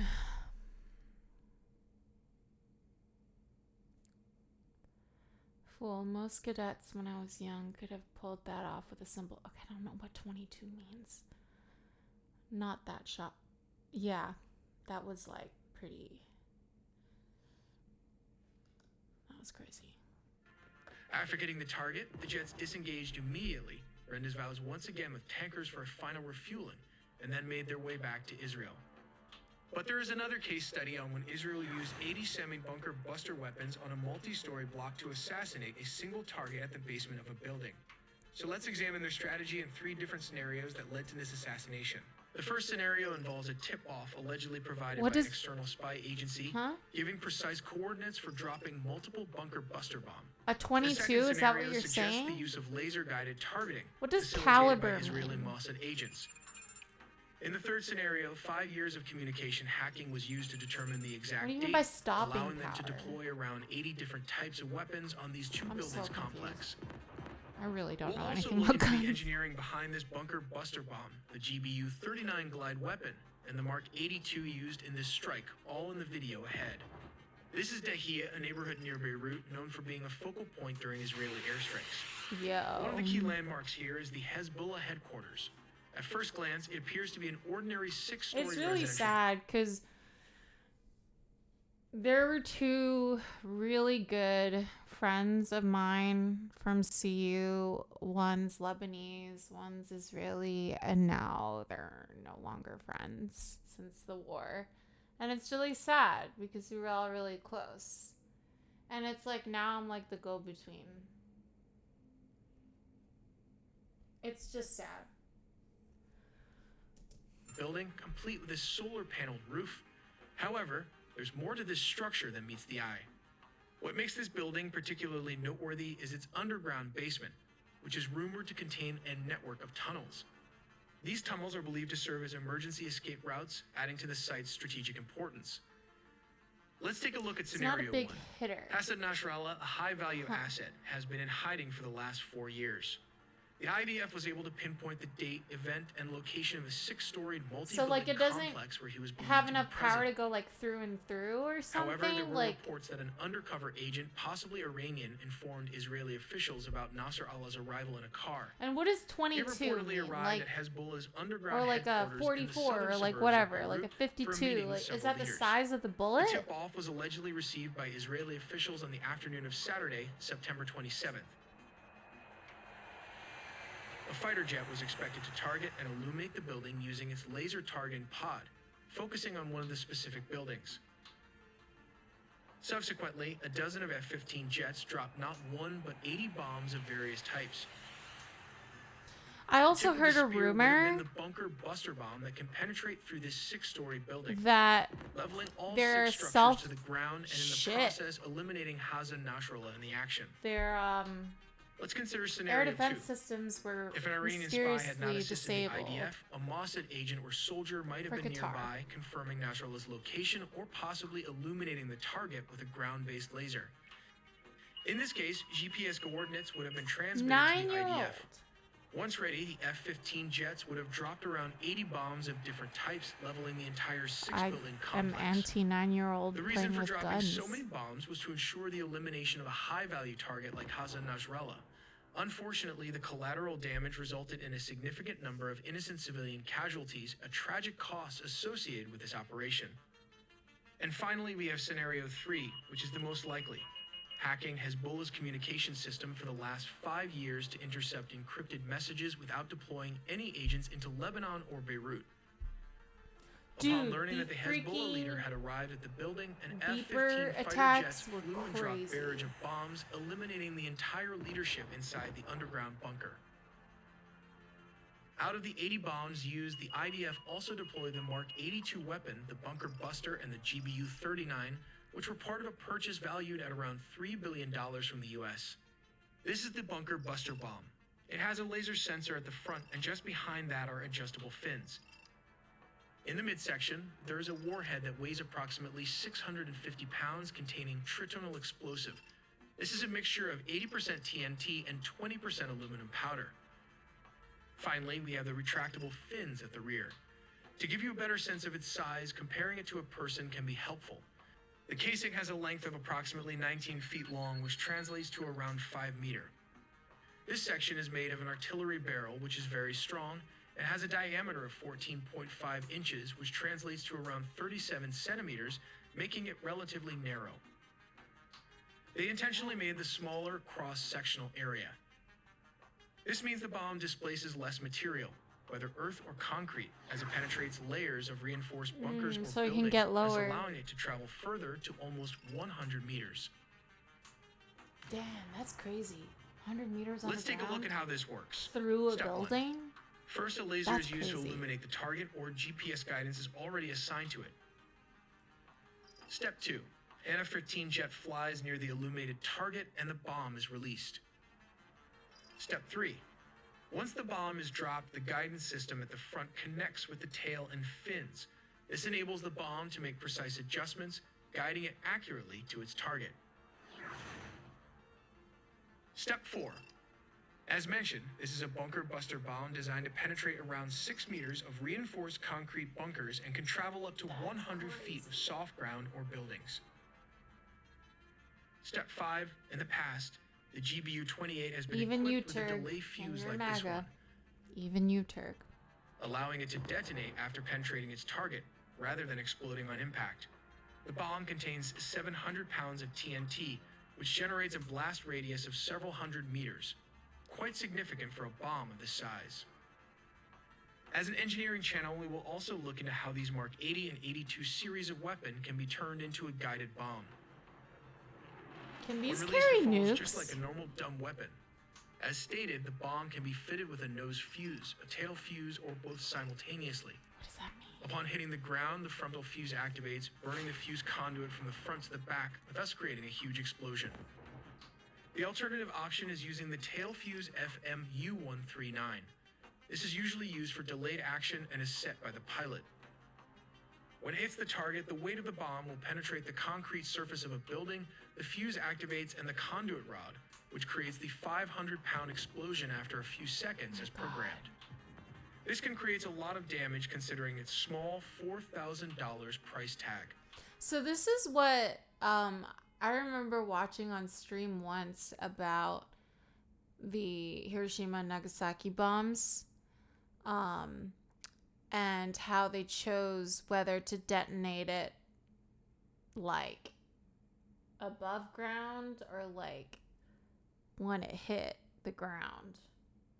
And apparently there was like different like effects of whether they detonated it before it hit the ground or when it hit the ground. There's pros and cons, and that's scary. This is giving that. Real MAGA knows we have to end the country of Israel, not calling for violence, but dismantle the government. Okay.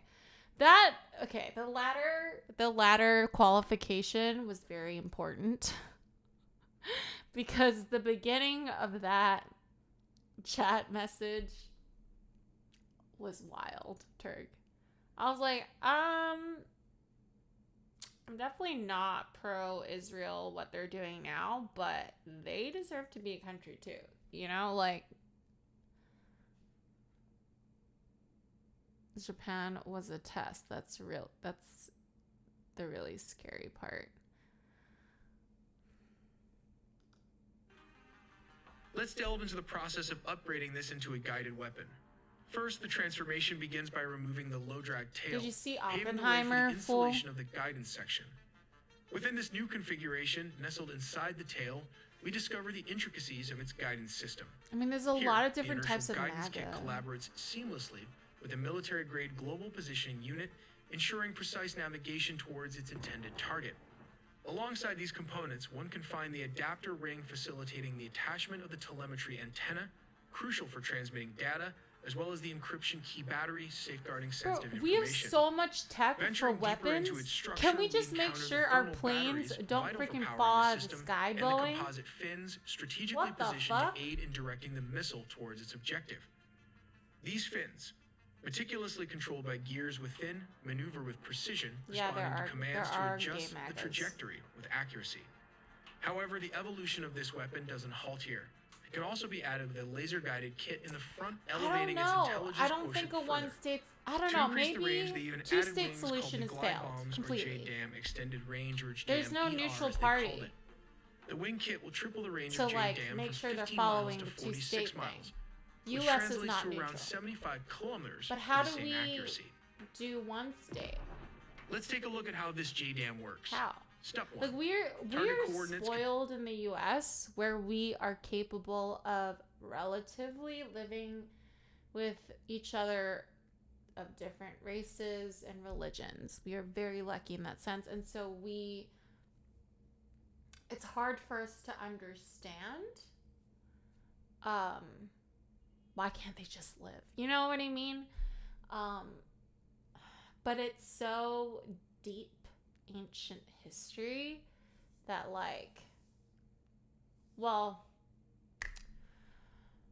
then we got to talk about how far we're going to go back.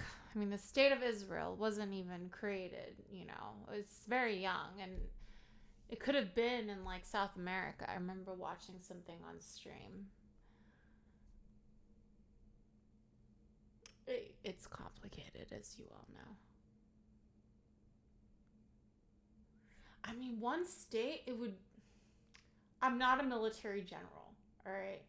So, I mean, I would have to think about this more before I comment on it. Because 2 states doesn't work. I don't know, man. I don't know. Fool, Israel is BS. Is made up place for the Brits. I mean, yeah, the fucking Brits started it. Sorry, fool. I mean, it's just a residue of colonialism. Can be loaded into this aircraft before takeoff and manually altered by the aircrew in flight prior to weapon release. Step 2. When dropped, the JDAM switches to its internal guidance or GPS. In simpler terms, it uses military-grade satellites to pinpoint its exact locations if needed, and provides real all-weather capability since GPS is not affected by rain, I feel like if we can do this, we can make sure that there are no planes that crash. Commercial. Step 3. Remember those internal batteries and control gears. The inertial guidance But clock no keeps track of its position and deregulation. controls It's like the gears of one fins. So when the JDAM is industry off course, the fins at the sector back will redirect or reconfigure according that to needs the GPS regulation or and inertial also guidance clock to maintain its competition. course. So they stop freaking merging. But how does it turn when it does not have wings? Let's take, for example, this guy going skydiving for his vacation. Skydivers will use the surface area of their arms, legs, and torso to change the direction and orientation of their body That's in the crazy. air, just as shown in the animation. That's crazy. My point is, if a human can turn using body surface, now imagine having an aerodynamic weapon that weighs around 500 pounds falling under gravity. A slight deflection on the tail, considering the amount of air pressure, will help it direct to its designated target. As stated, Israel also bought around 5,000 units worth $3 billion. Yeah, they used to live, you know, in advanced guidance peace. system. And then Let us closely examine the parts of the GBU-39. This is the steel-penetrating casing or cable cover. Inside it lies this 113 kilograms or 250-pound unguided bomb. They essentially repurposed this bomb used by the Air Force and re-engineered it to fit inside this casing. This is the arming generator or unit cover. Moving backward is the wing assembly unit. yo, they Inside is optimized the it. fused well with insensitive munition features. At the rear is the heavily engineered anti-jamming GPS guidance kit. Also a reminder, this missile utilizes both GPS and laser guidance. Just below is the guidance unit housing. This bomb also houses a small mission computer, as shown here. A computer and a bomb? Closer to it lies the thermal battery unit. Lastly, we have the tail unit that aids in stabilizing the missile. We also make original engineering content, so please subscribe and hit the notification bell for more videos. And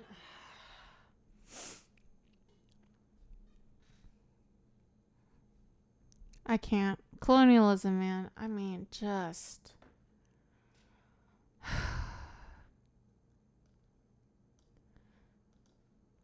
I mean, like, I'd say, like, the cons of the British colonialism is more bad than it is good, but it has done some good. It has done some good, but it's done more bad than good. And that's a little controversial, especially for somebody on the left, but whatever. Never trust the French.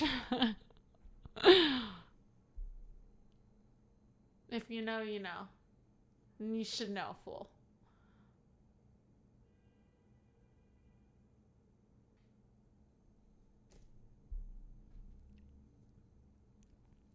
Here, Polish Prime Minister response to Russia active aggression. Poland's Prime Minister says his country is the closest it's been to open conflict since World War II. This after NATO fighter jets shot down Russian drones, it says entered Polish airspace. Scorched earth shows where the drones hit the ground. Yeah, according to the I Prime just don't Minister Donald understand Tusk, why they're- there isn't like an emergency NATO like, you know, meeting Or has there been? Except nobody's covering it because Charlie Kirk just died. There were 19 intrusions in all, and many of the drones came into Polish airspace from neighboring Belarus, an ally No, of don't say that, fool. If NATO falls, we're cooked. We're cooked if NATO falls. Russia. He said that he's activated NATO's Article 4, which sets the stage for consultations with NATO allies. Tusk also adds that it's the first time Russian drones have been shot down over a NATO member state's territory. After a meeting with Poland's National Security Bureau, Tusk said his country is ready to repel what Poland is calling Russia's act of aggression. We are most likely dealing with a large-scale provocation, but at the same time we're in consultation with our allies. I am in constant contact with the NATO Secretary General. Called Donald Tusk? This is so that we can respond to this type of He's threat called Donald Tusk. The Polish Prime Minister's name is Donald Tusk.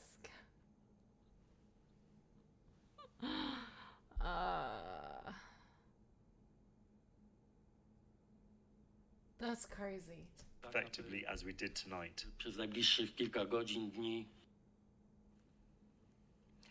Nick Peyton Walsh is following the story. He filed this report.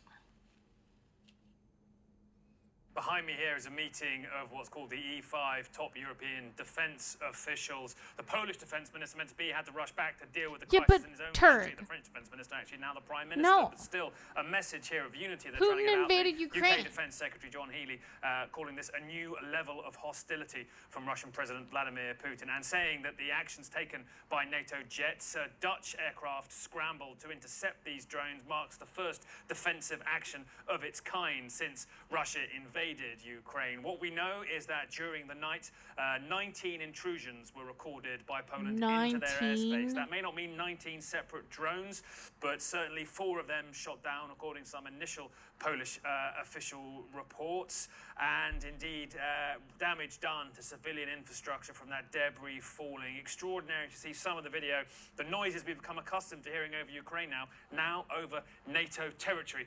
Russia's Ministry of Defense, referred to for answer on this by the Kremlin, have said they did not intend to target Polish sites. That's not the same as saying they didn't intend to send drones into Polish airspace, but they're also saying they're open to dialogue with Poland on this matter. Polish airspace closed during the bid to counter these drones. Extraordinary to even imagine, frankly, this moment of NATO's eastern flank security being in doubt this far into Russia's invasion of Poland. A significant escalation by Moscow, whether they try to suggest this was potentially a navigational error or the result of GPS jamming or something, as they may do in the days like ahead. 400 Clearly kilometers a designed into move Poland. here to That test is not a mistake. NATO's response. So far, when I stepped out of here, we have not heard of concrete measures potentially from NATO to respond to this, or the UK Defence Minister did say they would be instructing UK forces to look at ways of bolstering Poland's air defences. But a real moment of test here, certainly for the White House as well. I should remind everybody that on Sunday, when asked after her pretty horrific record assault against Kiev, President Trump was asked if he was ready for the next wave of sanctions against Russia. He said he was. He said he talked to Vladimir Putin very soon. He said, indeed, that European leaders will be going to DC to talk with him about that. None of that has happened now on Wednesday, and he said those visits would occur by Tuesday. So a lot of questions now as to Trump's response, whether there will be a unified NATO response, including the US, to this extraordinary, unprecedented violation of Poland's airspace. I should point out there are many concerned that this may just be the beginning, that Russia may be trying to test and see what pushback it gets from how NATO much they can trying annex something like this, and then may again try to violate Poland or other Eastern NATO members' airspace. And indeed, I should also point out to everybody that this was part, it seems, these drones launched as part of another substantial attack against Ukraine. 400 drones launched that same night. The fact that some of them strayed into NATO airspace, a remarkable sense that the Kremlin feels buoyed, feels potentially after the summit in Taijin that it had at the beginning of this month, that it has increased support from China and possibly India. And certainly we've seen over the past 48 hours with 24 pensioners killed in a single strike in Donetsk by a Russian aerial bomb, Moscow upping its aggression rather than the opposite. Fuck, Many thanks to man. Kate I've Walsh been for trying that to get report. involved. Let's It's get just some more like perspective on this. Let's annoying. bring in the former U.S. ambassador to And Poland when the and US gets Sweden, involved, Mark it's annoying Brzezinski. too. It's a pleasure to have you on this show. Certainly the perfect person to talk to about all of this.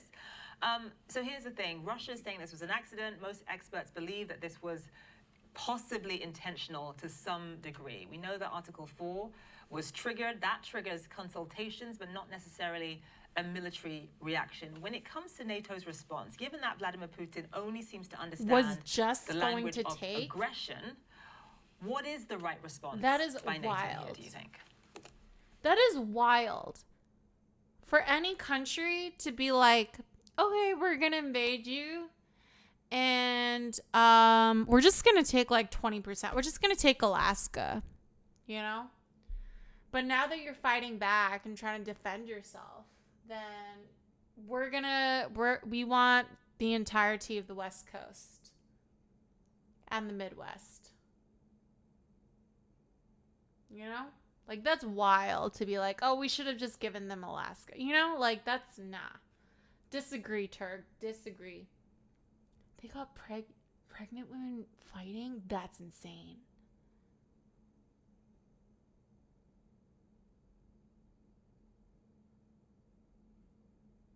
Yeah, of course. Of course. Ukraine would have fallen without the U.S. aid and European aid, too. I can't, Turk. I cannot with you right now. Not today. It's hard to avoid the conclusion that there is a Not with degree of Ukraine. mission creep on Putin's part as he continuously spreads this conflict to the West. And you remember that for President Joe Biden, the worry about expanding the war was the fundamental worry. And it looks, frankly, like President Putin, step by step, is doing that. It's hard to believe that 19 incursions, multiple drone attacks on Poland last night were a, quote, accident. In 2022, when I was ambassador here in Poland, and 2 Polish citizens were killed by an errant missile that came in from the east, the Kremlin was the first to the podium to say that this was an accident. It was not from them. It was an accident. Probably going to end deployed with by a the treaty. Ukrainians. This time, the Russians did not exactly deny that they were behind this. And so, Oh, yeah, it's this is Fashion a Week. step-by-step escalation at a time when President Trump, and I applaud him for doing this, when President Trump is trying to bring the Russians and Ukrainians together, it looks like Putin is simply not keeping his word and, creating a context in which peace and a ceasefire can be found. So, Ambassador, given everything you just laid out, how fine is the line now between deterrence and escalation at this point? NATO members seem to agree that this is Vladimir Putin testing the resolve of NATO allies. But with that response now from NATO also comes a significant risk. Well, He's calling the bluff. These are, We're gonna see. armed drones coming into NATO territory. Thank goodness no one was hurt or killed in Poland yesterday, because Poland is a NATO alliance member, and it would have triggered Article 5, in which technically an attack on one is an attack on all, and the response would have been technical as well. We don't want this horrific conflict in Ukraine, which has claimed over 1 million casualties, to It would spread. be a But that's European war. precisely what these incursions can trigger. And so I think it's important to answer the previous question that NATO make an extremely clarified response to Putin, that this was not okay, that there will be consequences, and those consequences aren't just threats, that they happen now in the form of sanctions, in the form of some kind of Sanctions aren't joint working, bruh. cooperation between the NATO countries to create bulwarks against drone attacks and drone. You know what I think they should do because of this? Because they're trying to call our bluff to avoid Article 5, okay? I think they should freaking start moving planes, jets, all that stuff. Start moving shit to look like all right, if we're going to call our bluff, let's fucking go. So I think that's what we should do. You know? Most likely, Russia will back off. Especially because I do not think the Chinese will back them with a hot war. They will back them verbally and economically. But, like they have so far. But with a hot war, I don't think China, unless the US attacked China, like, in a hot way, in regards to, like, actually, like, bombing, the Chinese mainland, then they'd get involved. Then that would be fucking World War III. But if it's just Russia and they're, like, really close friends and allies,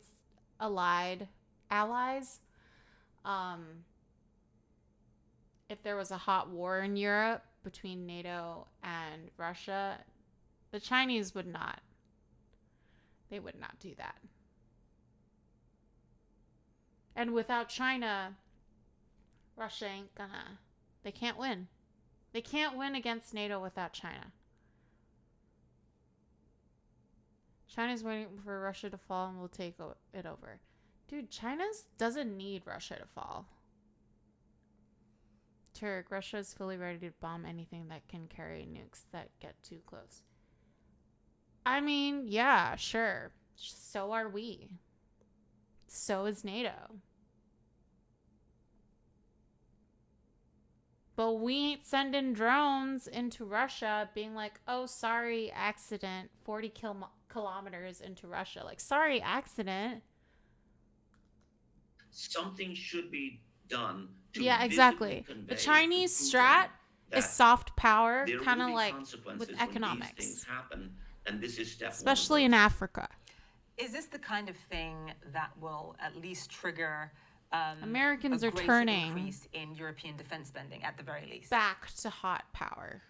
That's a great question, and I Kinetic think even power, a couple weeks ago, after the Trump-Putin meeting in Alaska, there was a focusing of the minds among European leadership that Ukraine is not just an American problem. It's actually a European problem. It's more a European problem than it is an American problem. A security strategy and begin to deploy resources, meaning money, to pay for security and ultimately the rebuilding of Ukraine. I think this will what happened last night in Poland, a NATO PAC country, an EU country, will further concentrate the minds of the Europeans. That the Europeans will have to collectively engage on this and develop probably a European unified response to address this. But I'm hopeful, based on what happened the last couple of weeks, that the European leaders are up for it. Is this not, though, Ambassador, Putin once again thumbing his nose at President Trump specifically? Link, please, it was Turk. the president who had just welcomed the prime minister last week. They're more at the like White House. insidious, And the you Chinese. also now have Europeans, rightly so, expressing alarm. Will that message only be delivered to Vladimir Putin now as sharply as you say it should, if it comes from President Trump, though? My worry is that President Putin isn't really interested in peace, frankly. My worry is that he is a KGB agent who has resolve. He does not want to be seen by his people and by himself as losing to a fellow Slavic country. We need to give and that he Putin will an out, continue though. the war despite horrific But what- casualty will he numbers take it, already, A, and because B, he what wants would all that of out Ukraine be? and maybe even to destabilize the eastern part of NATO that used to be within the former Soviet bloc. When Well, the former fact Soviet that bloc the broke up, problem 26 is with countries what we're emerged, as you doing know. for Israel is that we're violating international courts and international norms. We're supposed to be the exemplars and the, not the policemen of the world, but the people, the country that like is the most quote unquote moral and follows the rules. The good guys. We're supposed to be the fucking good guys. But because of what we're doing, the whole ICC, all of that. We're not listening to them, even though we never signed on to it. We still, followed international norms. Because we're not doing that anymore, China is like now saying, yo, look, they're not doing this. They're the bad guys. What the fuck? They're like kind of sending a message and trying to set this foundation of trying to get the US empire to fall. That's my opinion. And I really hope that doesn't happen.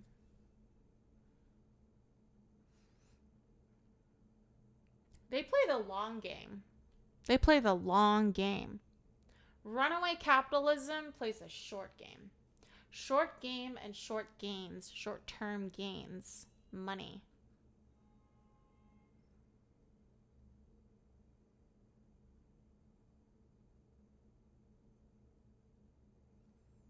I mean, Trump talked about, like, turning Gaza into, like, resorts and houses and shit. Like,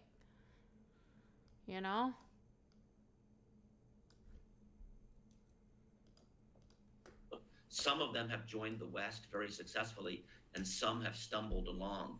And what we have now is Putin attacking the weaker ones, but turning greater attention, per the incursion in Poland last night, to the more successful interesting link term. Former Warsaw Pact countries that are part of the West, maybe in an effort. But it's like 4 years old.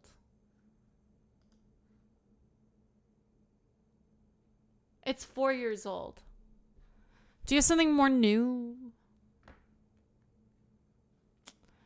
I've read about 5 articles and skimmed another 3. Although, out to Africa? What? Yeah, of course. I don't expect you to read every single word of every single article. That's just preposterous.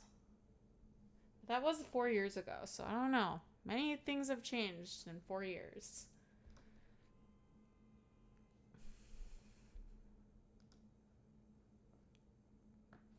All right. I think I'm going to call it a night. It's been almost 5 hours. I didn't think it was going to last this long for like an emergency stream. But a lot has happened. But it's good to see everyone. It's good to see you, Turk, Fool, and everyone else who tuned in. Anyone else who's lurking. And anyone who is watching the VOD. Please stay safe wherever you are tuning in from, especially if you're tuning in from the United States. Reuters. Yeah, it's good to see you, Fool. I'm gonna raid you if we're streaming at the same time and I end before you. I'll raid you and come and say hi.